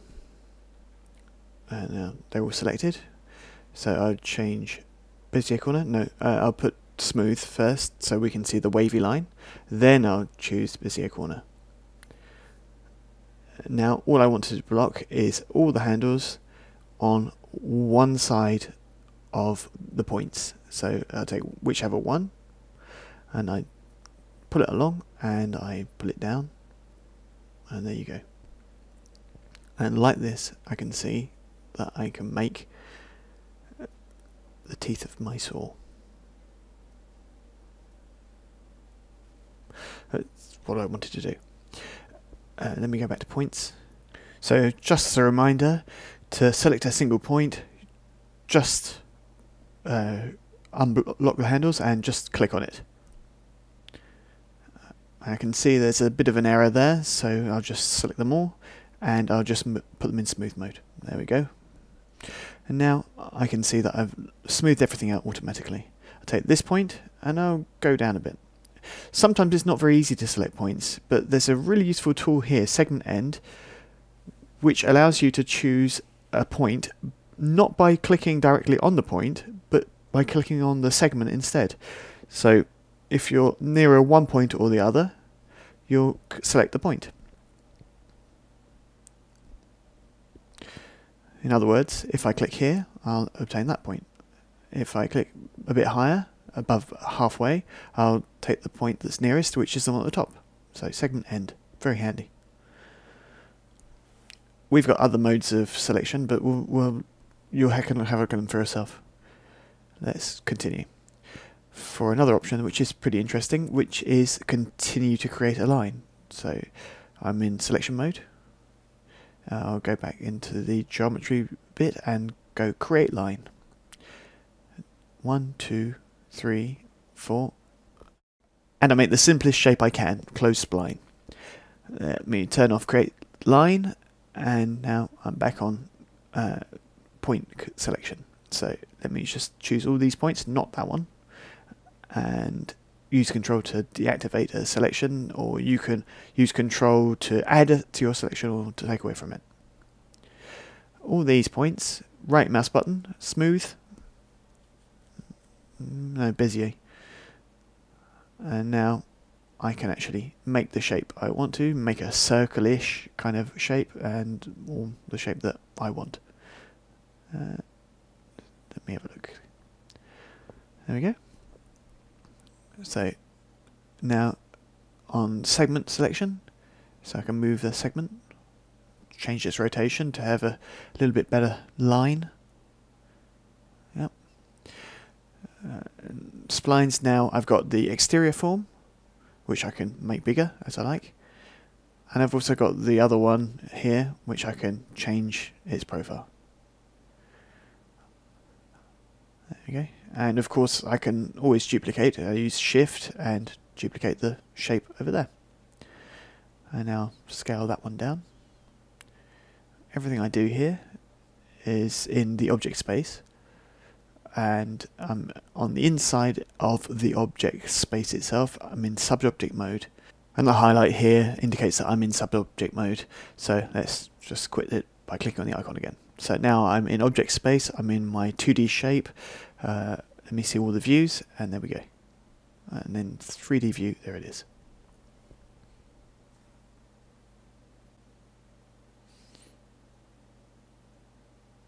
So here we looked at manipulating points and duplicating shapes.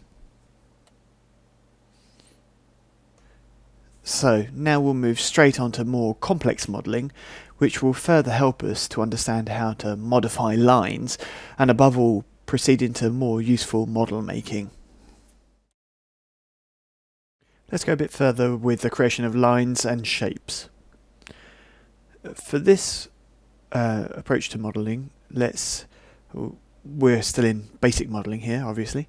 We're going to use 2D lines, and we're going to create a rectangle, not in the perspective view, but in the front view. So F, Alt W to maximise the viewport. So let me make a rectangle. A thing that's very interesting now is I'll turn off Start New Shape, and I'll make a second rectangle. These two rectangles are added together. I can still carry on making other objects, so I've unticked Start New Shape and I've made a circle now. When I go into Modify, it's not marked rectangle 1, 2 and circle. It's the first name, which I'll change. So I call it Basic Shape. Okay, there we are. And now this is nothing other than an editable spline. Points, segments and splines. The circle, rectangle, and the outside rectangle. So what difference would it make if I hadn't unticked Start New Shape? I'd have my first rectangle, my second rectangle inside, and a circle. For each creation, if I go into the Modify tab, I will see each individual part, so circle, rectangle, or the other rectangle. If I go back into perspective view so we can see better, and I'll take off the grid, G, if I look now, I can see I've got 3 separate shapes.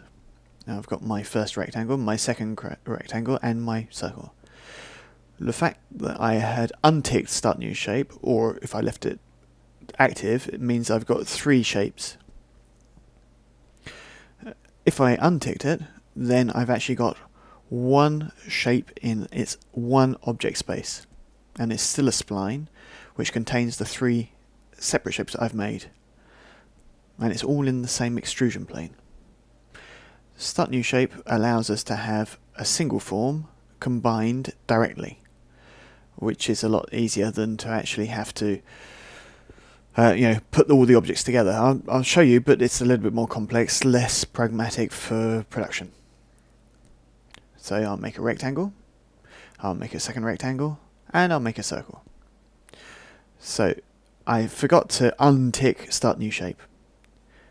So I'll take my first rectangle, and I'll go into Modify. And you see it's just a rectangle at the moment. It's not an editable spline like this one. So points and segments and splines. So I've got to select it, right mouse button, convert to editable spline. So in this case, I'm going to convert it into an editable spline. Now I can go to points, segments and splines. So here, that doesn't actually help me put those other 2 things in it into the same object space. Now I go down to Geometry, Attach, and Attach Multiple.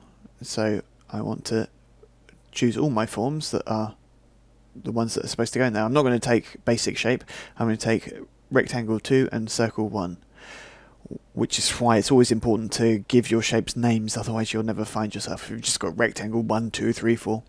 So I'll attach these 2, clicking on Attach, and there we go.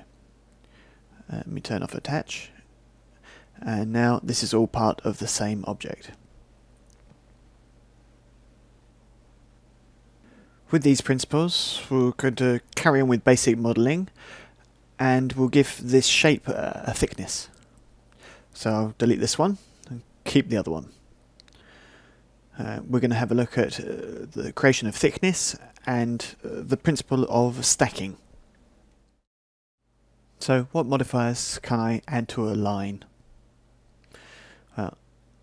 Modifiers are a bit like all the other tools in other applications, but they modify or add to the form you've made. What's important to look at is the order of creation. So here we can see view axes, and what we want is actually local axes. So there we can see that they're completely different to the view axes. So in the view, especially in Max, X and Y are always flat and Z is always towards the top. That's what the view axes show. Okay. On the other hand, in my object, my work plane was here. So this is our extrusion plane. So it was drawn in X and Y, and the Z is the thickness. That's what the extrusion is going to be. So there you go. It will look like that. So what I'll do is give a thickness to this form, to this shape. To extrude it, it will give it a shape a bit like this. Excuse my drawing. This thickness here and here will be the Z, the local Z for the shape. To give this extrusion, it's modifiers, mesh editing, extrude. There are different ways of getting these modifiers. If you know them by heart, then you're going to extrude here to give thickness to your shape.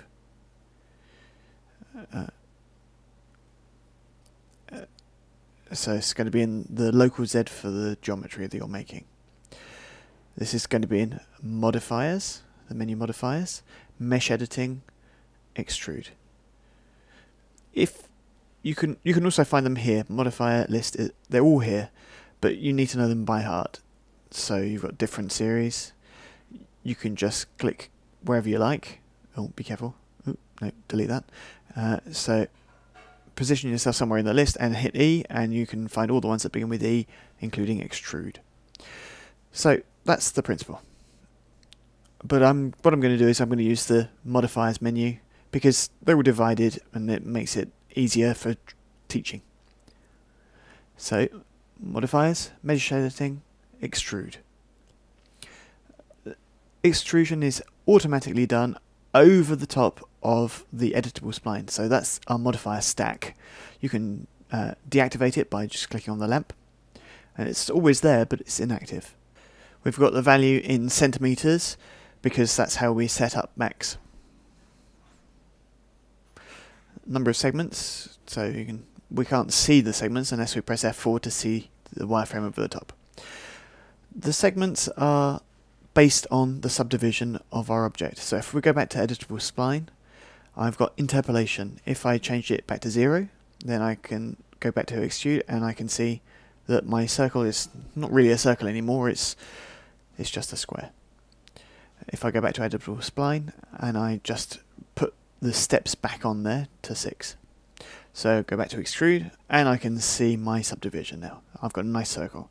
It's very laborious to keep doing this all the time, but if you want to see everything, all the stack, everything over your selection, all you need to do is click on the show end result toggle.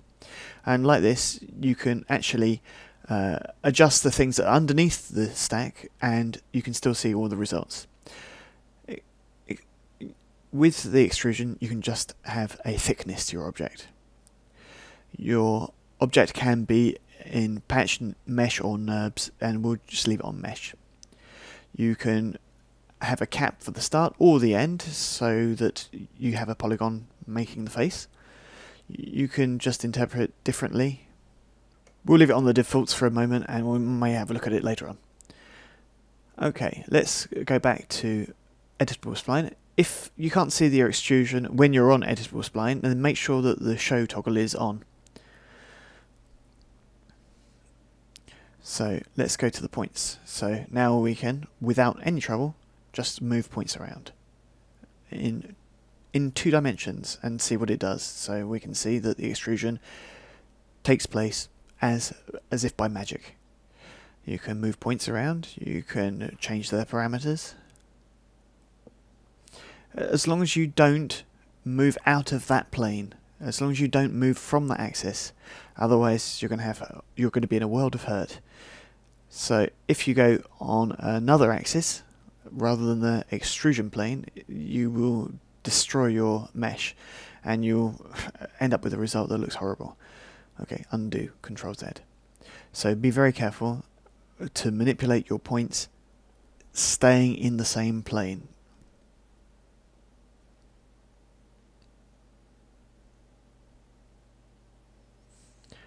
The extrusion plane, to remind you, is this one here. Let's just draw it in. Extrude gives a thickness to your object, so you can only work on this extrusion plane.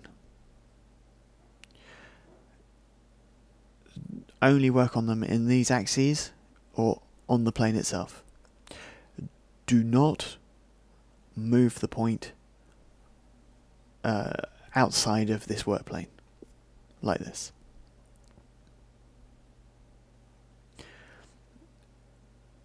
Only do it in this 2D plane. Other axes only give a thickness to your 2D form, so don't change that. Don't do it. Okay. If I select my segments, I can move my segments.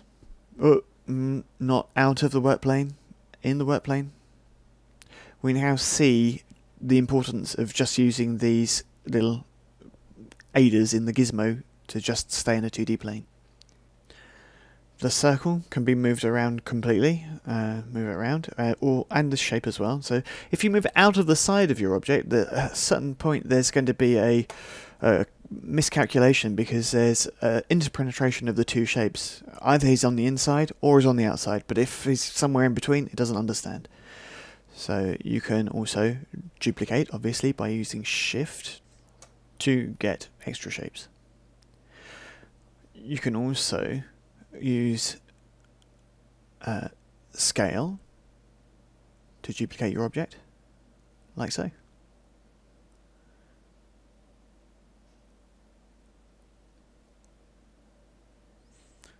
Okay, our exercise, this one, that's done, so let's reset.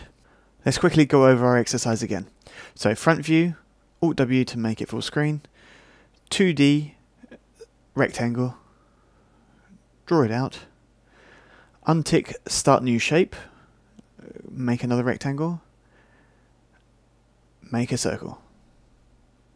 Okay, unticked start new shape.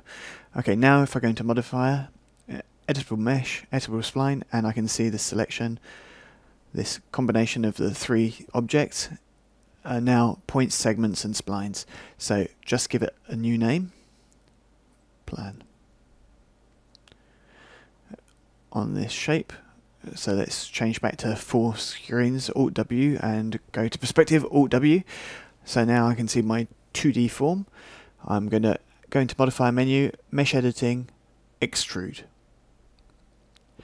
Now I've got the value of the extrusion down here, and there I've got my shape. I'm going to editable spline. I'm going to click on the toggle so I can see the end result. I can change the points, make sure you're in the right area to see the points.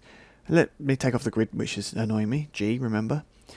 So now I can change to duplicate the forms, so move, or W on the keyboard, shift, and move it across. And there we go. Now I can change the scale on a single axis. I'll move it up to the top, move my object, move that, shift, duplicate it, take the 2 points that are on the outside edges, change the point mode, control click to choose the points, and then move them down. And now I can go back to extrude to change the distance I'm extruding.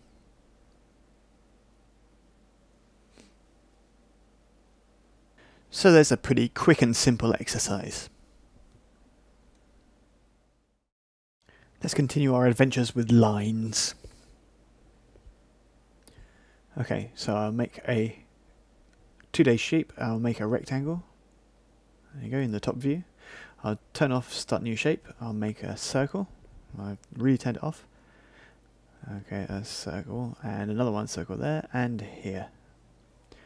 All these shapes are on the same extrusion plane. So if I look in the perspective plane and I look in the modifier list on the modify tab, I can see editable spline. Let's just maximize this viewport. I'll just click off the grid with G. Okay. What I'm going to use now is a Boolean operation. So let's expand this out, and this will be done on splines. So the whole shapes, and the circles, and the rectangle. Explanation. In the geometry part of the list of options, I can see booleans. Booleans, what are they? It's a union, an intersection, or a subtraction of one form from another. So let's have a look at this with a drawing. So if I use Boolean with union, which is the default, so I have two circles. I'll draw one circle crossing over the other, and a union will make me a shape that contains both those two forms without the bits that cross over. If I choose subtraction, that will depend on the order of selection. If I select the first circle, it's the one that's going to survive, and the other one is going to bite into it. If I choose the second circle, it's the second circle that will survive, and I'll have a bite taken out of it from the first.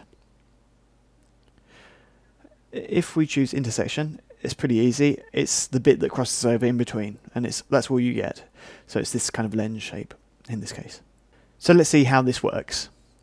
To do this, you select one shape, this one shape here, and click on Boolean, and we're in union mode, and I'll click on the circle. There we go. Now we'll continue, and we'll click on this second circle, and the third one. And that's how Boolean operations work. What I'm going to do now is go to the modifiers menu, go to mesh editing, and then choose extrude. And there you go, and we've got an extrusion of our shape. Okay. Now, if I duplicated this form, what would happen? If I copy it, I can see the extrusion and the spline. So we'll go back to the spline. If I go down to outline, it's very interesting. It allows you to create an outline of the spline. So don't use the numbers there, because you can easily go over what you need. So just Control Z, and I prefer to actually click on outline and then click in the viewport and just move the mouse around so that you can see exactly what you want to do. It's a choice, but be careful, don't click again and click again, because otherwise you'll have lots of outlines and you won't know which one's inside or outside or whichever way. So let's deselect those and Control Z to get rid of them. There we go. Okay, so either you click on outline and you do it in the viewport, or you click on outline and you enter on the keyboard or use the mini sliders. The fact that we've done an outline means that we've now got a double line. If we come back on the extrude, what do we get? Thickness. So using outline, we've got two different profiles. Here we've just got a wall, and down below we've got a flat extruded surface. If I increase my extrusion, then I can make walls, lower them down onto my floor. Okay, so there's a very simple way of creating profiles with rectangles and circles.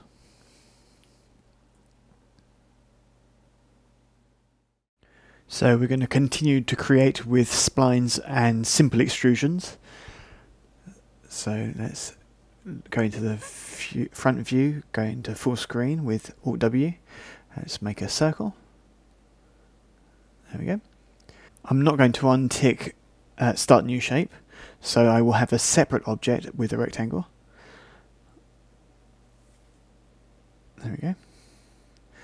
So I'll take away the grid for a better view. Okay, so now right mouse button to stop creating, and left mouse button to stop selecting. So pick, and I'll choose a circle. And now the circle is now a reference axis. So now the box is going to turn around the circle. So I'll select the box, I'll select rotate, and choose circle 01, and exterior axis. So now it will turn around the circle. Superb. Control Z. Okay, now I'll hit Shift and I'll make it around there. So I'll make several copies. So let me try 10. Okay. I could have done 10 more. Let's try another 9 now. Okay. And then another one for the root. Okay. Let's just reposition this one and that one so that they're a bit more evenly spaced out. Okay. Right. P for perspective. And there we go. That's all the bits that I need for the 2D. So now what we're going to do is a simple way of doing it. There are other ways of doing it, but we're just going to use the tools that we know already. So we now convert this 2D form into an editable spline. Right mouse button on the circle, convert to editable spline. Okay, so now I'm going to attach all these rectangles on that object space. So attach multiple, and I select all the rectangles. Attach. And now they're all the same object space. And now I'll go into spline mode. I'll select one spline, and I'll choose Boolean Union with the circle. And now all I have to do is click on all the squares to Boolean them all. So like this, I'll make the profile of a gear. Click last one. Okay. To make the hole in the middle, which I forgot, I'll make another circle. Won't do it there. Be careful. Delete. In the same view, F for front. Okay, I'll make a circle. I'll put the circle in line with this one. Quick align. Automatically it's going to do pivot to pivot. Choose that spline. I'll go into modify. And now I'll do attach again on that circle. There we go. P for perspective. And now I can see that all this is in the same extrusion plane. Modifiers, mesh editing, extrude. F3 so that we can see the smoothing. And there we go. Our gear. If I come back to editable spline and I see all my modifier stack, so now I can select lines and change as I like the scale, or duplicate another circle inside. There we go, to create more interesting gear. Here's a really swift way of making objects. Obviously Booleans are really cool, but we're using very simple things, and it goes really quickly just with splines and extrusion. Spline tools. Okay, spline tools allow you to modify a line that already exists. So first of all, we'll create a line. So we'll go into the front view and we'll go create 2D line created. Okay, let's put it in full screen by Alt W, and we'll just hide the grid with G. So this line, if I go into modify, goes points, segments, spline, etc. If I move this menu over to the side a bit more, I can actually see all the submenus, all the rollouts. This is a bit laborious, so it's easier just to reduce the size of this one. And then we don't need selection, so I can close that rollout. I don't need geometry, so I can close that. I don't need surface parameters, so I can close that one. The fact that I close them all like this, you can actually do it all automatically by using the right mouse button and choose Close All. Right mouse button, Close All. And you can open one and open all there as well. Right mouse button, Close All. So you can see the idea, and it's the same for all Max tools. So you need to know what each rollout means. Rendering we've already seen. Interpolation we've already seen as well, so you can subdivide each segment. Selection, we know that one already. We've got points, and we can choose particular points. We don't need to do this.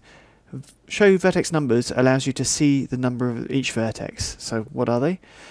It's based on the order of creation. So the first one that we made was here as yellow, and it's number 1. So then there's 2, 3, 4, 5,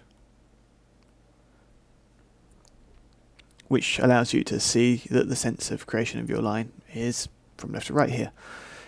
If you tick only selected, then it's only if you select points that you can see its number. Okay, and you can select more than one, and you can see all the numbers then. Okay, turn that off. Close that one. And I can select here as well. So, vertex. So if I go into geometry, and now I can see the bits I want to look at. Right. Break allows you to take one point and break it into 2. What do I mean by that? I mean separate them. So let's move that 1 point, and now I've got 2 points where I've cut the line into. Okay. Attach and attach multiple allows you to combine objects into a single object space, which we already saw. Cross section, we won't use it here. It allows us to deal with NURBS and patch surfaces. We're only going to work in polygonal objects here. So, refine allows you to add points to lines, which make new segments, without modifying the curve. This isn't bad, because let's put this in smooth. If I do refine and add more points, it doesn't affect the curve.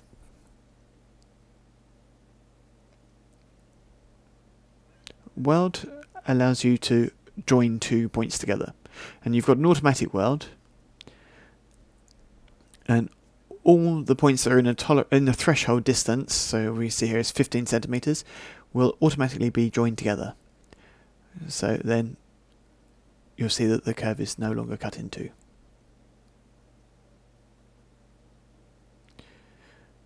We've got another weld technique. I'll just break those 2 points apart.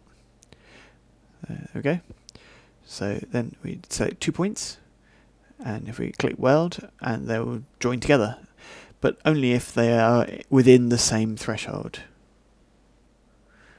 So it's really small. It's only 1/4 of a centimeter, so it's too small. That's not going to be enough to join these 2 points together. So let's make it a huge zone and do weld, and then they will join together. Let's Control Z that. We've got another technique for putting these 2 points together. If you do fuse, the 2 points are put one on top of the other, but they're not welded. So if you move them apart, you can still move them separately. So 2 points together and do fuse, and then you can do weld. And it doesn't matter what size the threshold is, because it will still weld them. They're on the same place. Okay. Let's do Control Z so we continue. If I do connect, and I take 1 point, hold down the mouse button and I go to another open point, and then I can join them with a segment. If I take this point now, if I make that one first, that becomes the first point in the line. If I take this last one, it becomes the first then, which allows us to look in selection and show vertex number. And turn off selected only to reverse the order of the spline. So you see 1, 2, 3 from right to left. So if I take this point again, I do make first, and now you can see that the points are inverted, which is pretty useful because when we make more advanced creation, so the order of creation of the line makes a huge difference to the shape that you're making in 3D. Let's turn off show vertex numbers and close that rollout. Cycle allows me to just go along the line and cycle along the line and choose different points. We can also create other points by using insert. So with insert you can create other points and you can draw them out as you like.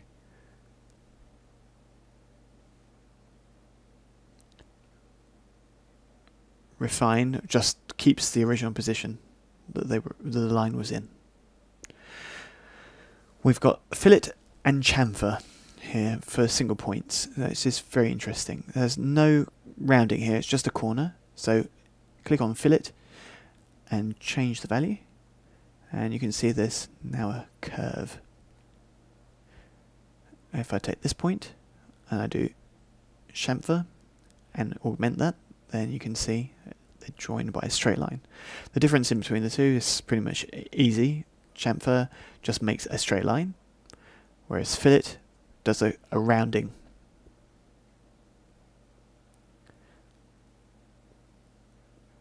What will allow us to see lots of different little things and modify our curves a bit better. Let's have a look at some other spline tools to better manage segments and splines themselves.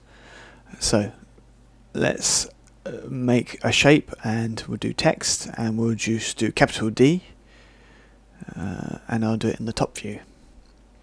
And I'll Alt W on that window so that it gets full screen. I'll take away the grid with a G, and I can see that the grid is text, and I'll convert it to splines. So right mouse button over the object, convert to editable spline. Okay, now I can see all its individual components. Okay, I think I've got too many points here, so let me just try and clean these up. So there are lots of techniques. So you can select the points and just hit delete.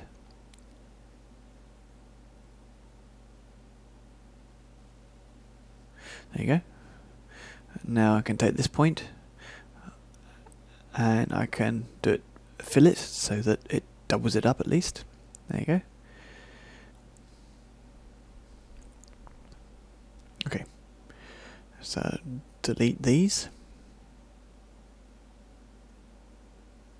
I'll take him and I'll fillet it again so I can do it in the viewport. There we go. So now I'll take the segments, two there, and I can divide them again once, or change the number there so we can up it. So once is fine. So let's go back on spline and we'll see some things we haven't seen yet. So Boolean we've seen, but mirror we haven't.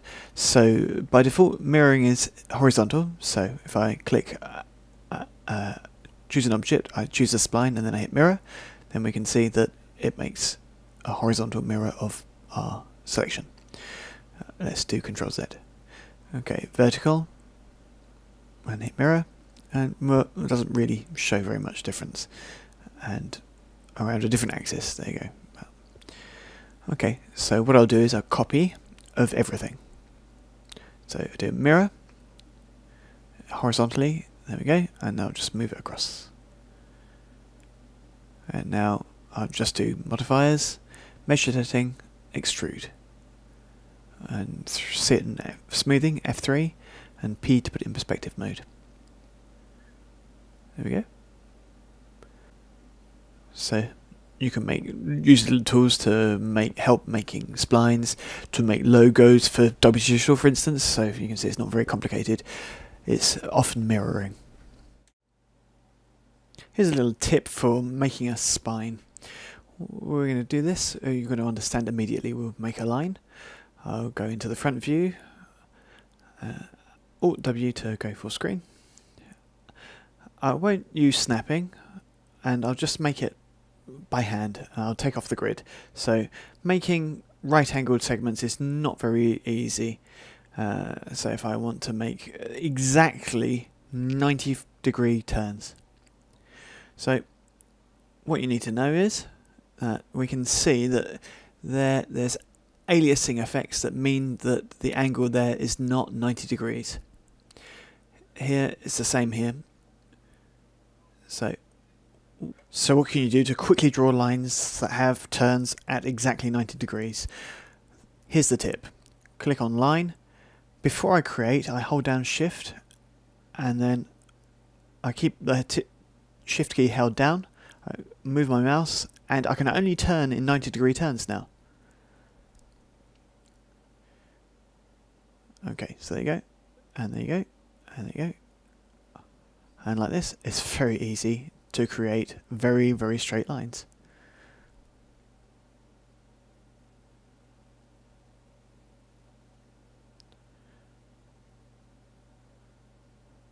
Oh, another tip while we're here. Don't forget that you press shift, you create. If you go outside the screen, let go of shift, hit I to be in interactive mode, Z to zoom on the whole view. So hold down shift again, so you go back to 90-degree mode, and there you are, perfect right angle turns. It's simple, but you need to know it. There are other types of spline. We've seen create splines, and we've seen spines, but we're not going to see nerve splines, and we're going to see extended splines now. So now these are more for architects. So let's go to the front view. So there's W rectangle makes a wall, an L. Wide flange makes a kind of an I to make rails. A T to make a T shape. And channel to make a C shape. All the rest of the things, all the parameters are exactly the same, so all the rounding off and all the rest of it. Alt W so we can see better. And like this, we've got each object in the modify list, and we can alter the things in there.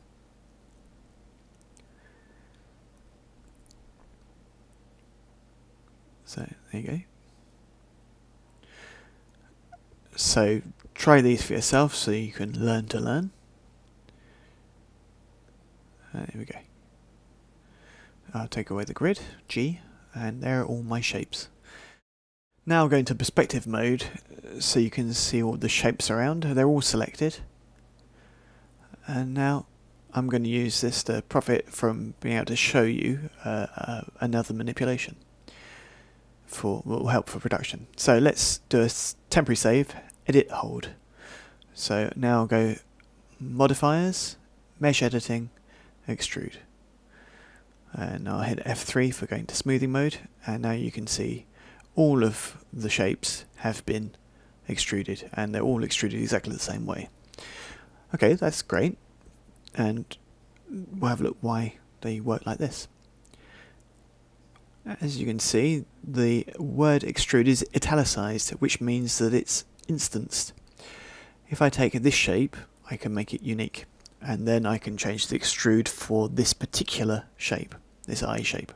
So I could take this T shape and I could modify the extrude, and then you can see, because it's instance, we can see all the other forms change as well. If I make unique, then I can change the extrude only on that one alone. If I take those ones and make unique, and it will ask you if you want to, and now you can see that extrude is no longer italicized, it's upright because each one has its own extrusion. Okay. Why did I do a save? Let's do a fetch. Okay, and here we are. So all our different shapes. Okay. Let's just select one single shape and I'll put extrude on it. So modifiers, mesh editing, extrude. And change the size. F3 for smoothing. And now the extrude word there, I can just drag it onto another form, onto another shape, and you can see that the pointer changes. When it's a plus, that's okay. And there you go. You've now duplicated extrude onto that shape. So when you've got a good extrusion shape, you can put it onto another shape. Okay, so if you want your modifier to be instanced, when you drag and drop, you hold down Control and you drop it on your object. So now you can see that extrude is italicized again. So now the extrudes are instanced. And now, without any problem, you can just make them unique exactly the same way as you did before.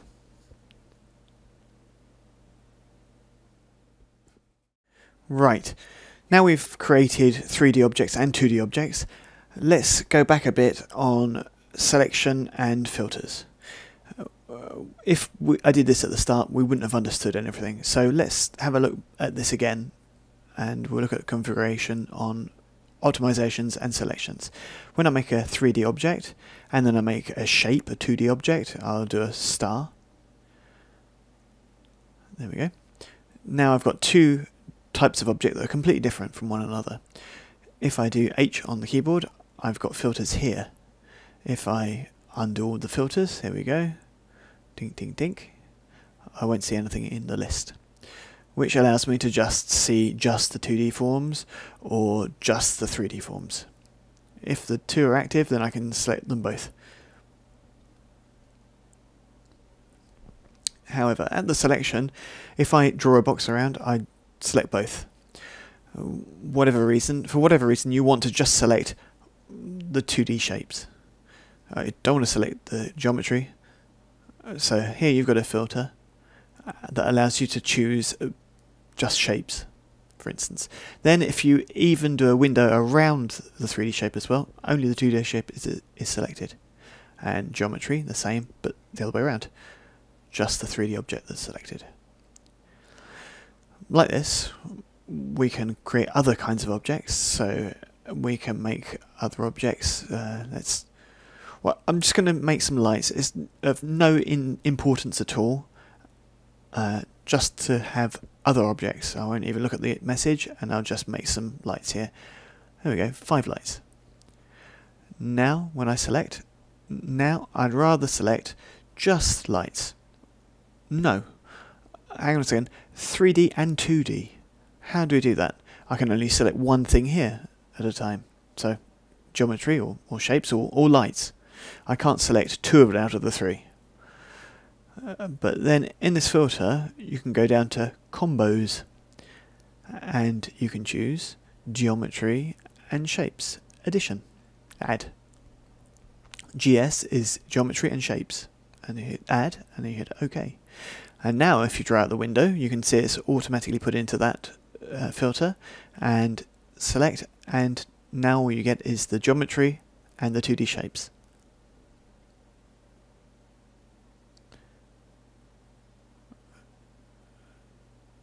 And of course I can go back and choose other filters as I like. Combos, I'll go back to GS and I'll delete it. Okay, so this is how you can have a multiple selection. Know also that in the Create menu you can find standard primitives, extended primitives, AEC objects, and so on and so forth, as well as 2D shapes. Shapes, extended shapes, and so on. As you can see, in 3D Studio Max, there's a lot of redundancy depending on where you prefer to find the things you like. So that's how to use the Select tool and how to make combinations of selection. We've just seen how selection works and combination selections. And what about display? It's pretty much similar. So if we go over here to this tab, display, and now we can hide by category. We can hide shapes, geometry, lights.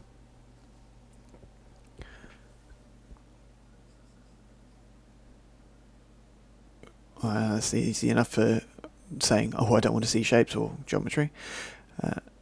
We can all go down here. If we go hide, we can hide by name or hide that's not selected. Okay, hide by name, so we've got the filters that we've got there.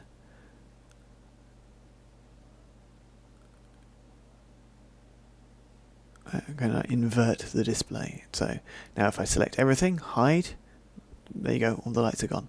However, we can see that they're still active in the view. Unhide all reveals everything. We've got the same for freezing. Sometimes it's a bit complicated to do all this stuff in that tab, but we've also got another tool that's very useful. If we go into tools, we've got display floater. The display floater is pretty much exactly the same thing, except it's in a little window. We can hide, freeze, or we can see based on object level. So we can hide by category, exactly the same way that we did it on that tab. Inverse, so we only see the lights, none, so we see everything. So hide and freeze, exactly the same. Okay, now if I just select all my lights, so H just for being selection, and I want to see my lights, so I select all my lights, okay, and now I'll put them up higher, a lot higher. Okay, this is another tip. If you do Z now, then you'll zoom to the extent of everything. But I'd rather actually zoom just in on the objects that I've got. So it'd be good if these objects weren't taken into account by my zoom. So select the objects that you don't want to see, and if you go into Display tab and you go down to Ignore Extents, and then they'll be ignored when you hit a Z. There you go. And now you'll only be centered on the objects in your scene. There are other interesting display options, like for instance for hierarchies. Okay, we'll make a sphere, and another sphere, and a third sphere. We're going to consider these the sun, the earth, and the moon, even though the scales are out completely. I'll make a hierarchy, so from the small to the earth, and from the earth to the sun. Okay. I'm going to check in the perspective view. I'll take away the grid, G. I'll select my sun, and I will go E to go in rotation mode, and I'll rotate it. And if I rotate it, the earth and the moon turn around it as well. If I turn the earth, the moon turns around it. Excellent. So now I can see the satellite is very well and truly placed. So if you want to break the hierarchy, all you need to do is click on Unlink Selection. So now the Earth is no longer the child of the Sun. So to recreate it, just click on the link and wait until the cursor changes appearance and then let go. And now you've got a child. So there you go. Okay. Sometimes it's very interesting to see the hierarchy, especially if you've got lots of objects. Here it's really simple, but if we reset, we'll make some objects here, lots of objects, there we go, and a box. And now we'll make some hierarchy, so he'll follow him, he'll follow him, that's the child of this one, this is the dad of this one, this is the child of that one, that's the child of this one. Okay, I went really fast, so it's a bit difficult to actually know who is the parent of whom. So you can see that that's the ancestor, but these ones, I haven't the faintest notion. I can move them and see, but that's it. That's not very obvious. So take away the grid, and now if I go into display options, the display tab, I can scroll down here and I can see link display at the bottom. Rather than moving all this up and down, just right mouse button, close all, and choose link display. If I take an object, I can display link, and if I select another object, display link, and so on and so forth. I'll just do Control A and select them all, and display links. And now we can see links between the parent and the child. Who's parented to whom. It's just information. This is a lot easier to see the descendants and the parents. You can actually replace the objects with just links so to lighten your scene.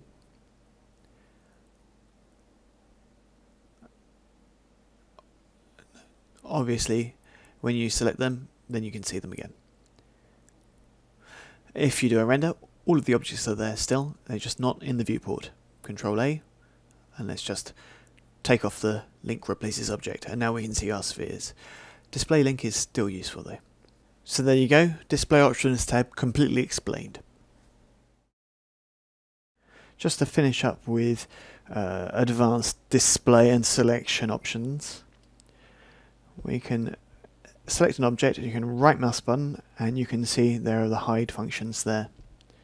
So hide selection, hide unselected, and unhide all. Pretty self-explanatory. Unhide by name, and there, here we've got to break the object, so there we go, we'll take the redder teapots and we'll hide selection, and right mouse button, unhide by name, and we can see the 3 teapots that are hidden, unhide. So I can select the green teapots, roughly green teapots, freeze selection, and then you can see that the objects are frozen. Unfreeze all. The only trouble with freezing is that the objects become grey, but if you select your objects, so I'll select the 3 green teapots, I'll do right mouse button, object properties, and if you look down here on display properties, show frozen is grey, I'll change that, I'll untick it, and now when they're frozen they won't be grey. So right mouse button, freeze selection, and they're frozen, but they're still green. Okay, we're going to start our more advanced creation with a little modifier that's completely hidden. I love this. All the modifiers are there, but no. Some modifiers aren't even there, they're not in the list. So we'll start with the perspective view. So Alt W to make it full screen. Now let's choose 2D shape, circle, there we go, and then we have it. Now I'll hit L for left view, I'll take away the grid, G. Now I'll create a line. Now I'll start the line from the bottom to the top, it's important. Okay, there we go, line, line, line, dot, point. And I'll stop creating with a right mouse button. There we go. Now I'll go back to perspective view with a P on the keyboard. Now I select the circle, and now I'll ask that circle to use this line as a profile. This is great. You'll see this tool that doesn't exist in this modifiers list. You've actually got to go into the modify tab and into the modifier list, and if you go down you can see bevel profile. So you can click on bevel profile and pick profile, and you just pick on that line, and there you go. Automatically I can see that the line has been used to extrude the circle upwards. Let me move the line a bit out of the way and have a look at that object. If I look in the bevel profile, I can see profile gizmo. What's one of those? What's the gizmo? What is it? It's the thing. It's the doodad. It's the line that made the profile. If I go back onto wireframe by pressing F3, you can actually see the gizmo there. It's in the middle of the circle. So I can move it. I can move it out a bit and make my vase a little bit fatter or thinner. Okay.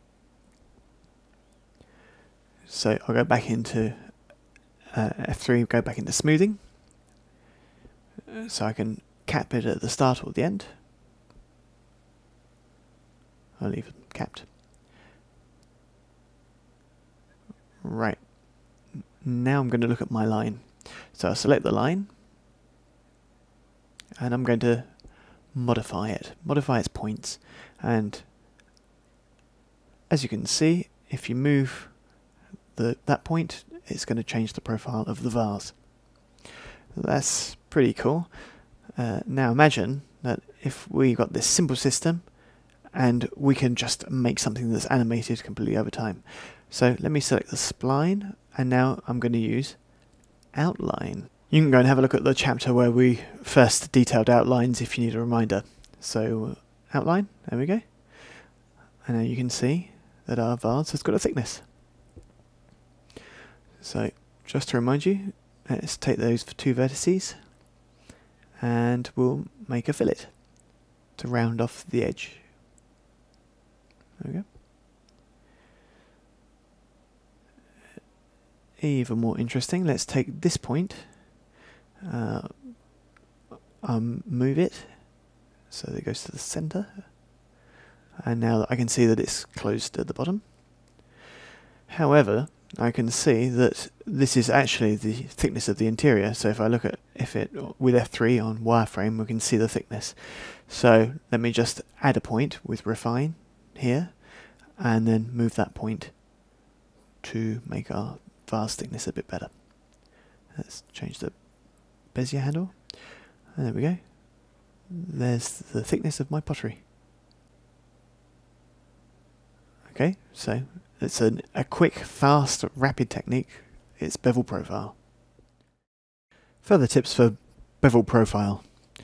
So that you don't have problems that might come up, we'll just change our profile a little bit. So let's make a segment here with refine. So you make a point and then you'll have a segment here. So this segment, delete it. Okay, the points here, we'll align them a bit better so they're directly above each other, and we want it to be a corner point, and this one as well. There you go. And for the rest of it, that's fine. Now what's happened on the bevel? Automatically, it's welded together to make a hole. There's no more dent. If I look inside, and if I look with the wireframe view, and you can see that the form and its profile gizmo are a lot better, and you can see where they're placed. Okay, so that's the principle of bevel profile. You can always modify the circle, obviously, make it bigger, make it smaller, change the shape of your vase.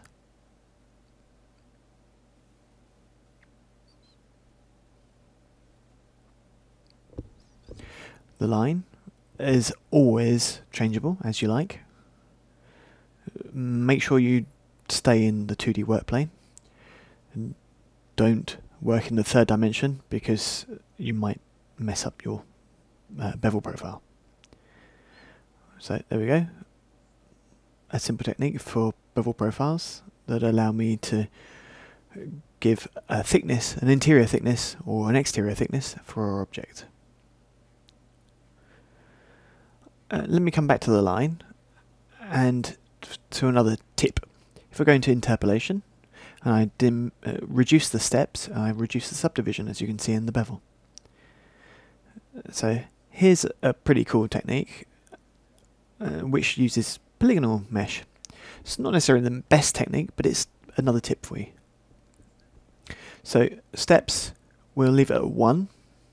Which is a minimum of form, so a minimum of smoothing for our vase. If on our object we add an automatic subdivider, so in modifiers, subdivision surface, and we go to turbo smooth, which is an automatic smoothing of your mesh. If I read, I got subdivision surfaces, so that's surfaces that are subdivided. And I'm going to use Turbo Smooth.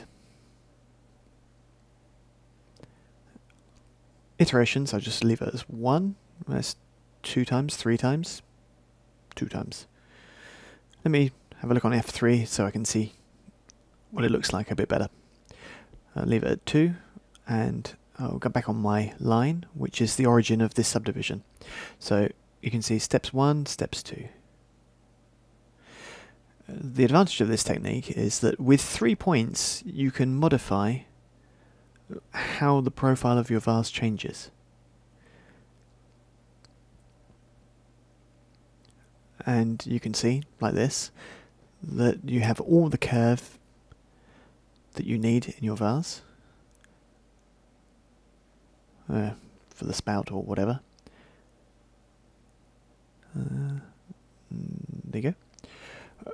Total control without having to have too many points.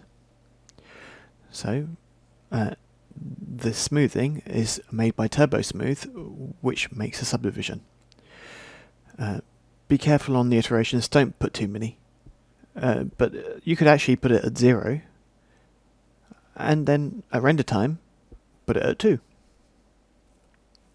So now if you do Shift Q, you can see your render. And now you can see that with 2 it's nice and smooth, which is not what we see in the viewport.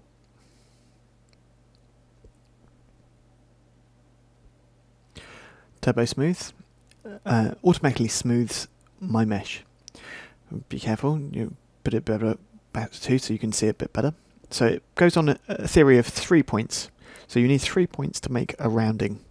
Here's an explanation. So here I've got 1 point, 2 points, 3 points. Now I can have a smooth between those 3 points. 3, 2, 1. 1, 2, 3 there. So I can have another smooth, and so on and so forth, around the mesh. If I don't have a minimum of 3 points, then I wouldn't have that side type of smoothing at certain points. So you actually have to have a tension which is going to be generated by that middle point. So it's that middle point that generates the tension and the curve. If I delete that point, if I knock down my subdivisions, and now we can see that the tension is limited, so now my smoothing is smoother, if you like. The curve is made like this. The point that's holding the curve back is that one. If I add a little bit more interpolation, and if I did a refine now and added a point there. 1, 2, 3. So now you can see I move this point and I can see that there's a rounding there. That's correct.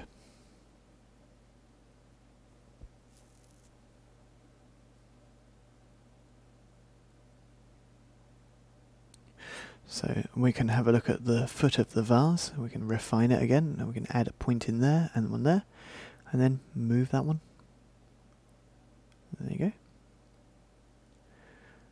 Let's move those up a bit and in. So that's very simple to do, and has an effect that's quite impressive. So there's our first quick advanced modelling session using the bevel profile modifier. So, we've got a vase now, but we just jumped into creation without checking what sort of scale we were working on. How big is this vase exactly? Let me have a look. F for front view. So I'm going to use a utility to help me. So create 3D, 2D, light, helpers. So here we've got lots of helpers. So I'm going to choose tape. Then I can click down at the bottom and I lift it up. And I'll see how big my vase is. It's not bad. We've now got a vase that's 397 centimeters high. That's nearly 4 meters tall. That's a big vase. Okay, so what are we going to do?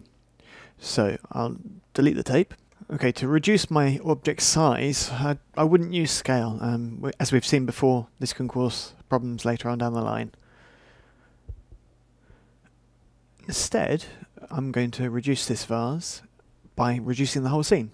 I'm going to do it by a factor of 10, because at the moment we've got a vase that's 4 meters high. So I'll put myself in perspective mode. So a 4 meter vase is a bit much. So here are some utilities. So create, modify, hierarchy, animation, display, and utilities. This is basically the utility I want. Is actually pretty important. It allows you to change the size of the whole scene or even just the selection. Okay, I'll go in more and we can see there's a load of other utilities there. Utilities are the kind of catch-all term for everything that doesn't fit into creation, modification, animation or other. In here I've got rescale world units. So that's the one we're going to choose. Okay. So now we hit rescale. And now we've got either the scene or just selection. We'll choose the scene. Scale factor 1 is to keep it the same size, so I'll put it at 0.1. And I hit OK. Now my scene is now 10 times smaller. So Z to zoom in, and I can see my vase is now much smaller. The fact that I've done this means that everything has been changed. So L for left, Z for zooming in.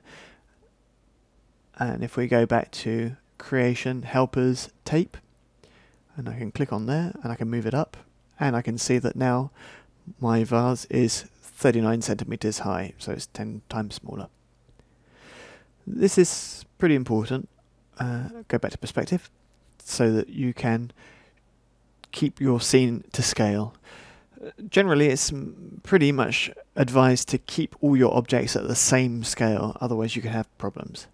Now we've done that, we're going to combine and resave our scene to make a little complete scene, using modelling tools that we've already used and seen. So the next exercise is going to revise a lot of the tools we've already looked at.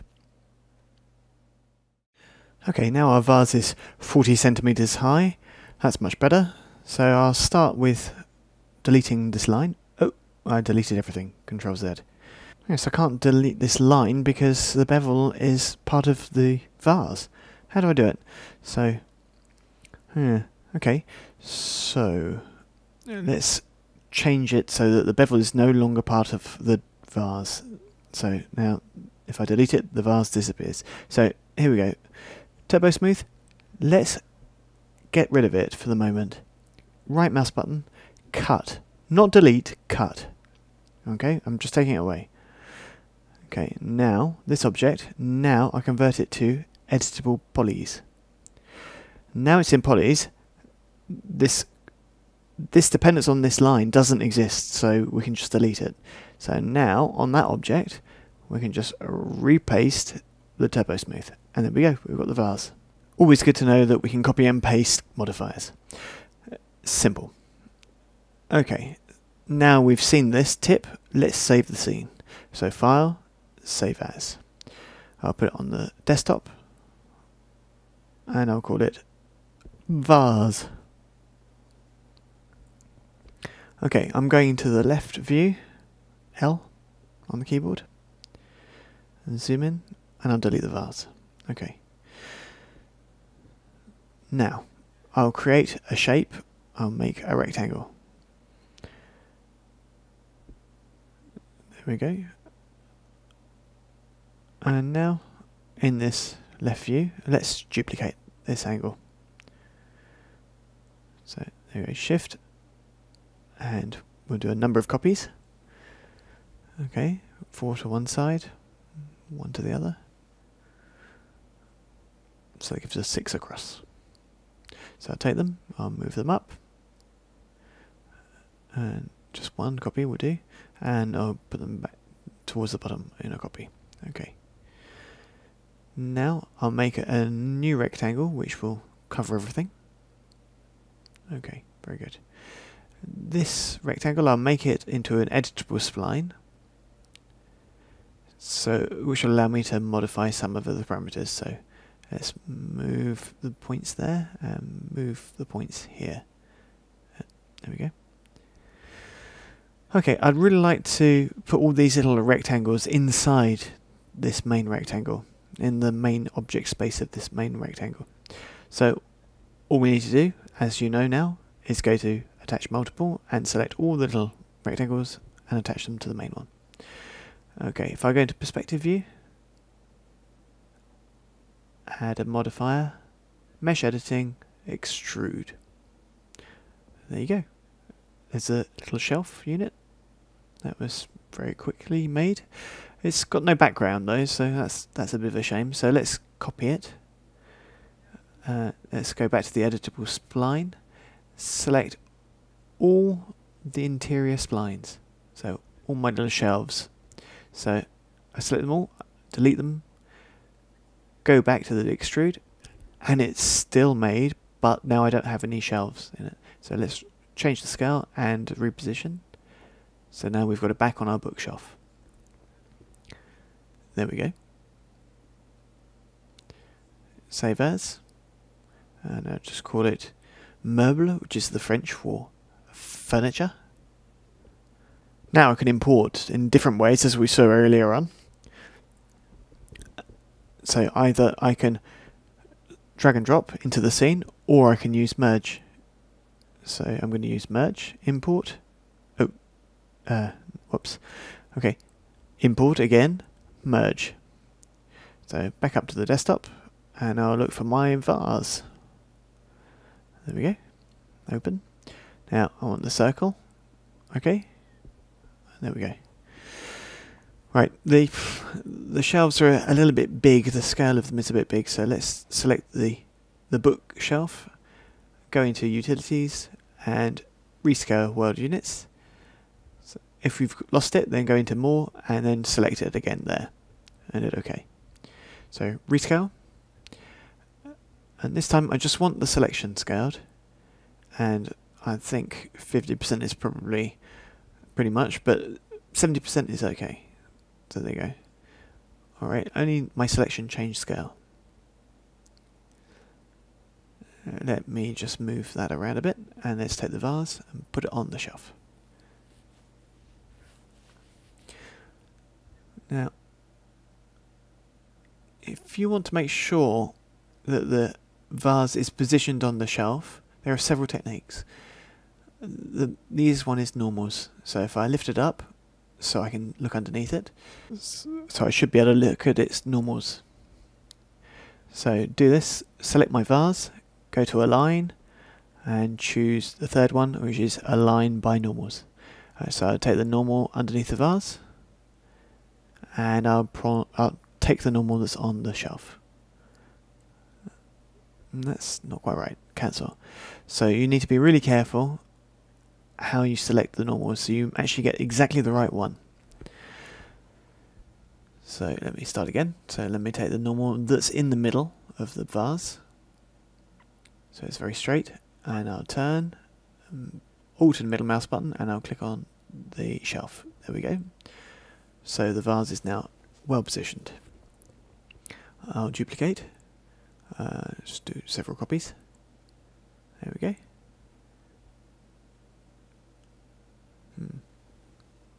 Okay, there we go. A little recap on various things that allow you to work easily.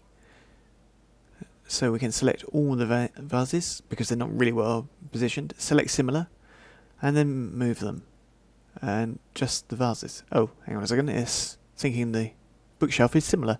Oh, it's not an exact science. So how do we do it? So I have it just surrounding, so then only the vases are picked, and then I can move them. So now I could also select them by colour. Select by colour, click on that one, and all the vases are selected. I'll duplicate them up there.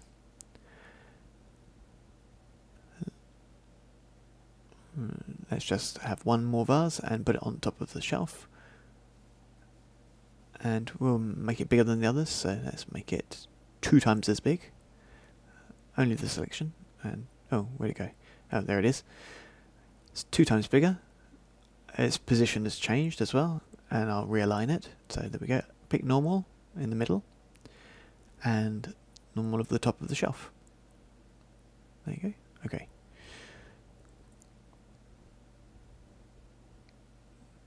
And there we go. And another little technique with several little reminders. I hear you ask, but Jean-Yves, are there other ways of creating vases? Of course. Vases, glasses, everything. So let's select all those objects apart from that top vase, because I used a surrounding selection. So there we go, there's Z on there so I can just see the vase. So F for front and Z to resume. And let me have a look. Let me draw and you can understand a bit more my theory. So this vase is symmetrical about this axis along the centre. Okay, and we've got a profile around here. There we go. And that profile is turned around the axis of symmetry. So this object has got a thickness that we made earlier on. Okay. This axis is going to be placed where? This is where it becomes more interesting. When you've got a profile, the middle of the shape is in the middle. This sounds a bit silly, but okay, let me explain. If I draw this profile, rough profile, then you can see the middle is in the middle of the profile. So if I want to have this profile, where should I put the middle? So let me draw the profile on the side again so we get a better understanding. So there you go. That's my 2D object. It's going to have a bounding box, the container that's around it. Okay, this object space has a middle here. So if I make my 2D object turn around its middle, I'm just going to get something very strange. What I'd rather turn it around is on this left side, or on this right side maybe. But Max doesn't understand left or right. So, in other words, we need to use the history of our points, the most minimum point or the most maximum point. So if I've drawn out this line, the minimum point is going to be here, and the maximum point, the furthest away from the minimum point, is this one, or maybe this one. Okay, at this point I can actually ask for my minimum to be the axis or the maximum to be the axis, and not about the middle. That's what we're going to do now. Reset. Don't save. So let's make a line in the front view. Maximize it by pressing Alt-W. If you need a reminder of how to create lines, go back to the chapter that talks about that so that you can work faster. Since we're not necessarily at our ease making lines, so let's just make something very basic. So click there, and we're just going to use straight lines, which are click, click, click, and do the same thing as me. Okay, so there we go. And I'll continue my profile, and I'll make it in like this, and I won't use outline. That's what I'll do. Close line, yes. Okay, now select my points. Control A for selecting everything, and now I'm going to put them in smooth mode.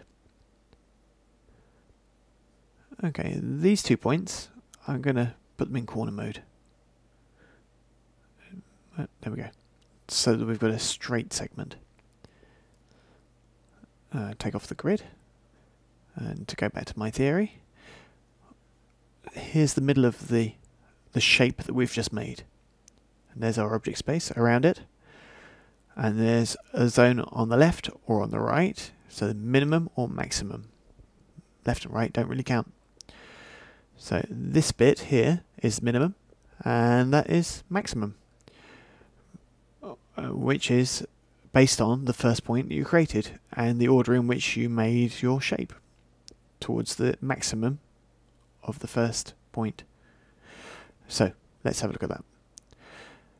The modifier that allows us to turn an object is modifiers, patch spline editing, lathe. So modifiers, let me just repeat, patch spline editing. Patches are surface-based objects, and splines are lines. Editing, lathe. So when we put this modifier on, and now you can see that our profile is turned around its centre. And it's possible to align the axe. Instead of in the centre, we'll move it somewhere else. To do this, let's choose Align, and we want Minimum, Centre, or Max. Which one do you think we should choose? Minimum, Centre, or Maximum? Like I said to you before, minimum is the one we want. Okay, right, let's go into perspective mode, hit F3 to see our object. There we go. I've got a little thingy there with common points here. It's because points are repeating X number of times. How many times? How many times is based on how many segments that we've got around the outside edge of the shape. And the minimum point is duplicated however many times we've got the number of segments set. So 16 here. What would be interesting here is if we could weld all these points together. Oh look, weld core. We saw it before with splines, it's exactly the same here. So let's tick weld, and now we don't have this artifact, which is because of the redundancy of points. Okay, I could add segments in here, but don't forget about how many faces you've got in display. To see what you're trying to do, hit 7, and you see the stats, so you can see just this one object is nearly 22,000 polys. Let's calm that down a bit with the number of turns we use. So let's take this off, 7 on the keyboard,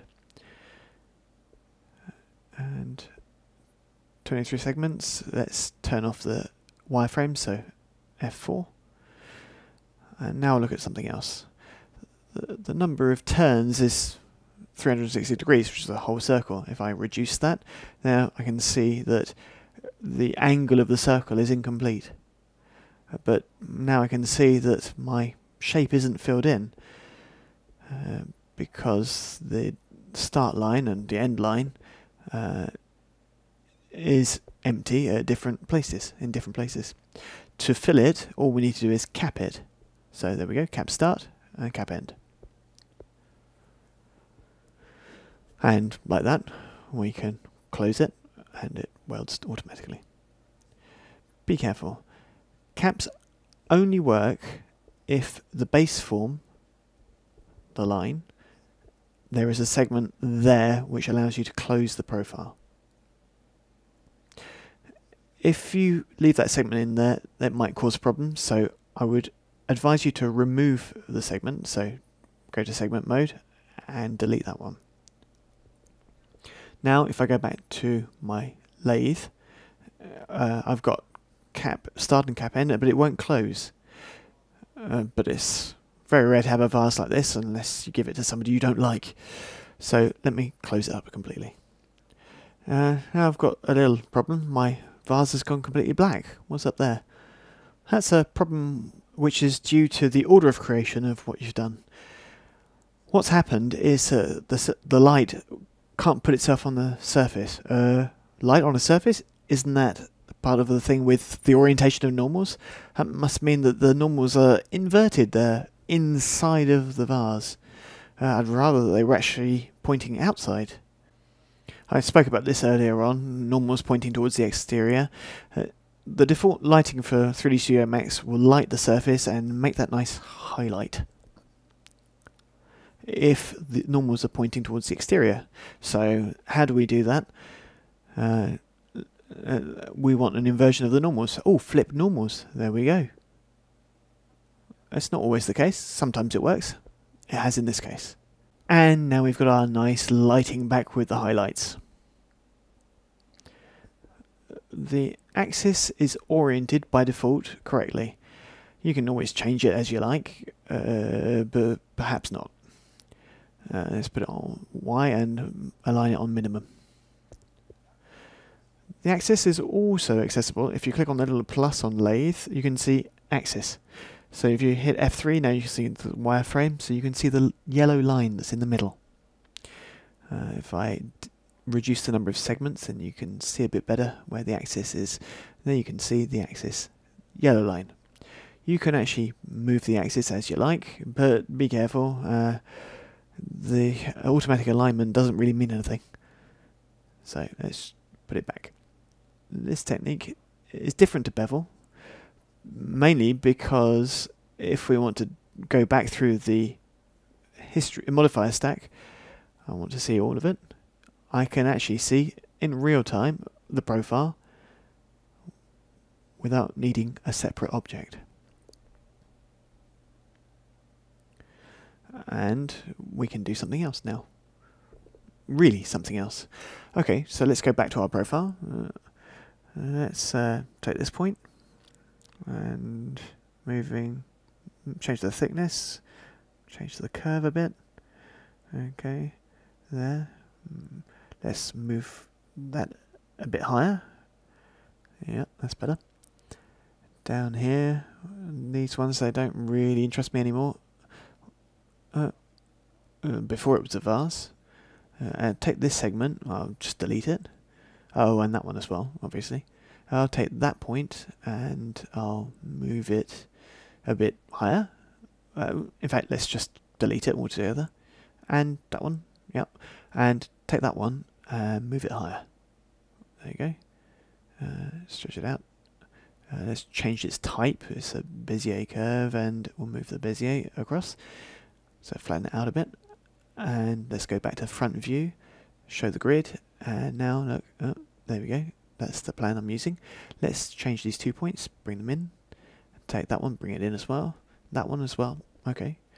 Ooh, let's add another line. Create a line in the same object space, obviously. So there, there, and there, just a triangle. Stop creation, and then select those points. And that'd be much nicer if it was smoothed. There we go. Now, from my vase, now if I have a look at the thing that I've done with lathe, turn off flip normals, and now I've got a beautiful glass for a beer called Chimay. Number of turns, and there we go. There you go. And there's a little air bubble in the middle. And this is due to the line I made. Now I can go back to vertex, toggle the stack as I like, so I can change the glass, the Chimay glass that I made already. So we have a cognac, or maybe another beer, Grimbergen, martini. Yeah, well there we go. There's lots of different things we can do. Your turn to play. 3D is a way of seeing things, and with the lathe tool, I'll prove it. Okay, front view, full screen, Alt W, let's make a line. I'm going to hold down Shift so that it stays on right angles. Okay, and then up, across. I know what I'm going to do, don't worry. Step, step, step. Yeah. Up, down, and across to the start again, and closing. Okay. Because I've pressed Shift, then I've got all these right angle segments that exactly as I wanted. Right, I'm going to go in mode perspective, P, I'm going to take off the grid, G, I'll go back a bit, and now I'm going to use modifiers, patch spline, lathe, minimum, F3, and now I can see I've got an arena. And just imagine the gladiators fighting their whole life in the middle. But then, if I reduce the number of degrees from 360 to 180, then I've got an amphitheatre. If I change the caps, so then I can see that those are done already. Watch out. World core. Okay. Right. Okay. from an arena. Let's go back to the amphitheatre, and then that no longer interests me. So let's change the number of segments down to 4. Well, that's a bit bizarre. Looks like an autopsy theatre, maybe. Not for what's coming up. Let me go on axis, and I'll go change the axis a little bit according to the profile that's there. Okay, so if I go to my profile, there it's there. If I go back to my lathe, I can see this axis according to the profile that's there. So there's my profile, just drawn roughly, and I'm going to move this axis in the x-axis, in my case. Okay, there we go, and there you go, a picture frame for a photo. So now you can change the profile and show everything. So you can change the vertices so that you can give them a smoother, which is a bit more suited to a picture frame. Okay, and of course you can change the profiles or to suit your needs. So there you go. It's above all the way of seeing things that's important, and in 3D the hardest thing is to see a form and wonder how you're going to make it. Lathe is not just for making vases, it can be used for all sorts of things. Okay, now we've seen various things like lathe and splines and this kind of thing. We can go back to where we started and we'll go create 3D and we'll go to compound objects. These are some things that we didn't look at in our rundown of the list of objects in the 3D Maker. Some of them need lines, and that's why we didn't look at this section before. Some don't need lines, but most do. So we'll have a look at some of the things that are in here. We'll have a look at simple or the most complicated. I don't know, we won't necessarily use the order of them. Be aware that in the compound objects there are some that are pretty old. Okay. You've got to know that the morph that we know here is not very used very much anymore. Why is it still in there? We'll have a look why. It's not a problem. The reason is that people who've got old scenes need to still open them, so we still have morph, but we're not going to use it very much. And you'll see that in animation we've got systems of interpolation that are much better, much more complex, much more rich. So we've got other things like terrain, which was a thing for making terrains for games, which now makes a lot of people laugh today. Connect can be useful, but there's some other things that are really obsolete that we won't look at too much, like Boolean, which is an operation made obsolete by ProBoolean. Okay, now I've told you about the objects, let's have a look at them. We won't have a look at them very long, we'll just skim. So Max just keeps all these, like I said, just for people who've got old scenes and they can still open them.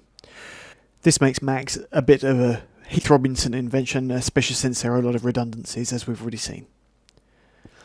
Okay, so we're going to start with the most amusing, if you like, morph. So we'll go make a 3D object, let's teapot, and convert it into an editable poly. Convert to editable poly. Okay, I'll duplicate it. Make 3 copies of it. There we go. Now I'll take this one and I'll J11. I'll just lift the lid up. I'll quit the sub-object and there you go. So I'll go on this one, use an element and move its spout and its handle. On this one, I'm not going to just scale it. So if I go into the elements, select them all, and then change the scale of the individual elements. That's funny, but it if you modify the components, the elements, in a non-uniform manner, you're not going to affect the object space for hierarchies. Okay, there we are, 3 teapots that have really suffered and one that's okay. Right, let me show you something else that's obsolete, but it's still present. Create, compound objects, morph. Pick target, there you go, and it's switched over to it.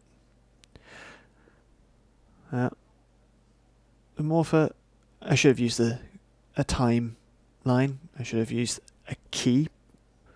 Let's undo that, Control Z. So let's move it along a bit in time. And now pick target, and there you go. At 20 it changes. There you go, automatically. So now we can pick the next one. And there you go, between the 2 morph targets. And then take another one. And there you go, automatically animated between the 3 stages. And there you go. That's about all you can say. For this to work, the object has to be duplicated, and it has to have the same number of points. It's a system of interpolation, so the animation, all it's going to do is just going to move the points around so that they match the shapes that have been made. If the number of points is not the same, then it doesn't work, and the pick target won't work. I can show you. Let's make a sphere here and take my original teapot. I'll do pick target, click on the sphere. I can't. I can still take another one of the teapots, and like that I can change the order of which I morph. That's it. Let's continue with our car boot sale of 3D Studio Max's compound objects. Okay, so let's go into make a sphere, and we're just going to do a boolean, and you shouldn't ever use it. I'll show it to you because you never know. Okay, booleans, so you know, allow you to unify or subtract one object from another. So here we have 2 objects. And the important thing is which one is first selected. The first selected will be A, second one will be B. These 2 objects, A and B, are operands that will give a result. So all this is a Boolean operation. Operand A, operand B. If I do a union, these 2 objects will be unified, and object B will have the same color as object A. If I do a subtraction, this one is object A still, this is what I'll get. Object B will be cut out. And I can do A minus B or B minus A, obviously. If I do an intersection, then what I'll get is the interior of the 2 spheres. And depending on which one is the first one selected, A or B, then that's the one that will keep the colour.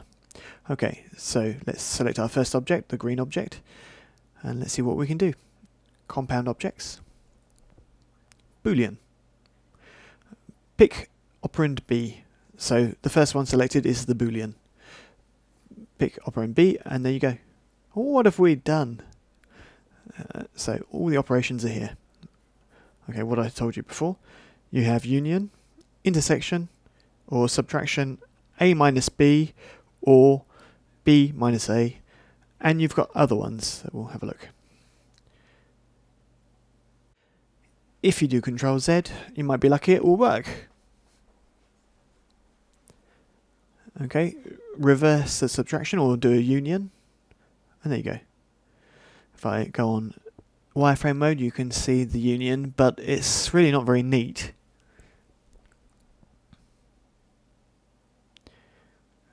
And that's all you can do, really. So intersection, there you go, make a lens kind of shape. Subtraction of A minus B, subtraction of B minus A, and you've got cut. Cut allows you to actually just cut the segments. So you've got split, remove the inside, remove the outside. and this allows you to cut with a shape. In this case, you don't get a 3D form, but a 2D shape. It's a choice. The problem with this technique is it's not very clean. That's pretty much all you can say about booleans, and you can see the problems if you go to smooth and highlight mode. You can see different areas. You can see that there are errors here that you get when you do a boolean. It's not very good, it's not very clean, it's not a good technique. Don't use it. We're going to have a look at ProBoolean instead. As promised, ProBoolean. ProBoolean is a function that's a bit more advanced than Boolean. Let's work in perspective view. We'll Alt W to maximize it, and we'll hide the grid with G. I won't make serious objects, I'll just make a box here, and another box that will penetrate inside it. Okay. I'm going to hit F4 so I can see the wireframes over the smooths. And now I'll modify this box so I can change the number of segments. There we go. It doesn't really matter, it just helps to explain the process. Okay, I'll take the main box and I'll go create 3D compound objects, and I'm going to choose ProBoolean. Start picking, and I'll click on the other box. Automatically I'm in subtraction mode, and we can see that the green box has disappeared.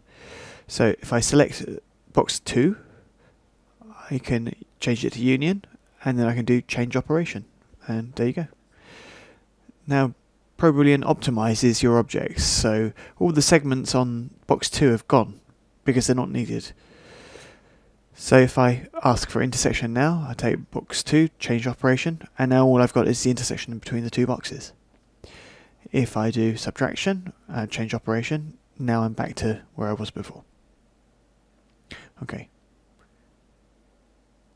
Now I can actually add more objects if I want to. So if I go back to create objects, standard primitives, and add a cylinder. Let's put auto grid on and make a cylinder on top of here. I'll move it down a bit to penetrate, and I'll change its number of sides. There we go, 6. Now I'll go back to the Boolean operation. I'll start picking and I'll take the cylinder. I was on subtraction mode. I can change my mind and put my cylinder into union mode. There we go. Change operation. And there you go. If I look at the wireframe, I can see that it's very much unioned and it's a lot cleaner. On the other hand, if I add a turbo smooth modifier, like we saw before with the bevel profile, what could happen? Well, if we look at the theory, and now I could have some really big problems. So we use 3 points here, remember? So this is 1 point, that's 2 points, that's 3 points, and then we'll round off. Okay, that's fine, but I've also got 3 points here, so then I'll have one that goes across there. And then that's 3 points to there, so I'll have a rounding to there. Then 1, 2, and 3 to there, so I'm going to have another rounding there. And then 1, 2, 3 to there, and another rounding to here. And all I'm going to have in this is this zone that's not affected. So there you go. So 1, 2, 3, that looks like that. It's going to be very odd. Let's verify that. We'll go into modifiers, subdivision surfaces, turbo smooth, and bingo. There we go, that's what I said. Yeah, that's not good. So, or shall we put it in the dustbin? Or no, let's cut it. Okay, if in ProBoolean, what we have in addition, let's close all. If we go into advanced options, you can see that we can make quadrilaterals. So we can subdivide our mesh. So there's our size, and we can, the more we raise it, the more, the larger the squares. So you can see that the drawing of the mesh actually changes depending on how you subdivide. We don't want to go below 2, you could actually have problems if you do that. Now we can see that the distribution of the faces is based around the shapes that you can encounter. So the cylinder is kind of circular. So now if I add Turbo Smooth to that, and I switch to smooth and I turn off F4, now I can see that Turbo Smooth works properly. Since there's a lot more polygons in here, there's no longer the crushing that was because of the optimization of the mesh. What's interesting in 3D Studio Max is, let me take off Turbo Smooth. I'll take off the quadrilaterals as well. All I'm going to look at is ProBoolean. What is interesting is that if you go into ProBoolean and you choose in parameters, you choose the box or cylinder, you can see in that list there, it's there, cylinder. So if I click on cylinder, then I can still change the radius. Number of segments doesn't matter, or its height. That's cool. Could I maybe move it? No, because it's the whole object that I'm moving. So if I go back to ProBoolean, choose box 2, I'll take the box, and now I can change its size or its depth.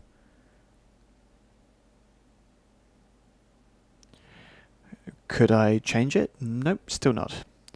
I could only change its attributes, which are from its creation. But if I go in ProBoolean, they can see the plus. If I change the operands, now I can choose the box in the list there, and now I can move the box. Now I could take the cylinder and move the cylinder. In this case, put it into subtraction mode, change operation, and I can still move it along as I like without any problem. As you can see, this is a lot more powerful than the standard Boolean tool. And we'll do another exercise on the next chapter. As promised, a couple of exercises for ProBoolean. So let's start with a box. There we go. And now we'll see it in all the views. So Z to zoom on all the views. Okay, auto grid. And now we'll make another box there, and we'll put it inside. Let's move it out slightly, so it's just sticking out a bit. Now we'll make another box, and we'll put it around that one. And this one I'm going to move out completely. I'm going to put it in a little bit. There we go. Right, now I can see I've got two boxes that are going into the bigger box. The small box is going in even more than the medium-sized box. Okay, let's take those two boxes and I'll copy them 2 times. There we go. Now I'll select the biggest box and Alt-W to maximize the screen. And now go into Compound Objects, ProBoolean. Start picking. Click, click, and click. Click, click, and click with the little ones. And there we go.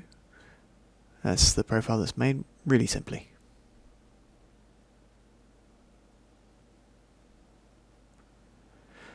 If I look in wireframe, edged faces, you can see ProBoolean is so useful for architectural stuff. Let's have a look at another example. Let's reset. And let's make a cylinder. There we go. And now I'll do a text. JYA. I'm going to put it there, and I'll change the font and I'll change the size. I'm going to give it a bit of a thickness, so let's use modifiers, mesh editing, extrude. And I can check the thickness. I'll make it a bit smaller and I'll lift up a bit. Okay. Right. Now, we've got a choice. Now what I'm going to do is copy the cylinder, move it up a bit, and I'll change its size. There we go, shrink it down a bit. Change its height, and I'll move it down so it penetrates the first cylinder. Now select the biggest cylinder, create 3D compound objects, and choose ProBoolean. Start picking, click, and click. Oh, what's gone on there? Let's see what's gone on. Text.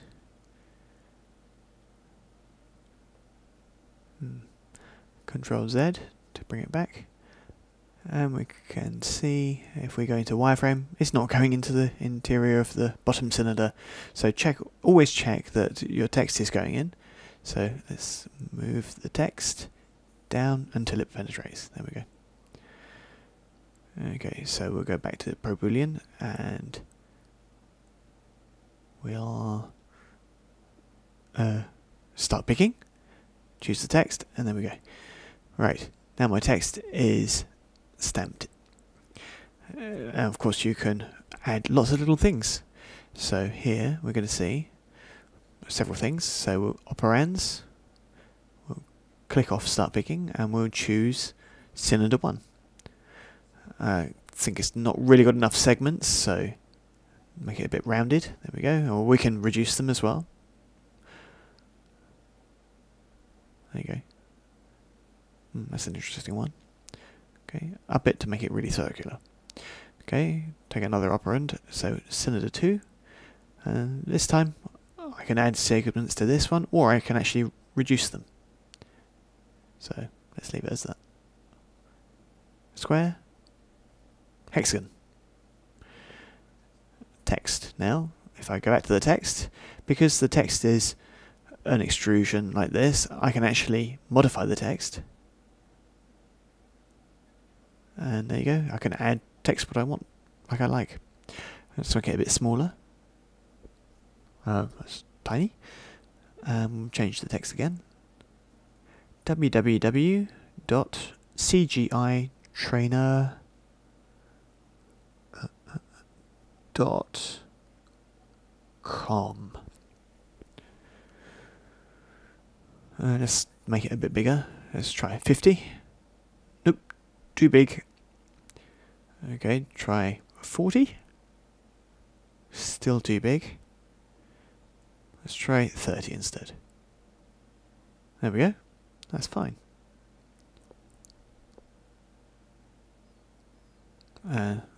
If we want to do it a different way, we can go operands, text, and choose union and change operation. And now we've got our text sticking out. Turn off the wireframe so that it's a bit clearer. So, as you can see, it's not very complicated to use ProBoolean, and you can do lots of different things with it. So, from our compound objects now, we're going to use scatter, which allows you to distribute one object on another. So, the first thing to do is go to standard primitives, make a torus, so like a donut. There we go. And I'll make a little cylinder. There we go. Let me change the radius and let me change the colour so we can see it easily. Okay.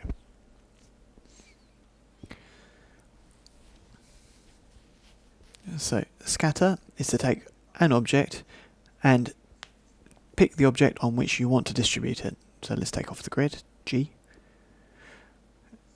So the cylinder is selected. And let me go into compound objects, scatter, pick distribution object, and I'm going to click on the torus. Automatically the torus takes the same colour as the little cylinder. What's going on? Don't think that the other torus has disappeared. If I move this torus, you can still see the original there underneath. You can move it wherever you like. if I select my new object, and I can see that there are lots of different parameters for scatter. So how many duplicates we want. So there we go. The base scale, which is the scale of the original cylinder.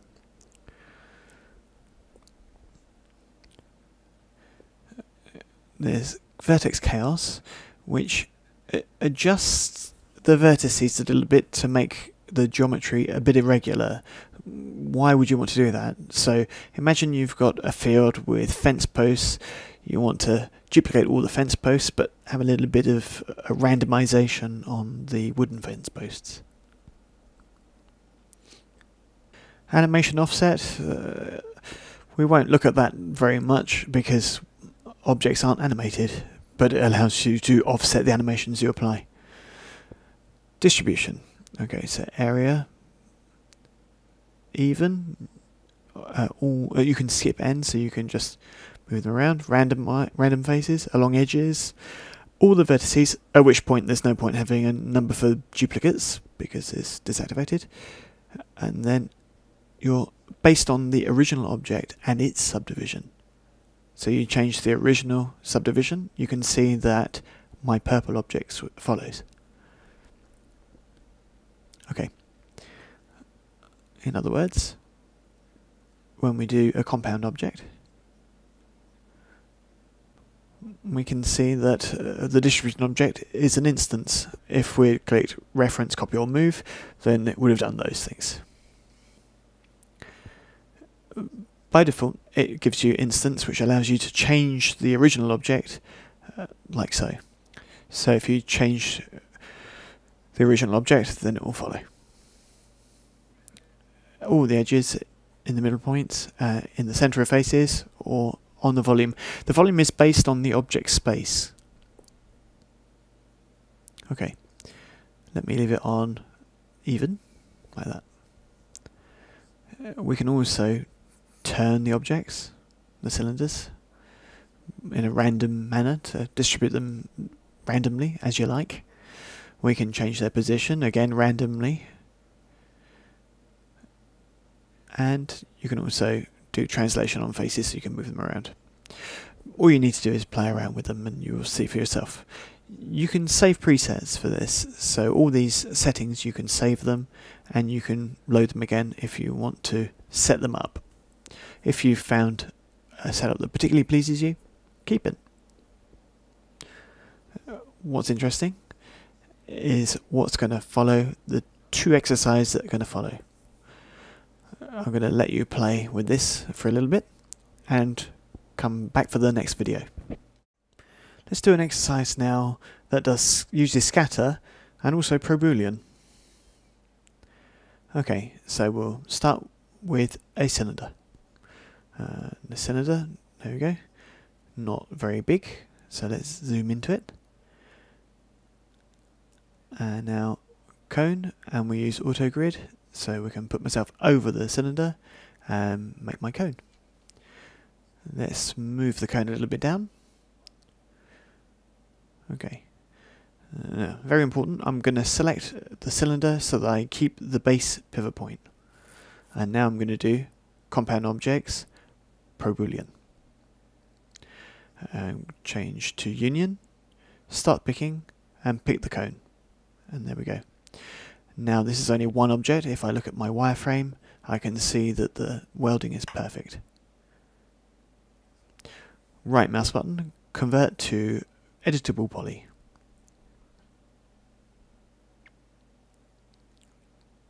Okay. Right, now I'm going to make a standard primitive. I'm going to make a plane. There we go. I'm going to divide it 30 in length and 30 in width. Hit enter to validate. If I hit F3, I can actually see my plan is subdivided 30 by 30. I'm just going to take the grid away because we don't need it. Right, this plane, I'm going to make it editable poly as well. Okay. Now I select my cone and I'll change its color so that it's prettier. There we go. And now I'll go create, compound objects, scatter. We won't change anything, we'll pick distribution object and I'll pick the plane. And let me change the number of duplicates. There we go, 37. So let's move the compound object over to the side. Now, on the compound object, let me change use selected faces only. This is pretty interesting. The objects are only going to be distributed on the selected faces. There aren't any. So let me take my plane, change to polygon selection, and then take one. Several. Lots. Most of them. And there we go. That's what it gives us.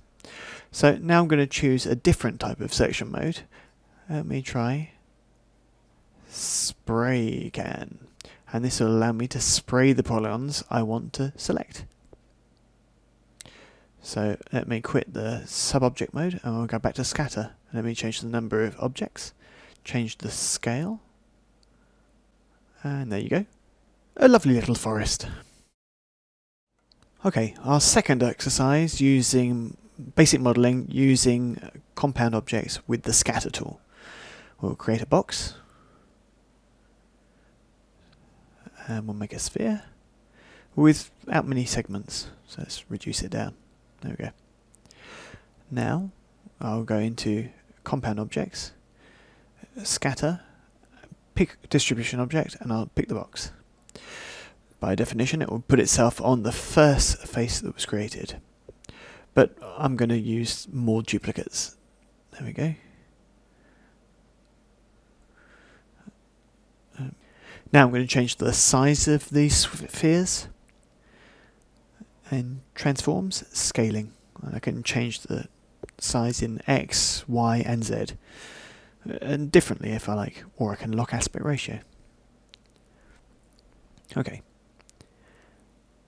So now I'll move the scatter over. I will convert that object into an editable poly, and that's the object I'm converting into editable poly. If I go into elements, I take the box and I'll delete it. Now I'll cut out of my sub-object, I'll just move my scatters, my spheres, on the first object, the box. Okay, let me move it a little bit across. Okay. Now I'm going to select my box. I'm going to use, in object compound objects, pro boolean, I'm going to use subtraction, start picking, and I'm just going to click on one of the spheres. Now I've got a kind of Gruyere cheese. It's that easy. Now we could, if we want to, that we could subdivide the Gruyere a little bit better. We know the idea is Max's famous Turbo Smooth, but be careful. We don't want to use it straight on the box because it doesn't have enough segments. See?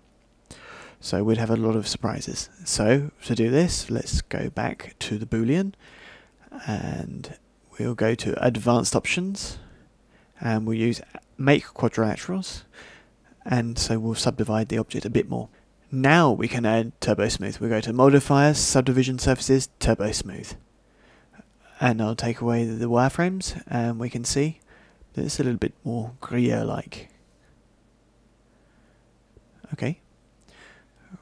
What I could have done is put Turbo Smooth on the spheres themselves. If I cut it from here, cut, and then I'll go back on the spheres, editable poly. So I'm really on the spheres, and now right mouse button, paste, and you can see that the spheres have now been turbo smoothed, and like that we can add it very simply to the stack. And now we can see that Turbo Smooth not active, active, and on Pro Boolean. And I could add another Turbo Smooth in there to round off the cheese.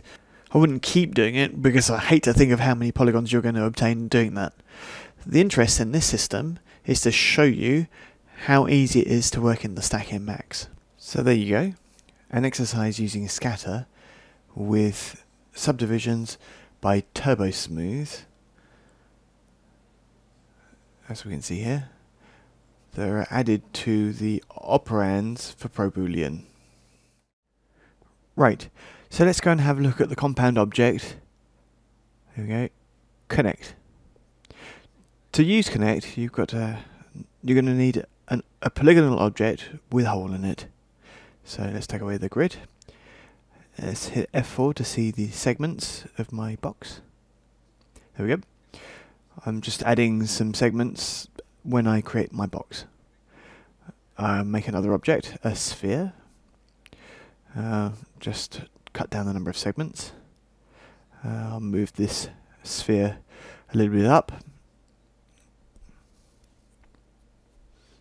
These two objects, I'm going to select them and convert them both into editable poly. The fact that I've done this means that each object is now polygonal. Let me go into face mode. I'll delete one face here and another one there. So there's a little bit of distance between the two faces. I'll quit the subobject mode. Now I'll take the sphere and I'll go into a polygon selection mode, face selection mode, and delete that one. And I'll delete the second one here. Delete. Okay, quit the polygon mode. As we can see, the order of selection doesn't really matter. Okay, now I'll go back to Creation 3D Compound Objects and pick Connect. Pick Operand and click. Now automatically the other object is connected. In this case, if I move it around, we can see that the two objects are completely connected. Now if I go in Modifier, and I can see that Move is selected. We could do references, copies, or instances again. We can add segments to our connections and change their tension. Okay. Connect is a compound object and it uses operands, so we've got the box and the sphere.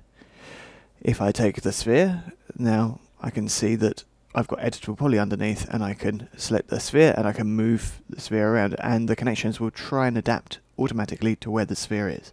Depending on the distance of one object from the other, it's sometimes interesting to change the tension and actually add some segments. Okay, so there we go. That's how Connect works. You have a limited tolerance so that you don't cross over, don't cross the streams, or don't turn it over too much, otherwise it might reconnect with other points or cross over. So rotation, be careful, and as we can see that we only want to move it a little bit. Okay, go back to move mode. If we go back to poly mode, we can select perhaps another face and delete another polygon. Go back to Operand Connect, and then let's come out of subobject, go back to Connect. Once you've deleted one polygon extra from one of the objects, then connection sometimes has a bit of trouble connecting the two objects together. So let's take the box, go into Editable Poly, go into Polygon Selection, and choose a different face and delete it. And now automatically Connect will automatically join the two objects. In other words, it's much better to have the same number of holes on each object so you can automatically connect. Let's go on to another example. Real world use of Connect. Here's a scene with three objects. If I hit H, I can see head and two spheres, the eyes. Okay, let's move this sphere out of the way, this eyeball. This is already a polygonal object, so let's select some polygons here. Let me hit F4 so I can see them better. So I'll take a couple of faces, that one and that one. Now I've got two faces that have been deleted. Let me delete this one as well, so I've got a space that's a bit bigger. Okay, now I'll go back into my head and go into the orbit. It's a polygonal object as well, so let's just delete polys that interest me. So there's one for the optic nerve and a little bit lower. Okay. Right. Quit the subobject mode, move the eye closer to the orbit, and now select the head, go into compound objects, connect, pick operand, and I'll pick the eye. Now I've got a message, which we didn't have before. So now the two objects have got colours and materials that are different. So either we add them or we delete them. So let's match material IDs to material. That's fine. Okay. So now what I can do is modify the operands. So I'll go back to modify, connect operand sphere, and I'll move the sphere around to the nearest point I can to the orbit. If I have a look here, I can see that I need to add some segments and change the tension a bit. If I move the sphere, I can see those are the optic nerves. Now let me put the eye back into the orbit. Let me change it down in size a bit.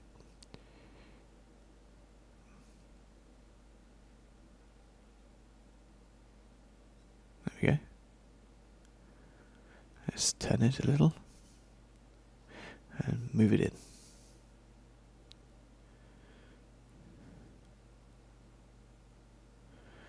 Now, there we go. Now I'll take away the wireframes, pressing F4 again.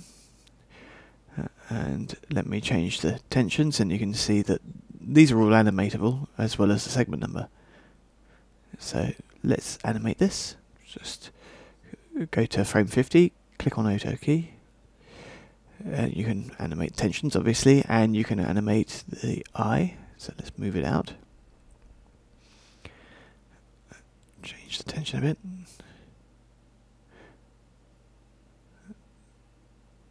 It's popping out of the skull there. Let's rotate it around. Let's have a look. Now, tensions are animated, and the eye pops out of the skull. Let's turn down the number of segments, I think. Okay. And change the tensions. And now we've got the eye pops out of the skull with the optic nerves. To subdivide my geometry that's a little bit low poly, so now what we can do is add in subdivision surfaces, turbo smooth. Let's hit F4 again. So now I can see my high resolution model and the tensions that are made automatically. So there we go, one of the applications, a little bit disgusting, of Connect.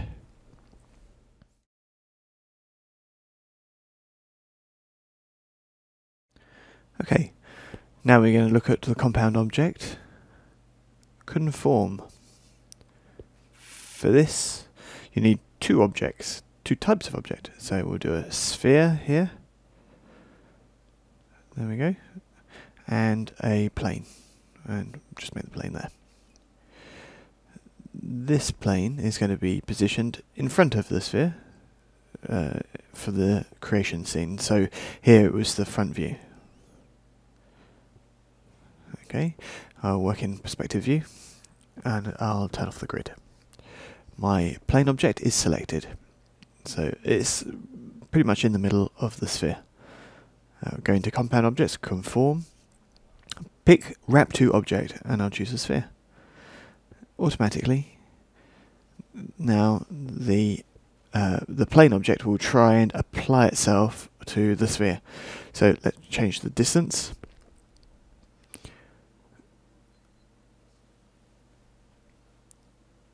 And then we can choose what kind of projection we want to use. So we want along vertex normals, which allows us to choose the distance of projection in accord with the normals of the object. So there we go, I can see the distance there. We've got wrap to pivot, wrap to center, wrapper pivot, wrapper center, or the vertex normals, which is probably the most useful. So what's this useful for? So this is usually useful for putting an object onto another object and following its surface. I don't actually use conform that much, another tool that we'll perhaps see later on. So let's go back through the theory. So normals of an object are these arrows that point out of an object. As you can see, normals actually influence a lot of tools. So since the normals are based on the faces of the sphere, if you use along vertex normals, the plane object will conform to those normals. And so it will apply itself to the sphere in that manner. The standoff distance that we've marked here, that allows you to separate the two objects.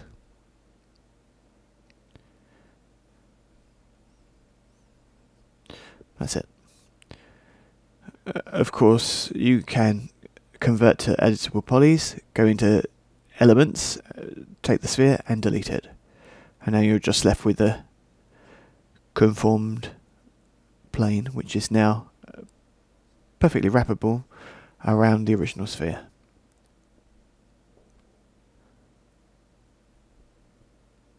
So there you go for conform, which allows you to deform one object to conform to another object's surface.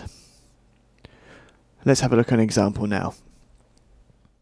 Okay, for this exercise I'm going to model my base object, the object I'm going to wrap to, okay, which is going to be a bottle. Let's go into front view and I'll make a bottle like this with a line very quickly using techniques we've already seen. There's my bottle, so I'm going to modify line, I'll choose the spline and I'll use outline. So give me a thickness. Okay, let me go into point mode. Certain points should be in smooth mode. Be careful, you might have problems, so that's not good. At this point, these problem points we'll put in Bezier mode, which will allow us to change the curve. Hold down F8 to be able to move the points outside the axis. Okay, if you want to change them more than one at once, then choose all the points that select the curve and choose Bezier corner, and that will allow you to choose one of the points and to correct it like this. There we go, that's much better. Don't know why this tension came in here, but select the points and arrange them. Since I know that this edge is going to be common to all the parts of my lathed object, then we'll go into segment and delete that segment. So since when I use lathe, I can use weld core. Okay, let's look up here and I can see the same thing here, the same tension problems. So let's select them all and put them on Bezier corner. And now I'll correct the tension. Like move that one down, and the same goes for that one, and modify that one a bit. Okay, now these 2 points at the top, I'm going to use fillet mode. So I've got a rounding there. Okay. Let's just move these around a bit. Cool. Okay, now I'm going to go to modifiers, patch spline editing, lathe, minimum, weld, and then I've got my bottle. Let's have a look at the bottle. It's all black, so flip normals to reverse them. Okay, there's our bottle. I'll take off the grid, and now I'll make the ticket. So make 3D plane, and I'll just make it here, and I'll put a set number of segments on it. So let's change its size a bit, so we'll make it portrait rather than landscape. Let's put the ticket in front of the object, not inside the object, so let's move it forward a bit. And let's have a look in the perspective view to check, and yeah, that's fine. Okay, the ticket is selected. Create objects, compound objects, conform, pick wrap to object. Now I pick the bottle, and click. Well done. Okay, let's move that object over there. And let me convert to editable polys. Select the element there, the bottle, and I'll delete it. Now quit subobject mode and move the ticket back to my original bottle, and it's perfectly aligned.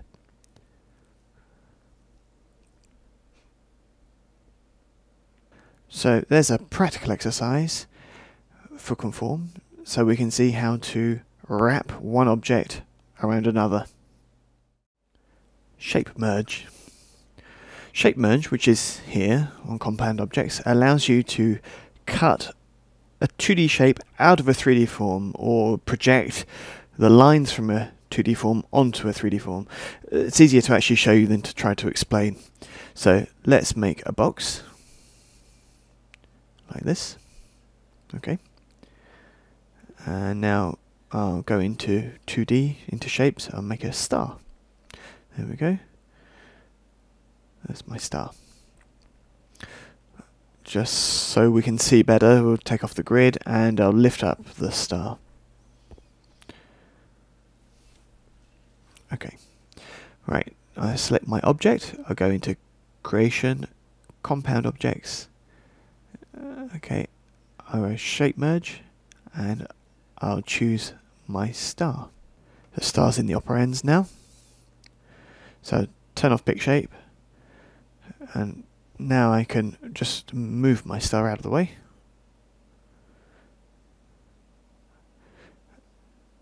There you go. And now what can I see on the box? The star is on the box. If I turn on wireframe, so F4, I can see that the box has got a segment that corresponds to the shape of the star. So like this, I can convert to editable poly, select the shape of the star and delete it if I want to. But you've seen lots of times that I convert to poly and then I check the element and then I delete it. Is there a way of doing this automatically, I hear you cry? Let's reset our scene. So we'll start with the same principles. We'll make a box. I'll take off the grid. I'm going to make a 2D shape, which is a star, and we'll move the star up a bit. So now we can see my scene. My box is selected. Let me make it bigger using Alt W. And now I'll go on F4 on the keyboard. So now I go on compound objects, shape merge, pick shape, and I'll take the star. And now I can see that the star is there. But have we got a way of doing this? In lots of compound objects, we've got cookie cutters and other options. Merge just adds it. Cookie cutter cuts the object out automatically. And you can invert, so just have the star. What is interesting and to be noted is all this is interactive, so I can turn off invert. So I've got that hole in the box. You're in 3D Studio Max, so now because you're in your 3D Studio Max, you've got your stack. So if you take the operand, star, and you can change the star's shape. So you can make it bigger, make it smaller, change the number of points. There you go. Even add some distortion. All this stuff follows on for my merge. If I take my box operand, I can go back to the box operand and I can subdivide it. So make it, which is actually quite interesting, because now when I come back to shape merge, I can do a cookie cutter that's inverted, and so now all I've got is my one star, which is very subdivided. This is interesting for some things, or some ways of modelling, and I'll show you. So cookie cutter allows me to create a star shape exactly as subdivided as I want. So let me duplicate this with Shift. I'll just make a copy. On this compound object, I'll go operand, box, and I'll just take away all the subdivision. So back to the start. Okay. Now, let's delete my star shape. We don't need it anymore. It's no longer useful. I've got two objects now. I've got one that's subdivided with the compound object, and the other object where all the box subdivisions have been taken away. So on this object, I'm going to use a modifier. We're going to have a look at further modifiers on the other DVDs. We're going to look at all of them that will help you model. So we're going down to parametric deformers. We go down to bend, which will allow you to bend the object, and I'm going to use that one. So if I change the angle, I can see that the object bends. Okay, well, kind of. I can change direction and change the axis, more importantly. If I take y-axis and I bend, you can see what it gives. X or Z. So I take X and I'll work on the direction, and now I can bend my star. There you go, my star looks great bent because it's got lots of subdivision. If I take the same modifier and I put it on the other object, and you can see there's lots of artifacts in the geometry because it hasn't been subdivided. You can see here, what do we see here? We can see all the triangulation that is made in a completely random fashion. Max has tried to triangulate the geometry itself, and we can see all these shaded areas that are not great. On the other side, because I subdivided the box like this, it works much better. What we can do is see the triangulation. We'll have a look at afterwards in the graphics stages. Solution, it's really easy. So when you do this kind of deform this object, then you want to make sure that to avoid triangulation like this, which looks horrible, just go back to the box operand and you add segments. So segments in one sense and definitely segments in the other sense. It's this subdivision that will help with the deformer. Okay, so here's a first approach to shape merge with a little added bonus in the bend function, and now you can see 3D Studio Max's stack, which is very useful. Here's another use for shape merge. I'm in top view and I've just made this line. Okay, now I'll make a plane, standard primitives. There we go, and I'm going to F4 so I can see the subdivision, and I'm going to really up the number of subdivisions. Okay, so let me go into perspective view, compound object, shape merge, pick shape, and I'll click on the crescent. So I'll do a cookie cutter inverted. So there I can see my plane, which is just positioned. So different tools, I could convert it into polygons, and now I can modify the points around the edge or the ones in the middle or other with a soft selection. So if I use soft selection, it works on exactly the same principle as the soft selection that we've seen for lines, and all we now have to do is just lift the form up a bit. This type of tool that I use with shape merge allowed me to make this kind of form.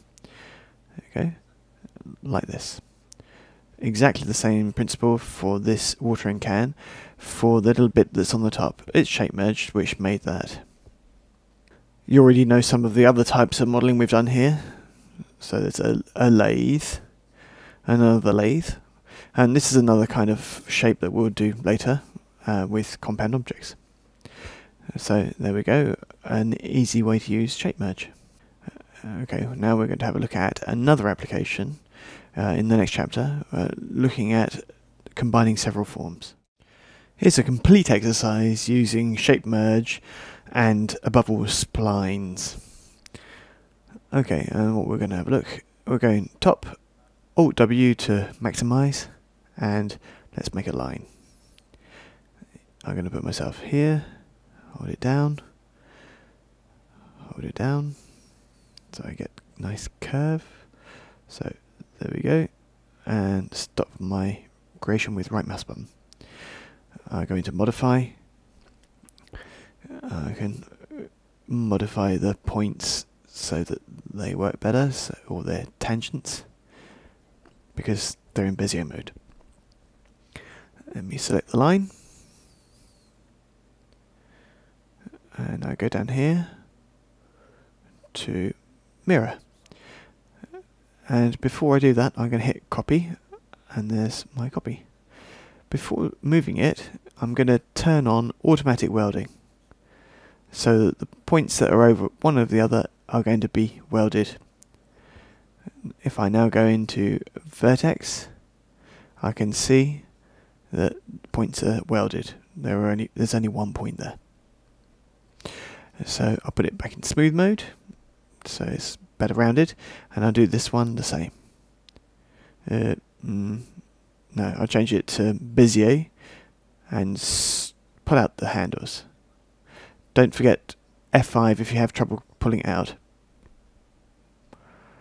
There we go. Okay, now I'll keep creating with 2D shapes. I'll make a circle. Okay. I want to attach the circle to the object space of the first form that we made. So I'll go into modify, and above I set attach, and I get the circle. Now all that is in one 2D shape. Still in the top view, I'm now going to create a 3D element, a plane. I'm going to subdivide the heck out of it. I'm going to put 20 by 20. Tab to move between the boxes. Okay, that's good. Alright, let me have a look in perspective view. P. Zoom out by using Control, Alt and middle mouse button. And now I'm just going to use Alt so that I can rotate around my scene. So now I can see better. I'll take off the grid, G, and I'll go into smoothing mode by hitting F3. Let's move the plane down. Okay, the plane is selected. Create 3D objects, compound objects, shape merge. Pick shape, and I'll pick my line. Okay, it's there. So now we'll choose cookie cutter, invert. And now we can see the shape that we've imported is an instance, which allows us to do this. I'll take it and turn off pick shape, and now select my shape. Since it's an instance, that allows me to modify it. So right mouse button and click the form and modify it. So I can change its interpolation. So it's 6, so I put it to 0, there's no interpolation, and it's not very nice looking. So if I put it back up, so it gives me a more rounded shape. And now I can also go into the components, so the circle, and I can move it around. I could change its scale. Okay, move it over here, lift it up a bit, hold down shift and make a double. Very important, make sure you're working in these 2 axes and not in 3. Now I'll take these 2 points here and I'd like to change their scale. But the problem is that transformation is going to be placed on each point, and you can't change the point scale. So I'd rather change the scale of the whole group. So now we'll choose the second icon here, and that's going to be done via the group. So now I can change the scale. There we go.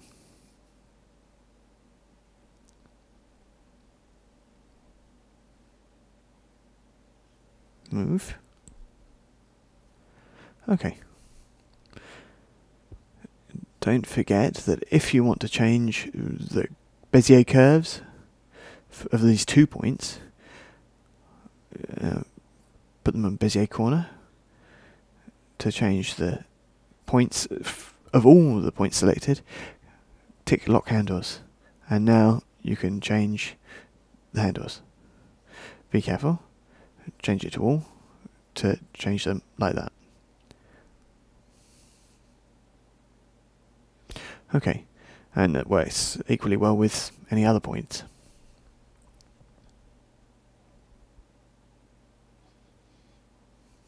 Okay. This line, I don't have it anymore, so I'll just hide it, okay? Right mouse button, hide selection. So now I've got the plane, and I can see its subdivisions with F4. I can bump up the number of subdivisions by choosing the plane in the operands, and go into the stack and subdivide it further. Don't forget that the more subdivisions you have, the heavier the object is, obviously. So, but of course it's also cleaner. So it's a compromise between the quality and the render time. Always. This object, you can now convert it into polys if you're happy with it, or keep a copy. So let's just keep a copy, just in case. And we'll hide that copy. And now this one will convert into editable polys, which allows me to select some of the points in soft selection mode. By default, the points that are selected are the ones that are used to cut out the shape, so we can move them down like this. Now, when I'm moving down, I can see it's not really nice, it's a bit too strong, something's wrong. So we can look at the selection colors, and we can change the fall off, and the pinch, and the bubbling. It's exactly the same for soft selection of lines that we saw before. There we go. And now let me select 1 point here and lift spread out the soft selection a bit more, and that's not very good. Here we go, and lift it up. This way of working will allow you to create shapes that you want. And there are other techniques, but this is a really good way of doing a technique that allows you to model this kind of thing.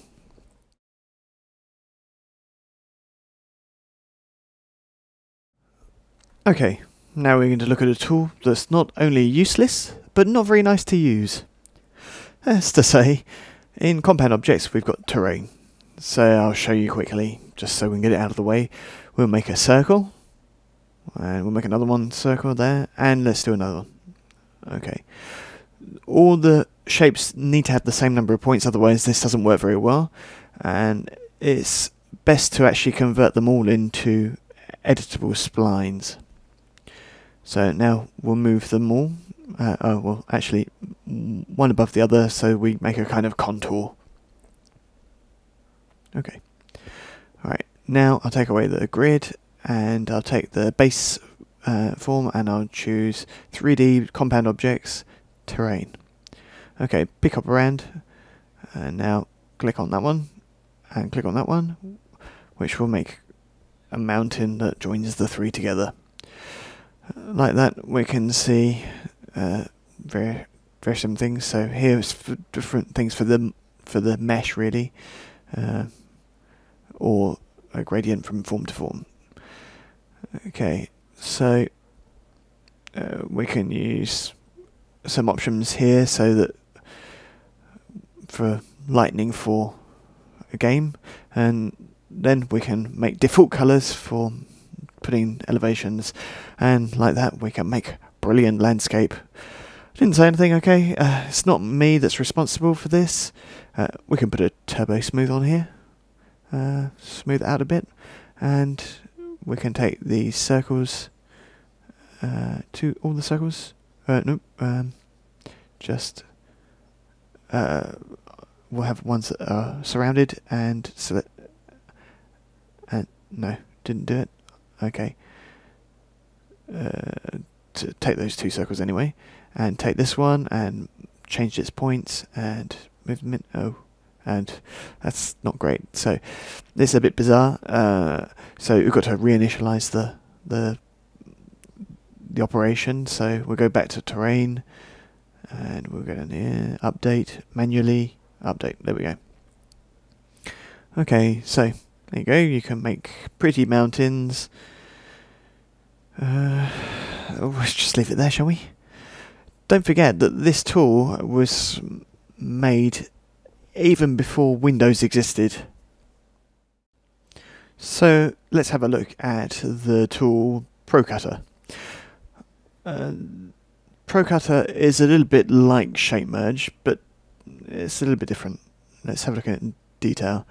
Let's start with some lines that are going to cut the object, and then we'll make an object. So we'll make a plane, and we'll copy it 3 times. So we've got three planes, and now I'll make an object that will be cut. So we'll see that it's cut by all 3 planes, and there we go. So here's our object that will be cut by the 3 planes. So let's take away the grid. Let's select one of the planes, compound objects, ProCutter, pick cutter objects. So allow me to pick the 3 planes. And then they will cut the object that we use with pick stock objects. Let's see the different things we've got here. So we've got auto extract mesh, so we can move the meshes into separate objects. Explode by elements. We can keep stock inside the cutter and outside the cutter. So we'll turn them all on. We'll pick stock object and we'll click on the teapot, and there you go. Right, that's all it does. So now I'll move the cutting planes out of the way. I can delete them, and here are my objects which were cut. So as you can see, not very complex. The difference between this and Shape Merge is that I don't use 2D shapes but planes. But let's go a bit further. Reset. Now I'm going to make some text, and I'll use JYA, my initials, and I'll put it in a font that's a bit thicker. So let's put it in the top view, and now let's give it a thickness. We modifiers, mesh editing, extrude. Put it up a bit more. Let's turn off cap start and cap end so that we don't get the ends of each letter. So now I've got a 3D form that looks a little bit like a cookie cutter, funnily enough. So now I'll make a box. There we go. And I'll lift it up a bit so that it's in the center of our cookie cutters. Okay. Now let me select the text. Compound objects, ProCutter. Text is recognized as the cutter object. And now let's choose all the options again. Very important here, we haven't got a subdivided box. So let's go into advanced options before, as we went before, for ProBoolean, and now we'll make quadrilaterals. Okay. So now let's go and choose stock objects, pick stock objects, and I'll pick the box. And there we go. Move the cookie cutter out of the way. And now I've got my box, and my letters, and the center of the A. And they're all nicely cut out. Like that. You can amuse yourself to make little gingerbread men. So let's make a little gingerbread man anyway in the top view. So we can see line. And here we go, we draw him out. Shoulders, arm, one leg. Just like kids say. Other leg. And up to the other arm. Okay, close spline, yes. Now I'll turn off start new shape and I'll just make a simple circle for his head. There we go. That's all on the same 2D plane, remember? Now I'll go to perspective view and modifiers, mesh editing, extrude, and turn off cap start and cap end to have my cookie cutter. And now I'll make my pastry. There you go. I lift it up a bit so it looks like a child has pushed the cookie cutter through the pastry. And now I select my person. I go into compound objects, Pro Cutter, and the person is recognized as the cutter. Now go into advanced options, make sure I make quadrilaterals so the smoothed cutting object will be nice rather than messy. I'll tick all the options and then I'll pick stock objects and I'll click on my pastry. Okay, so it's not very complicated. Now I'll move my cookie cutter and my discarded pastry and there's my little gingerbread man all cut out. So there's Pro Cutter.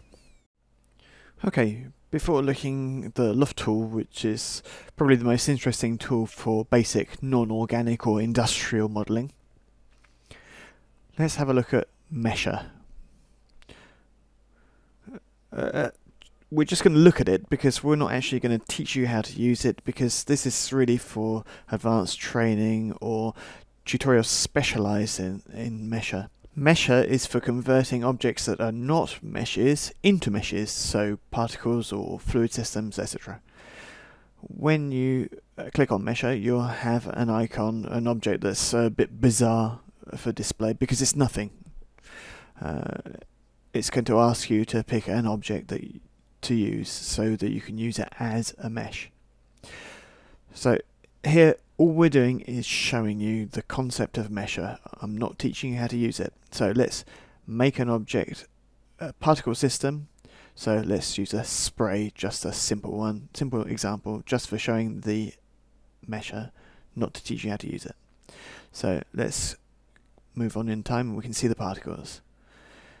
I can see lots of particles, different types of particles, different shapes, different sizes. Normally you can see particles in render, so you can change sizes and change the different types, and there we go, Shift Q.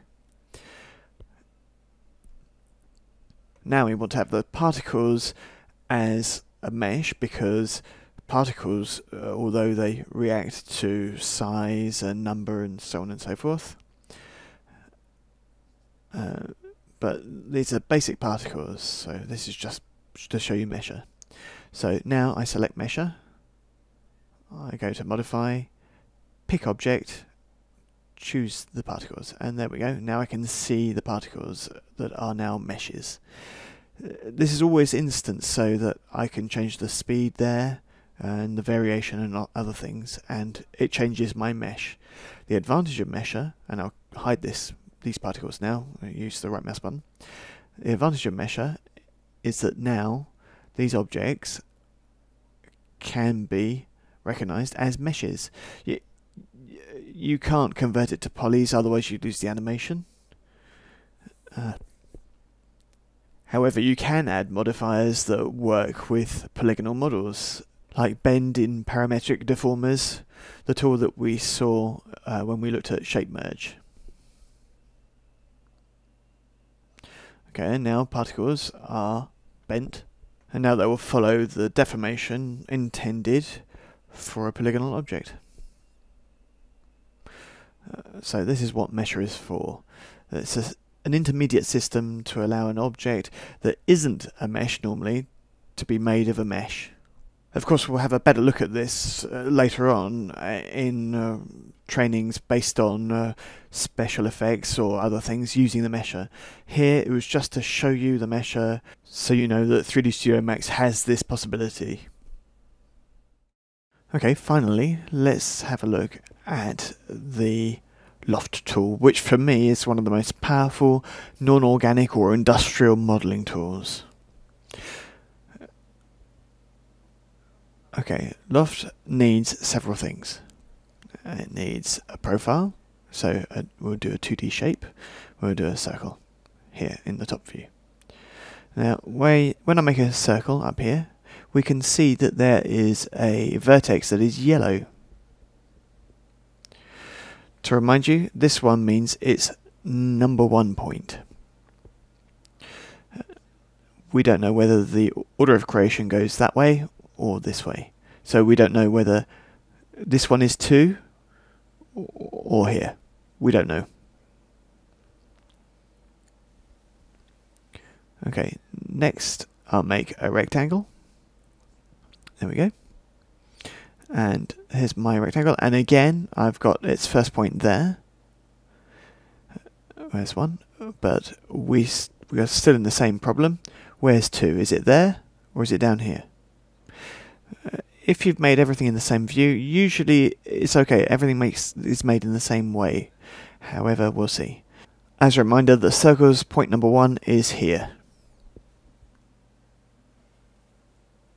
Okay. Now I need to make an extrusion line. We can do this in 2 views, either in front or left. To make the extrusion line, don't forget to make it in the sense of the extrusion you want to make. So, because all my base shapes are here, if I make the line starting here and then going upwards, then the extrude will take place in that sense of creation from 1 to 2. So when I make the line, I hit Shift, click, and I've got a straight line, obviously. If I click a second time, so tap another one, but I don't really need to continue the line, so right mouse button. Okay, now let's have a look in the perspective view, right mouse button, and Alt W to maximize. I'll take off the grid with G, and I'll go Z to show everything in my viewport. Here we are. There's my scene. I've got 3 objects. I've got my first circle here with its number 1 point there. I've got my rectangle with its number 1 point here. And here's my extrusion path. I would advise you to always select this path, just to be sure you completely understand. This bit here, this line in the middle, that's your path. P-A-T-H. What beautiful handwriting I have. Okay. And now the shapes down here, a circle and the rectangle, these are the profiles. Which is also known, so the circle and the square are going to be used as shapes.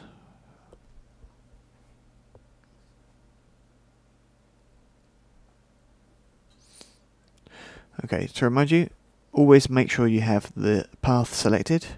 So, component objects, Loft. Since we have our path pre-selected, all I have to do now is click on Get Shape. So if I click on the rectangle, and I can see that I now have a column. If I click on the circle, I'll get a cylinder.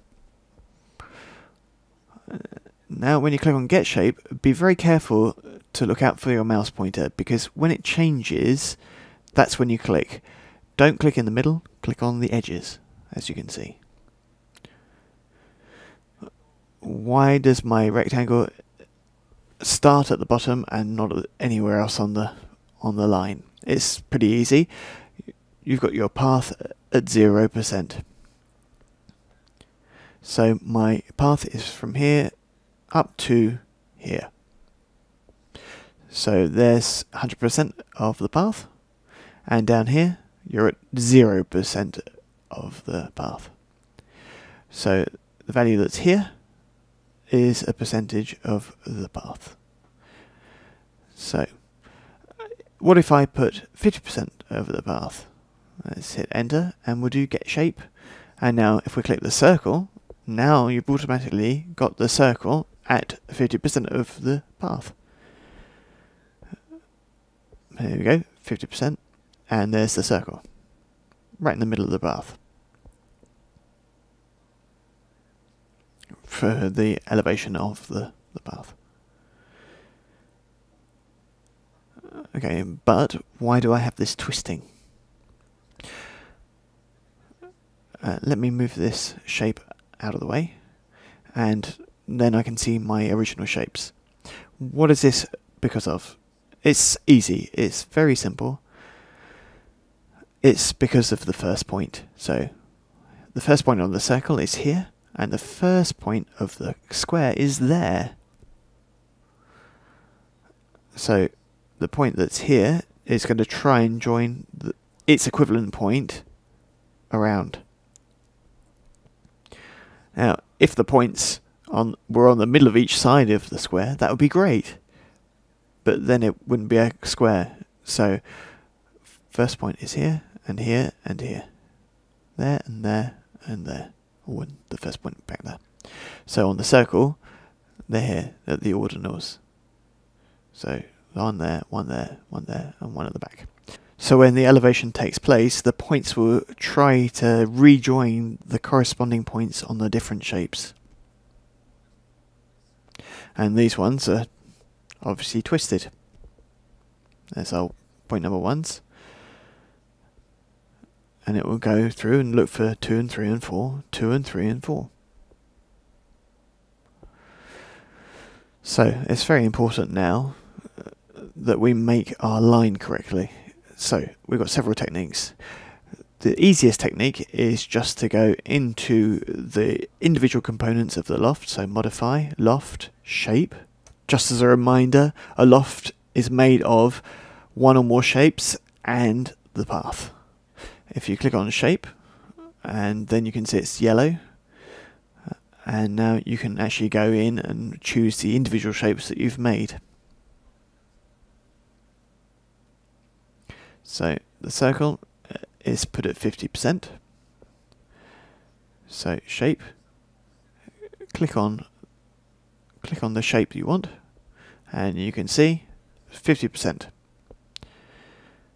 So we can move it, and you can see the path level has changed. I'll put it back to 50%. You can obviously rotate and right mouse button on to use the menu, or just use E on the keyboard. And now you can just turn your circle around so that you can put the points more in alignment. So now here we have the points that were at the corner, and now this point has turned around a bit to here, and now our column is no longer twisted. You can do a lot of different things in here while you're in shape mode. Here we go, we changed the scale, and we could move it. And remember, could I duplicate it? Oh, of course. Press shift and move it up, and you've got a menu that allows you, if you want to have a copy or an instance. If they're instanced, then they will share all the same parameters. If you just want a copy, then each one is going to be unique. So that's the one I'm going to choose, copy. So now I can change its scale and do what I like. So let's choose the square and move it up a bit, copy it. Okay, now I can put it where I want. And now I'll put another square right at the top. I'll put another one down a bit with the copy. I'll take that circle and I'll change its scale. and then move it down a bit, and another copy, and change that scale. And I can change its scale proportionally or non-uniform, as I like. Even change its rotation. If there's a problem, just hit delete. There you go, one way of using the loft tool. As promised, lofting secrets after a few minutes of showing some more of the power of this modelling technique.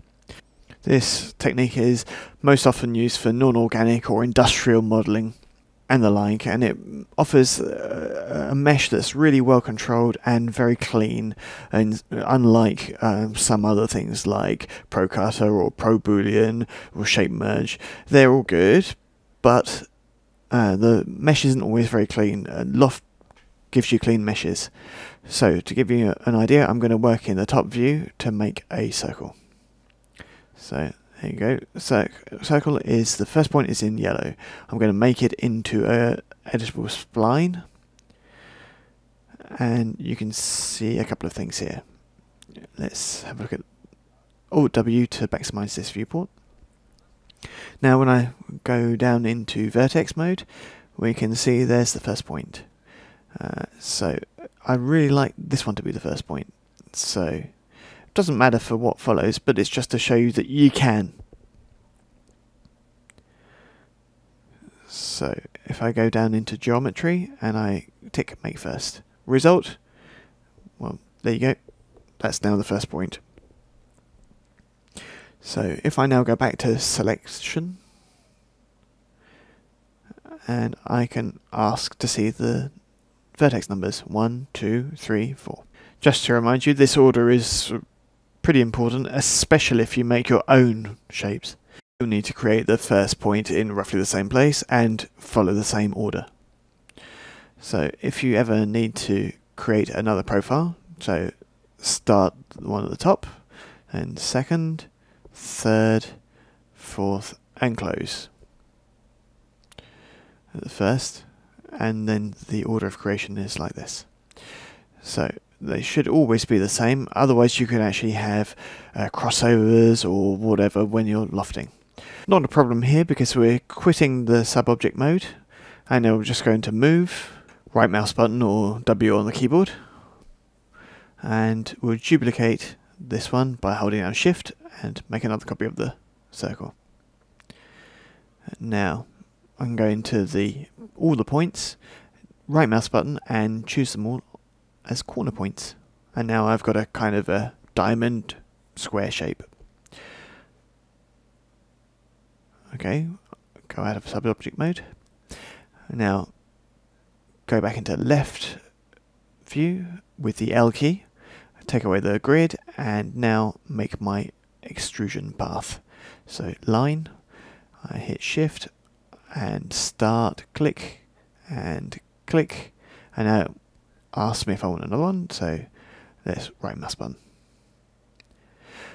P for perspective mode, and I can see my shapes. The path is selected, and it's always this that I need selected when I make a loft. So create 3D, compound objects, loft. And now I can get shape, and I'll take the square. F3 on the keyboard to show smoothing, and I'll just move it out of the way. W, let's go over there, so I can see the profile still. Okay, now I could go back to the path, and I can modify it, and take one of the points, the top one for instance, and move it up to change the size, like that. The fact that it's always following the forms of the origin is because the loft, if you look, with instance was activated. Okay, so now I'll go to 50% of the path, I'll get shape, and I'll look on the pointer, and I'll choose a circle. Okay, be careful. Let me quick get shape. If I move the circle, doesn't make any difference to the shape of the loft, thankfully. If I turn the circle, doesn't change the form either. So if I change the scale, doesn't change the column. The modifications that we're doing now are doing on transforms, and they transform the object space here. This is why we went over this over and over again. Instances aren't made on object space, but they're made. Object spaces are only affected by hierarchies. This is the reason why we should never scale in a non-uniform way when we're dealing with a hierarchy. Okay, instances are made on the components of the object space, what's inside the object space. Another way of saying the points, segments, or splines.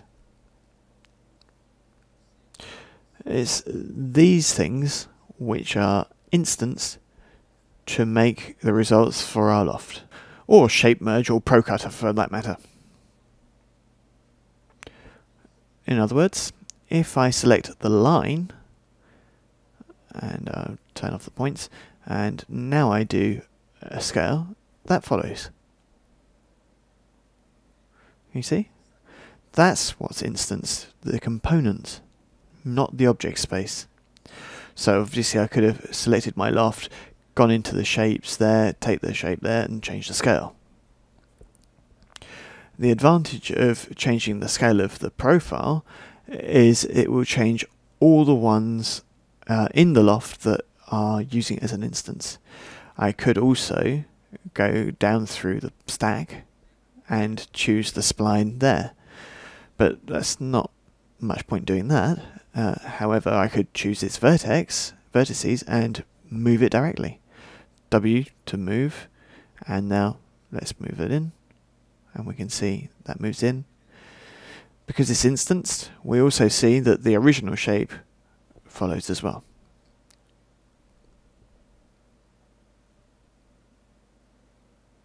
Okay, quit sub-object mode. Let's go back to loft shapes. So as you can see, modifier stack is very important in Max. So move that down, take my square, hold down shift and copy it. Move the circle down a bit further, not too far because otherwise you'll have problems. It needs a bit of a margin there so that you can see a gap between them. Okay, so shift again to put it back up to the top. I'll put a copy as well. Take the square, shift and move it all the way up to the top. Copy, and then take that one, move it down a bit, and there you go. Now you can see it's very easy to make a simple column just using 2 circles. If I want to add some variation at a particular point, let's select this one, editable spline, and go into vertex mode and move it in or out. This one, because it's a copy rather than an instance, hasn't affected my original shape.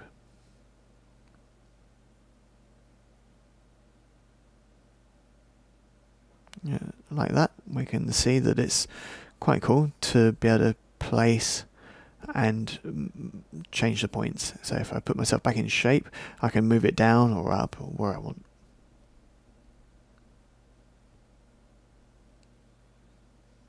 Let me delete that, recopy this one and put another copy in.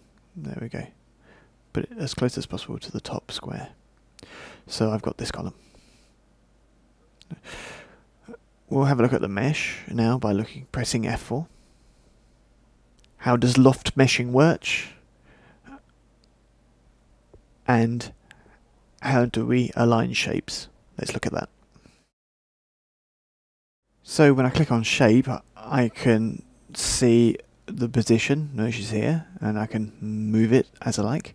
And there's a subdivision.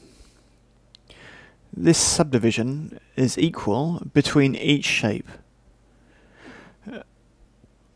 basically there's a shape that's there's the rectangle, and there's a shape here which is a circle. If you're having problems seeing your shapes, you can always just go into wireframe mode, and where they're a bit clearer, but they're also a lot easier to see without the F4 wireframe overlay. But I need to see them for this exercise, or at least the understanding of it. So between each shape, I can see that there's a subdivision that changes in proportion. It changes in proportion because the number of segments is identical. 1, 2, 3, 4, 5, and the line. 1, 2, 3, 4, 5, and the shape. As you can see, these segments aren't based on distance, but based on a number for each shape. This principle of skinning is in Loft. If we go down here, skin parameters, and we can see adaptive path steps. That's all. And we can see the number 5 here. 5, we can add up higher. I've got a choice. I can either put 10 in here on all of the length of the column, or if I calculate my segmentation, I can see 1, 2, 3, 4, 5, 6, 7, 8, 9, 10, and so on and so forth, based on the total height of the column. Obviously the shapes add in extra segments. If I tick adaptive, then the 10 are based in between each shape. There you go. So on.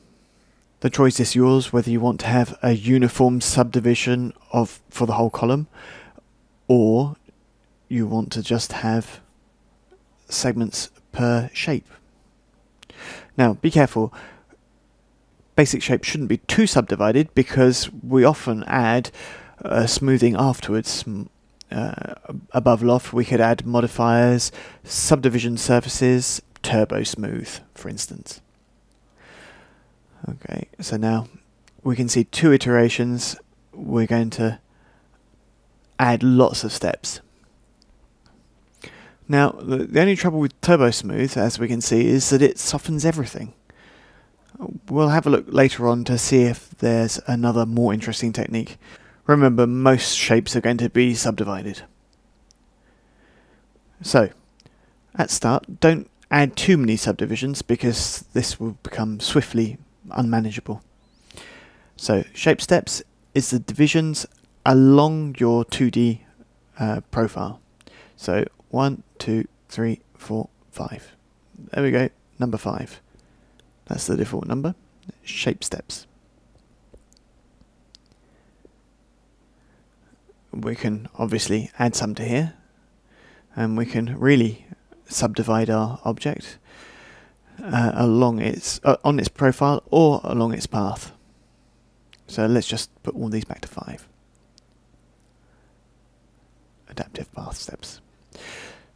So we'll come back to skin for other things, don't worry. It's skin parameters, but it's only on the skin of the Loft, nothing to do with actual skin. Okay, I'm going to turn off F4 to not see the wireframes. So let me go back to shape. Sometimes it's not easy to see where I've actually left my shape, and I can end up moving it around. And if I do this, Control Z don't always work. In this case, it worked on the skin, but not on the movement of the form. Okay, so we'll just have a look here. So Control Z hasn't worked, so I'm going to have to put it back as we wanted it to. So here I'm moving my middle shape, and I actually want it back in the middle. So what I can do, if I'm in shape, is I can go to compare.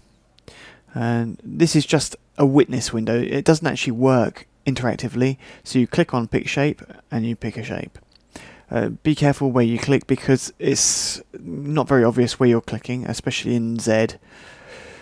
So you might pick different forms than you want. Okay, here I've picked 2 forms that actually interest me. So there are my first points, and there's this the path, the center of the object.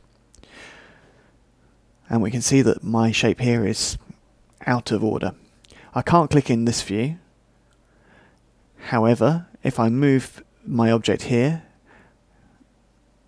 then you'll see that this window, the compare window, moves the object around. So you can move things around, and sometimes you can even rotate them to get them back in place, but it's not easy. With rotation we could perhaps try and line up our first points, but if we go too far then we might end up with twists, you know, or whatever. The twist we see here is simply because our first points are out of alignment.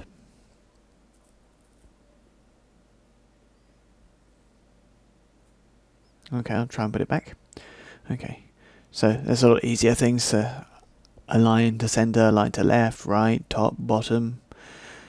You know, makes it a lot easier. Let's put it center again.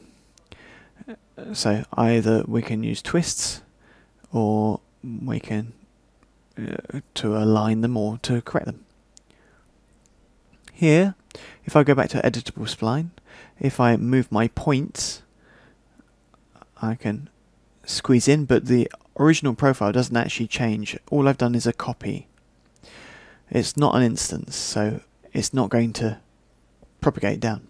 So if I change shape, I put, and let's try test shape, and this time I'm going to do an instance. Okay, so I'm going to put another one in instance just for this one, so just to find my shape so I can see it there. Test spline, there it is, and automatically it's kept the same deformation as I've got here. And here I've got two shapes that are in instance, the basic one and the one I've just pushed, which allows me to control my intermediate shapes. With all these tools, you've really got the means to actually make very complex forms. Let's have a look at loft subdivision now. How does it work? Well, to see, let's take our shape and let me put another one in. And there we go, a copy. What can I see? The fact that I've added a shape in there and I've moved up and down, I can see that the subdivision stays constant between forms, but actually moves up and down the column as I move that shape. So as I can see, my shape, which is here, there's another one here, and there's another one here. We won't worry about those for the moment. So I can see 1, 2, 3, 4, 5 subdivisions between each form, between each shape. These divisions are all done by the gaps between the shapes. So path.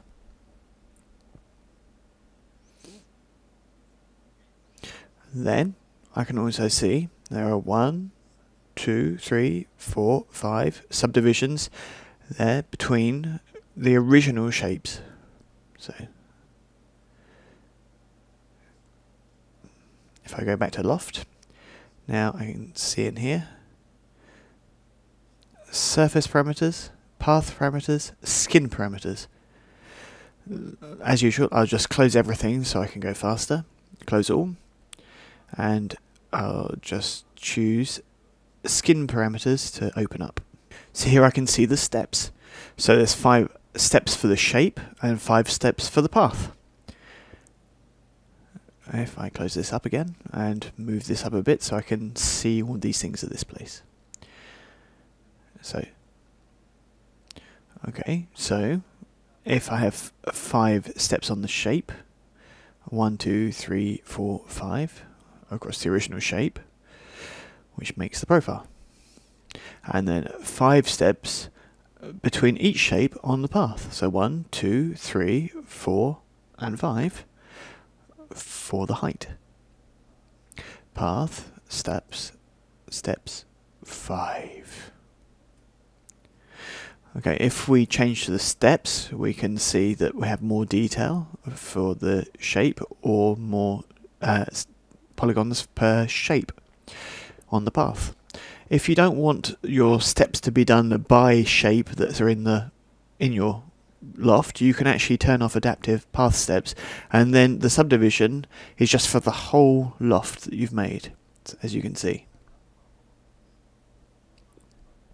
Don't worry about it too much, because we're going to look at other tools in advanced modelling, so things like turbo smoothing subdivision. You also have an interpolation for rounding. So you see here, you can go to linear interpolation or not. Interpolation is based on going between two different shapes. So you can see here it's rounded. If you wanted it straight, if you want a linear one, then just activate the linear interpolation. So we can see flip normals to invert the normals. So linear and flip normals, so you only need to use it if you have to.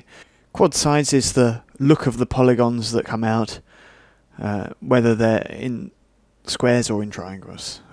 But everything is triangles anyway, but it makes it easier to see it in squares or quads. So we'll have a look at another thing. So we'll have a skin. We can either have it or not. There you go. Just see the shapes. It's a choice. So here you go for subdivision parameters for the skin. What we'll have a look at next is deformations. The most important are there. In the deformations rollout, we've got some very important deformers that exist, like scale. So when we click on scale, you can change the scale of your loft progressively. So how does it work? By default, the two axes are locked. That means that you're going to work in a uniform manner. So the two axes are X and Y. This window allows you to see X and Y. X. They're locked together just because this padlock is switched on. This means any changes you make to one will be made to the other as well, symmetrically. So what does this menu correspond to? So we're going to try and draw in the viewport to explain. So the center of the object is basically here, symbolized by this line. So there. Each shape that's been made on this loft, so there and there and there, here, here, and there for the last one. So the first one, the base, is here. And then, there you go, and then as you go up the path, we can see that the last one is here. And we can see the ones in between here and here, here and here. There you go. Right. This is the red axis. Red because it's X. X is always red. Y is always green. This is what we saw right at the beginning. You need to know that this is going to work in terms of the object. X and Y are the axes of our construction plane for our extrusion objects. Z is the direction of the extrusion, the path.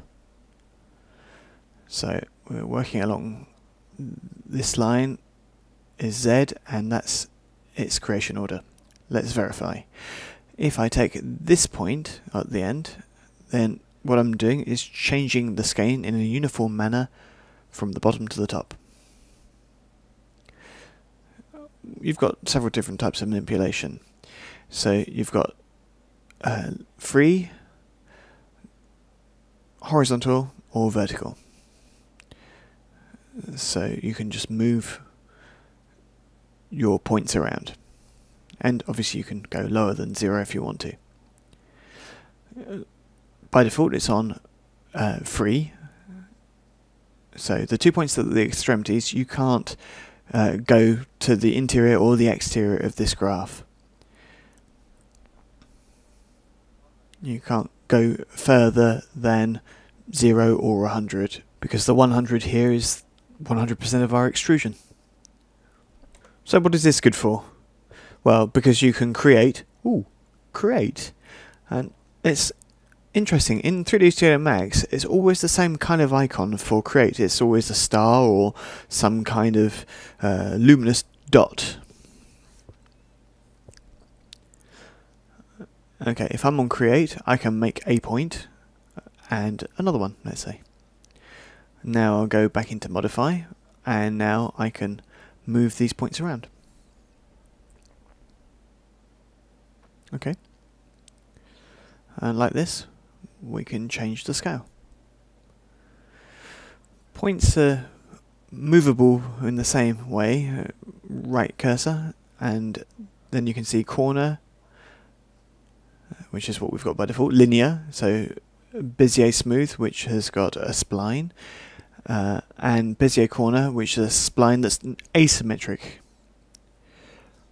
Obviously our endpoints can only ever be asymmetric because you can't actually have anything on the other side. Okay, let's check. Right mouse button, Bezier smooth, and Bezier smooth is not available, Bezier corner.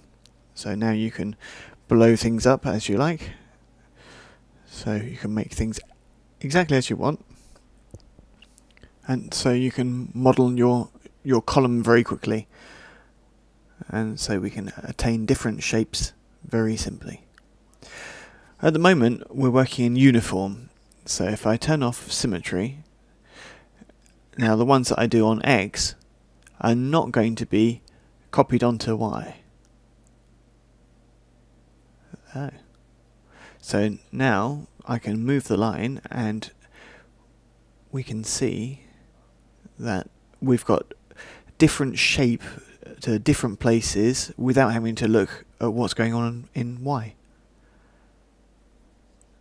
If I look at Y now, the Y curve, and if I look at both curves at the same time, I can alter both curves at the same time to actually, so I can allow me to go back to the start or to get the shape that I actually would like.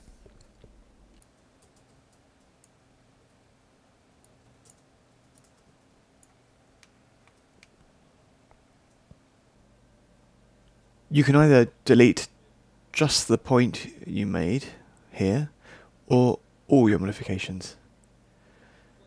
Or you can simply untick this box here and come back to your curves later if you want to.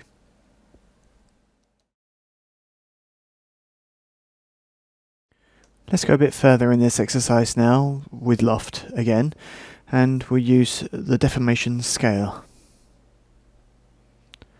Okay, I'm going to very quickly make a circle, as always. There we go. And a rectangle. I've not got very much time. I'm making a line, and let's pretend I'm in production here. So I haven't got time. So I'm going to hold Shift, go up, right mouse button, and now I'll go to perspective view, Alt W to maximize, and G to hide the grid. Now I can see the line is selected and my shapes. So create 3D compound objects, Loft, get shape, and I'm going to take the circle. There we go. Let's move it out of the way so I can see my original shapes. I think I need it a bit bigger, so let's go into modify, choose the line, change the top point, move it up. There we go. And now I'll go back to the Loft, and now I'll look in creation mode. Surface parameters and path parameters. That's what I want. And now I'm going to change this to 50 quickly. And I'll do get shape, and I'll pick the rectangle. There we go. Okay. Right, now I can see that there's a bit of a rotation because I didn't actually remember about the first point thing. So let me go back to shape, compare, pick another shape. So I'll take the circle and the rectangle. So that everything is correct, I'll quit the pick shape mode. And then I'll take the circle and I'll rotate it a bit so that I can see that better aligned. There we go. Okay, so that's fine. Right, so I'll take the second one and I'll change its scale, make it a little bit thinner and a little bit smaller. Okay. Right, all I've done is a circle and a square. So now what I'm going to do is modify it. So I'm going to put it, well, leave it where it is really. And make another one? No, not even. That's all I need to do. I don't have to make another one. Okay. So now what I'll do is go on to Loft, Deformation, Scale. Okay. Right. So let's make some points where I need them. So I'm going to try and make a kind of chisel or screwdriver, whatever you like. So I'll make a point here, and I'll modify the original point so it goes right down to nothing. It's all straight, so I don't really want that. So right mouse button, Bezier corner, and I'll round it off. There you go. Okay. And now I'll do another point here, and I'll move it. There we go. Over here. There, I'll move it on Bezier smooth. And now I'll do another point here, and move it like Bezier smooth again, and round it off. There we go. Now I'm going to make another point just here. I'll put it around a bit. Lift up a bit more. So we've got straight. Excellent. So as we can see, it's going pretty quickly. The circle is not exactly aligned, so let's go back to the shape and just rotate it visually until we're right. Okay, cool.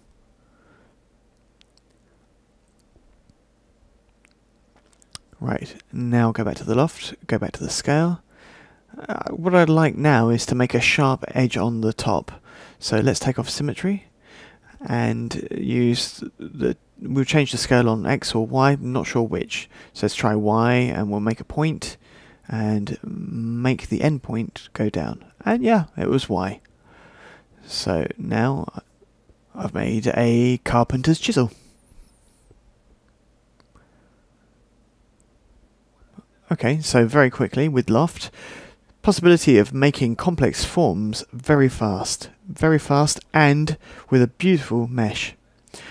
If you want a mesh that's a bit more uniform, not concentrated around where the shapes are, you go to the skin parameters, disable adaptive, and add some path steps or shape steps as you like. So we understand a bit better now the power of a Loft tool. Okay, so let's go back over some of the things we've learned, but this time on something that's a little bit more complex.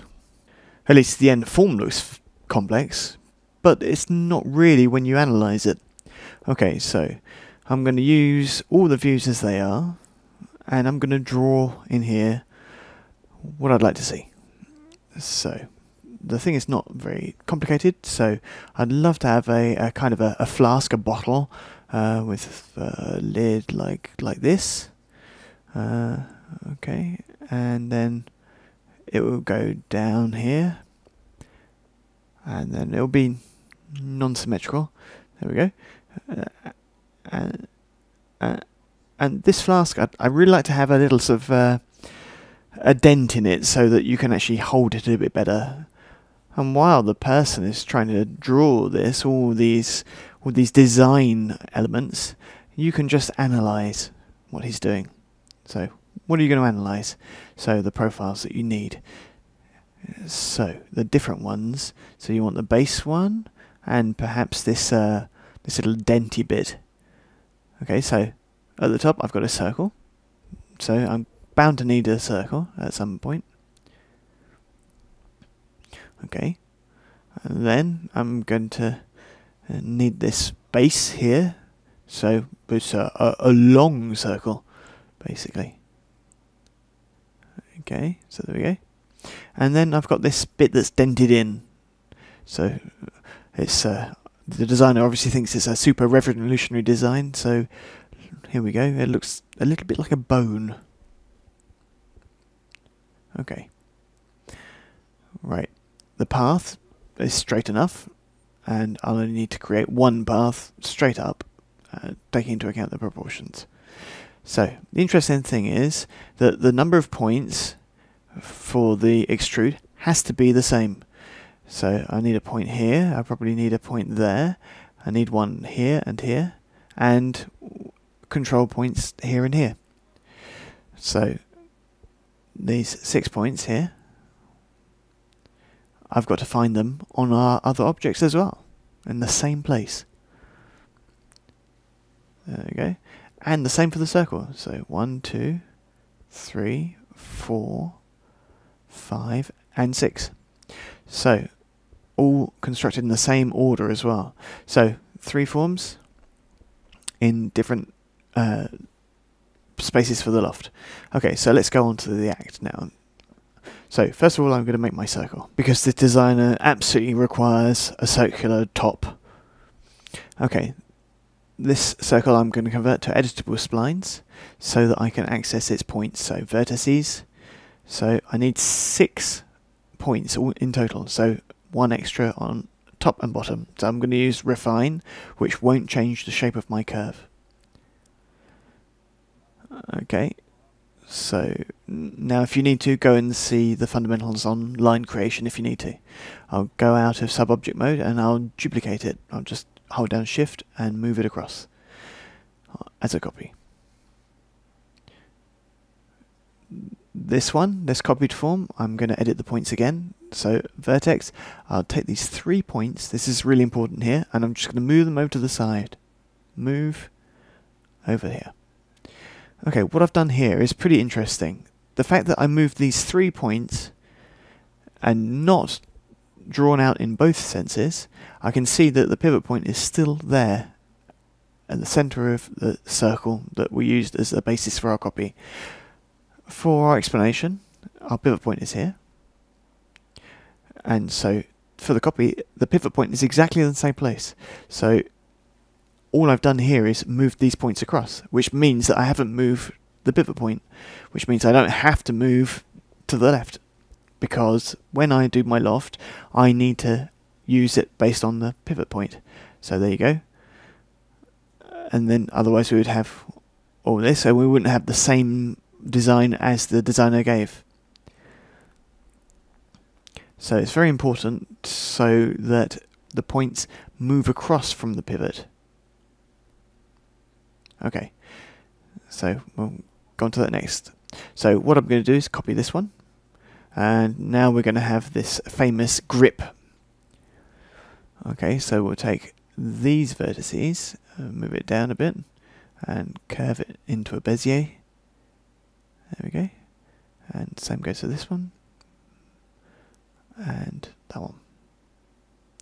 And there we go, my bone shape. Now I've got my shapes. Now I'm going to make the extrusion path in the front view. So I'm making a line from the bottom to the top, holding down shift, click, hold down shift, click again, let go and shift, right mouse button to stop creating a line. Let's activate the perspective view by using my right mouse button so that my line stays selected. Alt W to maximize, Z to zoom into everything. Now I'm going to create 3D compound objects, loft. Get shape, so the base of the object, so I'm going to take the base object. Okay, now I'm going to modify, and I'll move the shape out of the way, my lofted shape out of the way. There we go. Now I'm going to put myself on a percentage, so maybe 50% like usual, and I'll do get shape, and now I'll take the grip. And now I'm going to put myself at 100%, get shape, and I'll take the circle. There we go. Now you've got all the shapes you need. If I now go into the loft components, so shape, I can take this one and I can move it down. So shift and copy it down. And again a second time. Why do I do it a second time? Well, because that allows me to scale the neck of the bottle. There we go. Now I'll move this one down again and copy it up. There we go. Now I'll take the base and I'll lift it up. Okay. Now I can change its scale. move it a bit. There we go. Move this one over as well. Move it down and change the scale a little bit so that you've got this kind of smooth line on the right. And now we've got our flask, our bottle, as the designer wanted. So we can personalize this as we like. Loft is a pretty powerful tool, as you can see. If you want to go a bit further, you can change the scale. So you go into deformation scale, and you've got the 0 point there, and you've got the 100% point there, the top. So if I want to just bevel inwards the base, so I'll just move this point in, and I'll convert it to a Bezier corner, so I can round off the bottom of the flask. We can do the same with the top, with the cork. So let me make a point, and I'll select the end point, convert it to Bezier corner, move it down, and round it off. And there you go. Very simply done. And now we've got our designer flask made very quickly.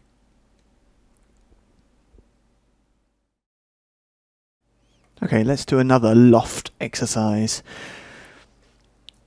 This form could seem a bit complex to start off with, but we'll see. It's not that complicated. So to start off with, I'll make a circle. I'll convert it into spline, editable spline. Copy it. There we go. As a copy. Let me just take this top point and move it down a little bit. There we go. I'll copy the circle again, and this time I'll move that point pretty much down, and I'll take these two other points and I'll use scale and center to group, and there we go. Take these 2 points, move, just move them down a bit, and change the Bezier handles.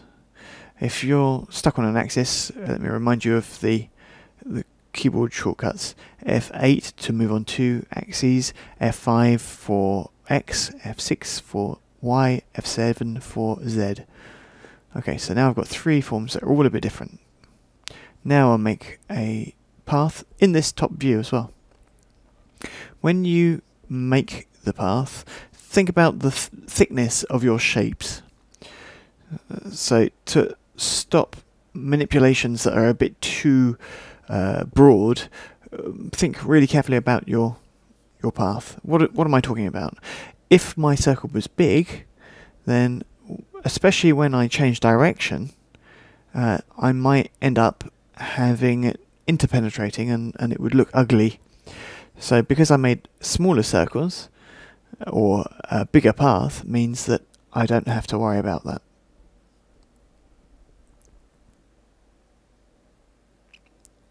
Okay, so that's my path.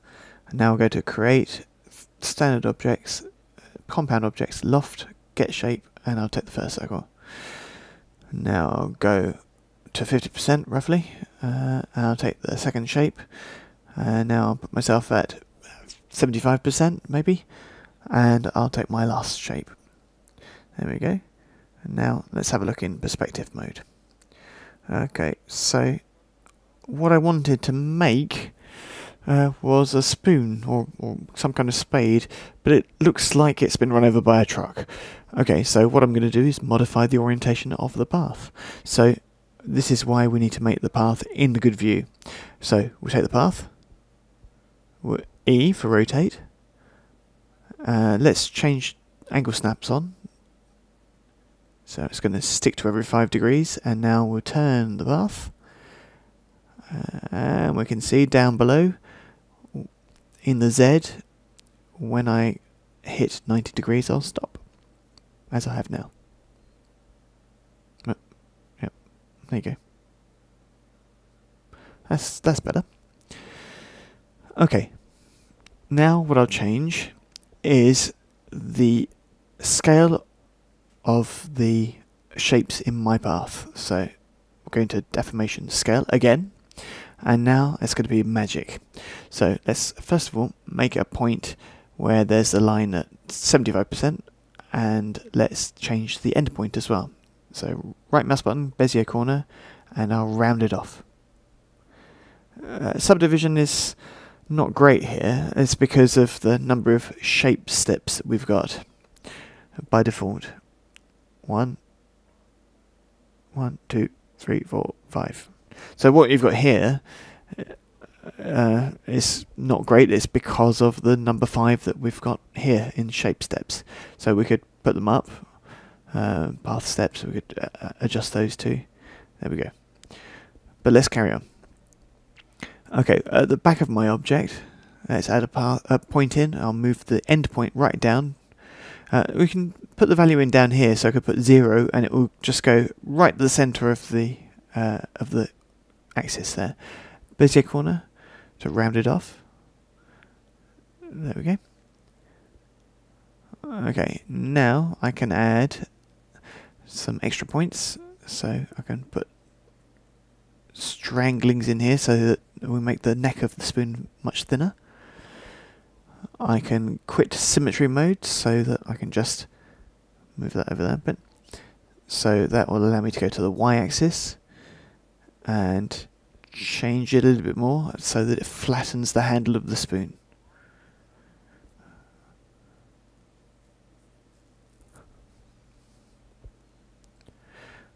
Okay, we can go back to the shapes. So the shapes are going to automatically follow the path.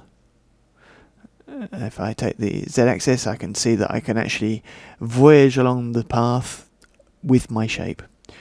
They're going to follow the path completely. So that's quite useful, and as you can see, that this is a really powerful tool. So you can obviously select the path, and you can change the line, and you can edit the points so that you can create the shape of the spoon that you want.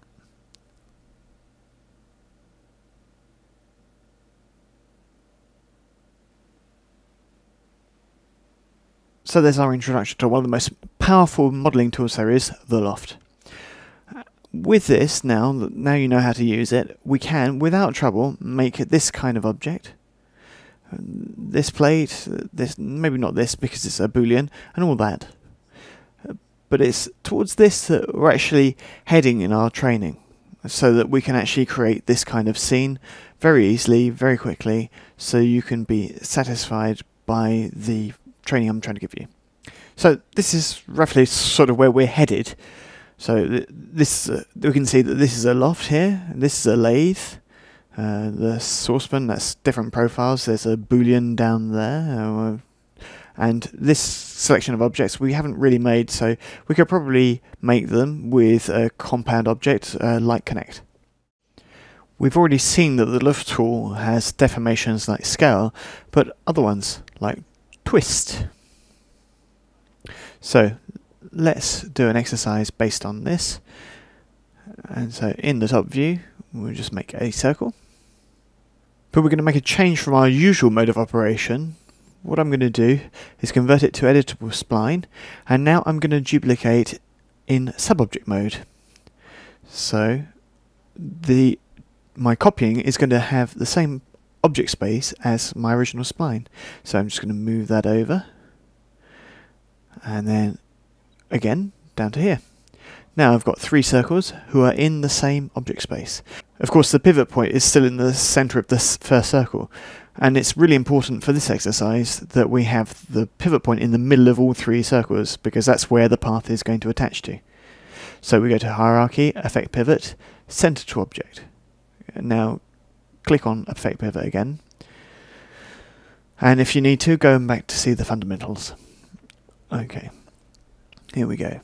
Now make a line, and now we've got to be careful. So we've got to make a line that's big enough to allow our shapes to be freely expressed. So I'll go left view, and I'll zoom out and zoom out and zoom out, and now I'll make a line. So that's my base point. Start moving it around in a curvy curve. There we go. Now if I go to perspective mode, I'll have a look. And as you can see, that the line is selected. So create 3D, compound objects, loft. And since the line is the path, get shape, and then click on my 3 circles. Now I can see that the 3 circles are positioned perfectly on the path. Because the pivot point is right in the center, the 3 circles are around the path. Okay, so modifications aren't visible here because we're in create mode.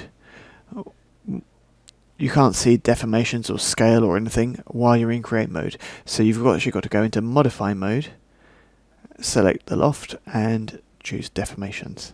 Twist is what we want. Twist is the same as deformations, but it's a lot more limited than scale is. So here we can have a rotation from the bottom to the top. So here, if I do a rotation of 100 degrees, it's not enough really. So let's change it to -1000. Okay, and this one, we're going to do a rotation of 1000. Now we can click on this icon to show all. So 1000 degrees to -1000 degrees, and that's what you get. Don't forget to add some segments along the path so that you can smooth out your shapes a bit better.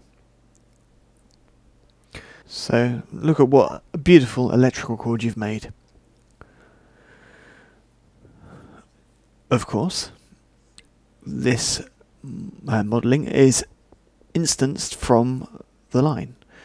So you can change the line's shape as you like. There we go. And of course have an easily animated cord. Let's do an all-in-one exercise with Loft. All-in-one, why? Because I'm going to use all the deformations that we can do with a single Loft. Now you know how to use it a bit better. Okay, so let me create some profiles. So go into 2D, shapes, and I'll go N-gon. There we go. Convert it to editable spline. Okay, move it, copy it across. Yep. And select all the points, Control A, and put them in smooth. There we go. Right. Now, that should probably do, but this... Oh no, let's make another one. Cool. Okay, there we go. Copy, yep. And now, this one, I'm just going to scale the points, or move the points in a bit. There we go. So have a slightly flattened hexagon, and I'm just going to use corner mode for all these points. Okay, so now I've got 3 profiles that are all slightly different, but all coming from the same form. So I'll go into the front view, and I'll create an extrusion path. So line, hold down Shift, let go of Shift, right mouse button. There we go. Okay, we've got our 3 profiles and our path. So now, let's choose the path, go into 3, create, compound objects, loft, get shape, and I'll choose the first form. Okay, now I'll continue, I'll look, let's put something at 30%, get shape, and get the circle. Now I'll go a bit further, 50%, get shape, and I'll get the other one. Okay, I'll go into modify. Now I can have the deformations. But first of all, let's just move my loft out of the way. Oh, let's move the shapes in my loft a bit. Change the scale. Okay, and that one as well. Move it down. There we go. Now I'm going to bevel the bottom, but not just by using the scale function, but now using the deformations bevel. Bevel will allow you to bevel, surprisingly enough. So what I'm going to do is make a base point and take this one and slide it down a bit. Oh, no, slide up a bit, and then we can go Bezier corner, and then we can pretty much do what we did before with scale, and that's exactly uniform. Okay. Oh, too much there. There we go. If you want to zoom in, all you have to do, click on this icon, make a window, and then you can go. You can be a lot more precise for your work. Okay, let's move that window over there. Now, let's put twist. I'd like to start my twist from the second shape. So let's create a new point here, and we'll modify that point, and we'll turn. There we go. We can see it's twisting. It's not really twisted enough, so let's change it to -500. There we go. Now I'll leave that window open. Now I'll go along to theta. This is an inclination of the twist that we've made, which is a bit difficult to understand, easier to see. So second point, add a point, and I'll modify a bit, and you can see better, but you can't really see it at all because my path steps are too low. So let's up those, and now you can see better that how the theta is working. It's no longer a horizontal twist. Okay, now if I add a scale, that will allow me from this point to here to change the scale to obtain a screw. There we go. And now I've got a screw, or, you know, an ice cream cornet if you prefer that kind of thing. Like this. I've used plenty of the deformations, and you can reduce them all in size if you prefer, and then go back to them because they're at the bottom of the screen. You can deactivate the ones you don't like, and whichever ones can cause problems. So shape, and like this I can change the scale of my shape and easily access all the options that interest me.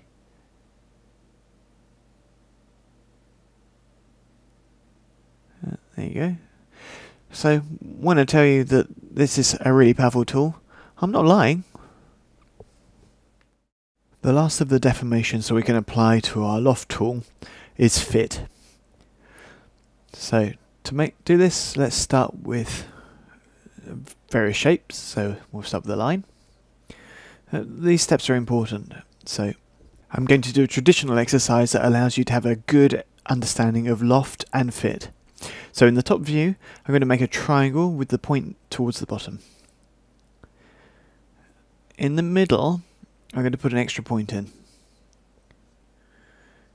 This is important. We'll close the spline. Let's duplicate this one. We'll do copy and hold down Shift, obviously, before moving. Copy. Okay. Now, in the top view, I'm going to make the path. Shift before creating it and make a line. Let go of Shift, right mouse button to stop the line creation. Made my object now, so let's modify the second form. So Z for zooming into it, and I will move this point down, and I'll put it into Bezier. So let's change the tensions around. I'm going to do the same for the top 2 points. Smooth, Bezier. Let's just adjust these a bit as well. There we go. So that we get this kind of thing. Right. Okay. So now Alt W to go maximize viewport, P for perspective, and let's have a look at the objects I've made. Okay, I'll take my path. I'll go to Create 3D, Compound Objects, Loft. Get Shape, and I'll choose the first triangle. So I hit F3, and now I can see smoothing and highlights, and now I've got a lovely Toblerone. Okay, put myself at 10 on the path, and I'll get shape, and I'll take the second triangle. Now it's a triangle that is going towards the V shape. It's important to have actually made this point at the middle, because now I've moved that point down. That's how the loft is going to work. Here's my original point, and the line descends towards the point on my target object. Okay, I'm going to go into modify mode, go into the shapes, take the end one, press shift and move it to the end in copy mode. Okay, so now I've got a duplicate of the triangles at either end. So now I'll take this one and I'm going to copy it again to this end. Right, this one I've moved it, it's only moved to 50, so let's just move it a little bit further and move these as they're comfortable. And now instead of a Toblerone, now I've got a feeding trough for cows. Okay, nothing amazing, but it's quick. Okay, let's quit the sub-object mode and move my object over to the side. Now go into top mode, top view, and what I'm going to do now is pretty impressive. What I'm going to make is a 2D shape with line, by any old how, as long as it has to be within the length of my path. So the shapes I'm going to make are not going to go wider than this. Okay, so that we don't have any problems with the lofted shape, final shape. We're going to try to anyway. So let's try to make a shape. We're going to make a kind of a church door, so real gothic. And now down here I'm going to do do another triangle. There we go. Close spline. Right, these forms, these shapes are going to be imposed upon the loft in different axes. And I'll tell you how. By now you should have understood certain concepts and why I insist upon them. Okay, what sort of concepts? Right, these shapes that I made here, it's the basic shape that we see at the end of the trough. And this is in its own object space. Okay, it's in the x-axis and y-axis. The z is the extrusion that I made in the loft. Okay. Now, in other words, on this top level, on this xz, I could put a particular shape. So kind of a moulding. So let me put this shape on here. And on this side part, the YZ, if you like, I'm going to put the triangular shape, this one, on there. This is the principle of fit. Let's check. So I'll select my loft, I'll go to modify, I'll close all these, and I'll go to fit. Okay. I'm going to turn off symmetry because I don't want the things to be symmetrical X and Y. I've got this one on X and that one on Y. Okay, in X, I'm going to pick a form, get shape, like when we made the loft in the first place. And what happened?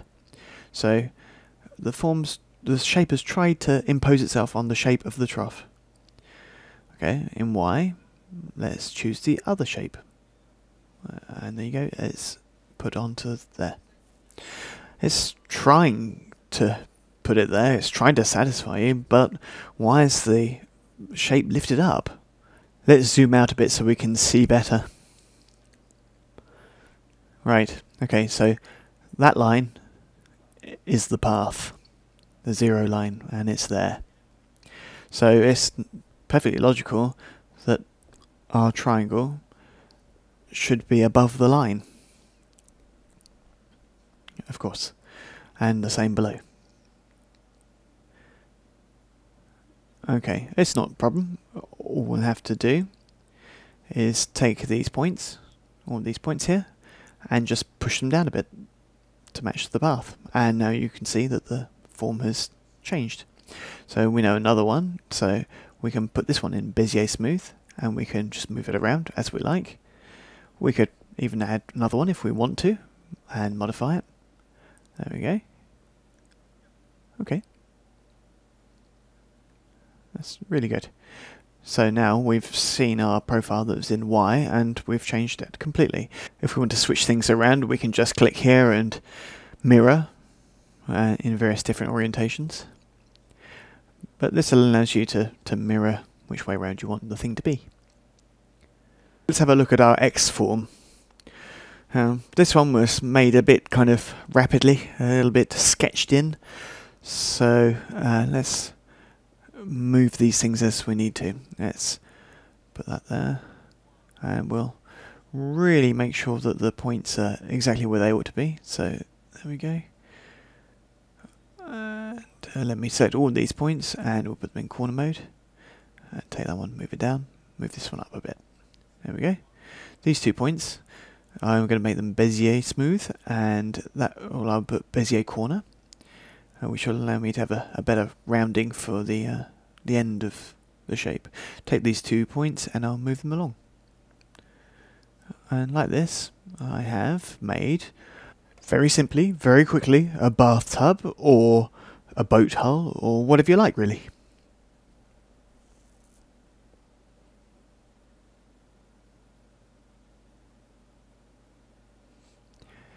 This is one of the exercises that really shows you the power of Loft. In less than 10 minutes, you made yourself a very complex shape that over which you've got complete control, subdivisions, other things. There you go, you can see.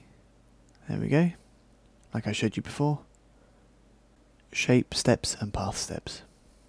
Loft is a very complete tool, and that's why I devoted a whole chapter and a certain amount of time. Let's do another fit exercise. Okay, so this is going to be pretty quick, not going to take much time, so here we go. We're going to use fit. Okay, so different types of manipulation of splines that we'll do here. So let me start with a shape. Click, click, click, click, and one there. Right click to stop creating. This one is a spline, so I'll just select it, and then I'll check that automatic world is on. Now I'll do mirror, copy, in that sense. So W to move it, and automatically the points will world. There we go. Now I'll mirror, but now vertically. And there we go, and the points are welded. These points don't interest me at all, so let's just delete them. And these ones in the middle, so we can optimize it a little bit. Okay. Now do the same thing, but I'll do another line, and so now I shall round this one off instead. Go down, roughly round it off. Carry on with rounded line. Go back here and to the middle. Okay. Now I'll come back to my spline, and then I'll check that I haven't lost automatic welding. No, that's fine. And mirror in horizontally. Let's copy. There we go. And move it, and it will weld. Let me take these 2 points in the middle. Oh, let's go back to vertex mode. Point these 2 points and move them. Or, in fact, just delete them. Okay. Now, we'll go to the easiest. So, here are 2 forms, and they're separated. Now, we'll do the simplest one. We'll do a rectangle and a line. A straight line. Okay, the last object selected is the line. So there we go. There are 4 shapes. Now create 3D compound objects, loft, get shape, and I'll take that rectangle. Okay, there's not much simpler than that. Let's modify, and from deformers choose fit, and now I'll take off symmetry, and on X I'm going to use that form, that shape. There we go. That's completely normal. Now on the Y I'm going to use a get shape and use that one, and there we go. We've got a telephone handset that's been very swiftly modelled. Now it's up to you to perfect the lifting of this thing or making bevels, and obviously you've rapidly got your object.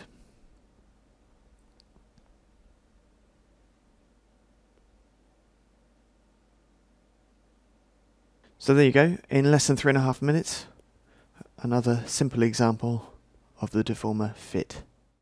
Okay, we're now going to look at a loft function that will allow you to make a pair of trousers, a fork, or something similar. This will allow you to prepare a shape that will then be converted into polygons perhaps, or will allow you to go further into its components. It allows you to make a kind of sketch, but it's very fast. Okay, so I'll make a circle, I'll make it into a spline, I'll go into its spline objects, and I'll go into move mode and I'll duplicate it. Okay, there we go. Okay, now I'm going to take these 2 points and I'm going to separate them, so I'm going to use the break tool. There we go. So when I've done this, the points are now completely open. They're one on top of the other, but they're separated. Okay, be careful, make sure that you don't turn on automatic welding, otherwise they'll just re-close up again, which is not what we want. Okay, I'll quit sub-object mode, and I can see that the pivot point is still on the first circle, so I'd rather it was in the middle. So I'll go into hierarchy, affect pivot, center to object. There we go. Right, that's my first extrusion profile with 2 circles with an opening in the middle. Now I'll copy that down here, and now I'll just modify the vertices. So pull that one up, and this one, and change the tensions so that they're a little bit smoother. Okay, very quickly, just simply.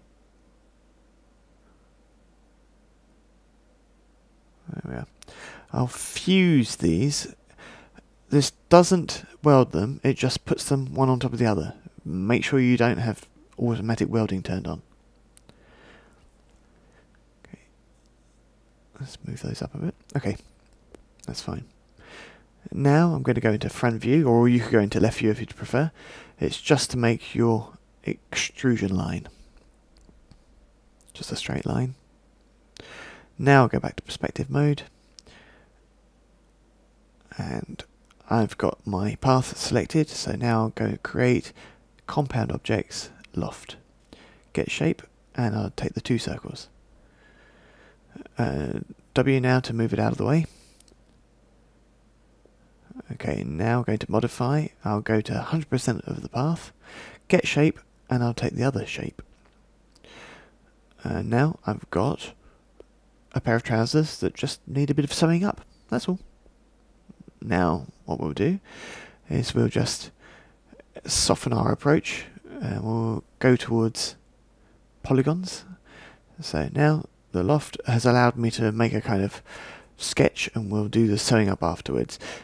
Let's have a look at the subdivision. So F4 to see the wires, and subdivision's okay. Skin for the height, but I'm not sure that it needs as many segments around there. Okay, that's better.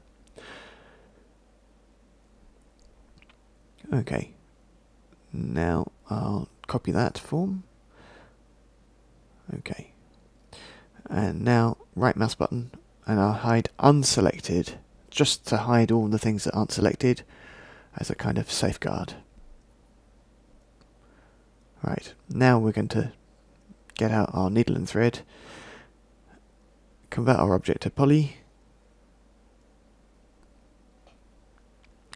Now I can go to the points,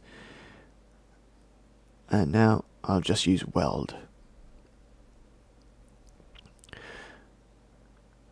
It's always the same. If you take points and you do weld, they weld together. Let's take another pair of points and weld. So take those 2 points there, Control to set them both.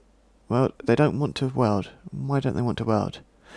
Because it's based on the threshold distance, and we have a little distance there, so we can now change our weld threshold here. And no, not enough. A little bit more. So we can see before and after. If that changes, that's okay. If you hit OK, the menu will disappear. If you hit apply, you'll still have that window. So now we'll carry on with our sewing. There we go. Let's sew up the legs now. Repair these trousers. Okay, so here we are in Modelling World.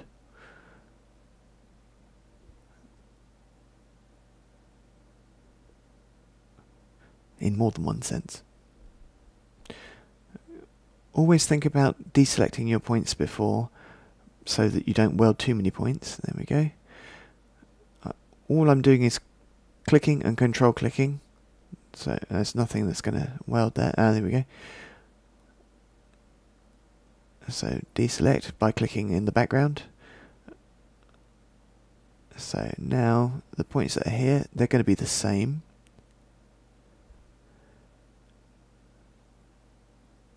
And those two as well.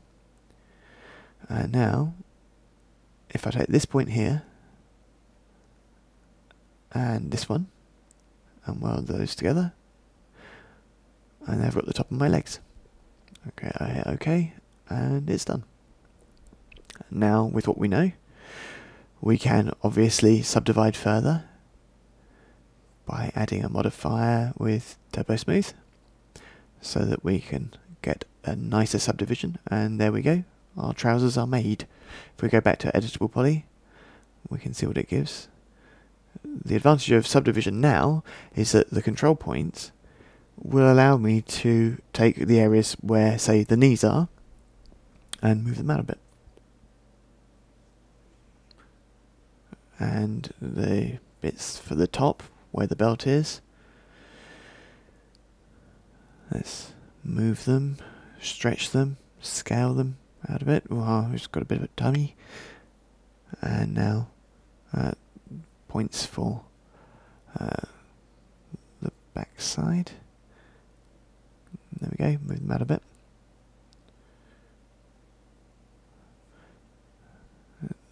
There we are. Scale. Got some hips on him. Okay, and now we'll go completely 70s style. Flares, and there you go. And as you can see, this loft tool can be very handy just to make a quick sketch to then go further with in poly mode. And now let's move on to polygonal tools. Okay, to finish off, let's stay with the poly. We're just going to have a look at the real basics just to finish off our approach to the fundamentals of 3D Studio Max.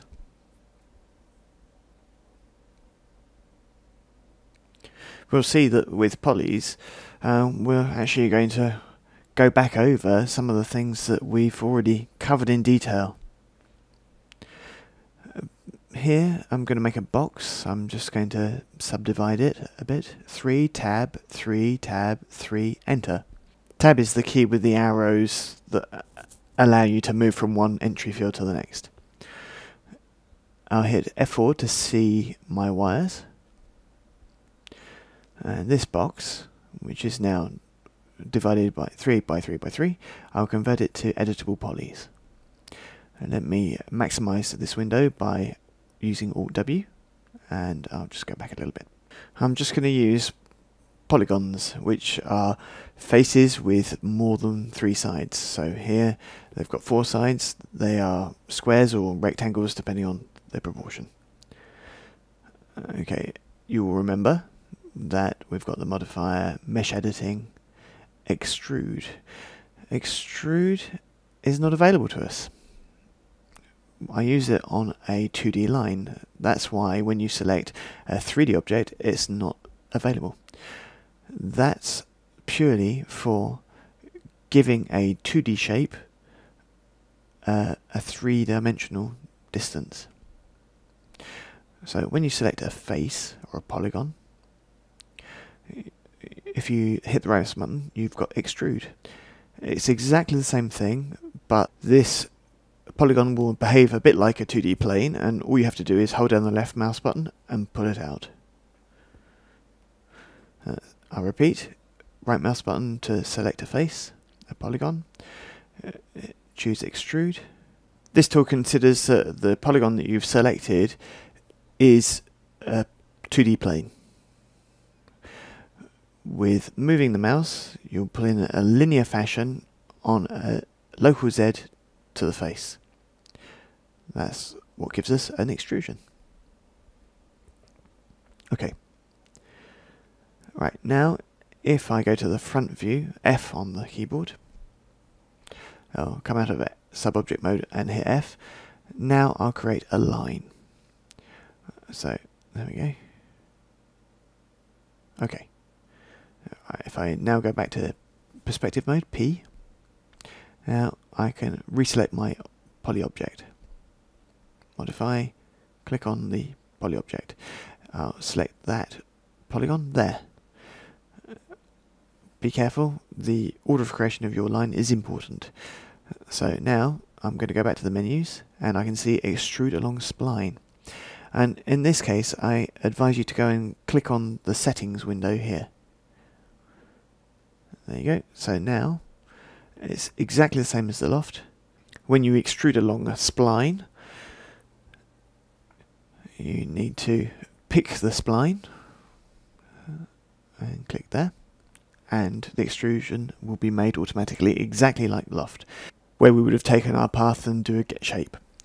Here we can choose the number of segments and the taper, and also the taper curve. Even twist, they've even thought of that. So hit with apply, or we can hit OK. If you hit apply, then it will continue its creation, keeping exactly the same parameters that you already had. So we'll hit cancel. Okay. Now, if I select this polygon here, we've also seen in the creation modifiers, patch spline editing, lathe, which only works on 2D shapes. Lathe takes a profile to turn it around to make your 3D shape.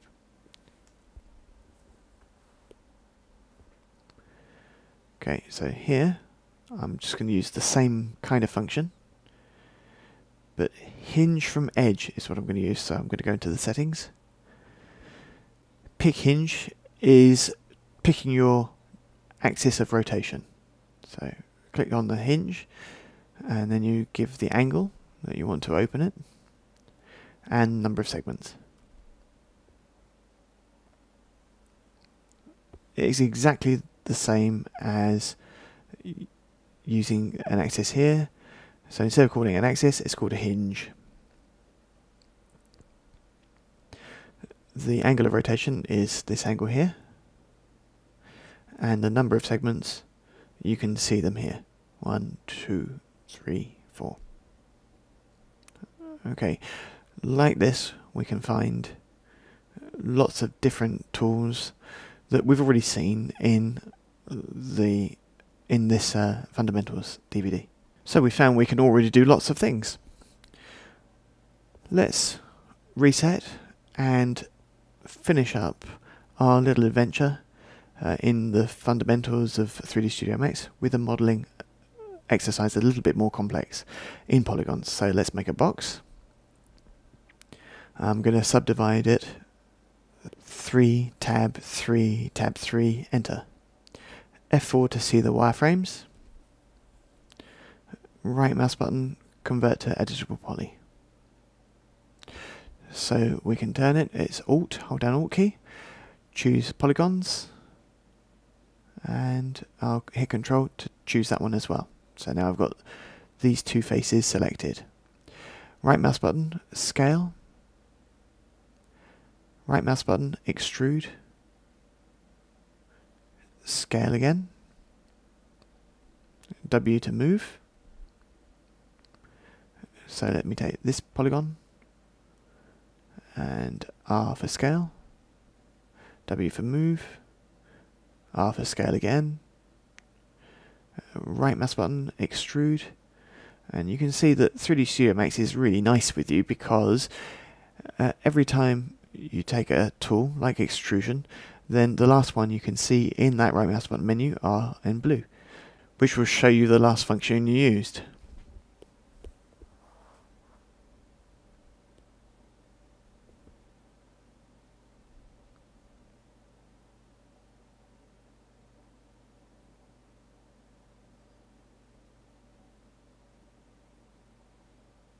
Excellent. Now what we're going to do is choose this face, hinge from edge, pick hinge, and we'll check the outside edge, we'll change the angle, and change the number of segments. OK. Now take this face, hinge from edge, pick hinge, choose that edge, and we can see that it's kept the same parameters. OK. Great. Well, now let's put an antenna on the roof. Let's just go to F of front. We'll go back out of sub-object mode. Let's create a line. There we go. And now we'll go back into perspective view. Let's select my polygonal shape. We'll take a polygon there. We'll choose extrude along spline, and I'll choose the settings, pick spline, and click there. Let's change the taper and the taper curve, and there we go. You've now used all the tools that we've seen already for making a 2D shape, but now we're applying them to a polygonal object. Now you know all this, we can move on to slightly more advanced modelling.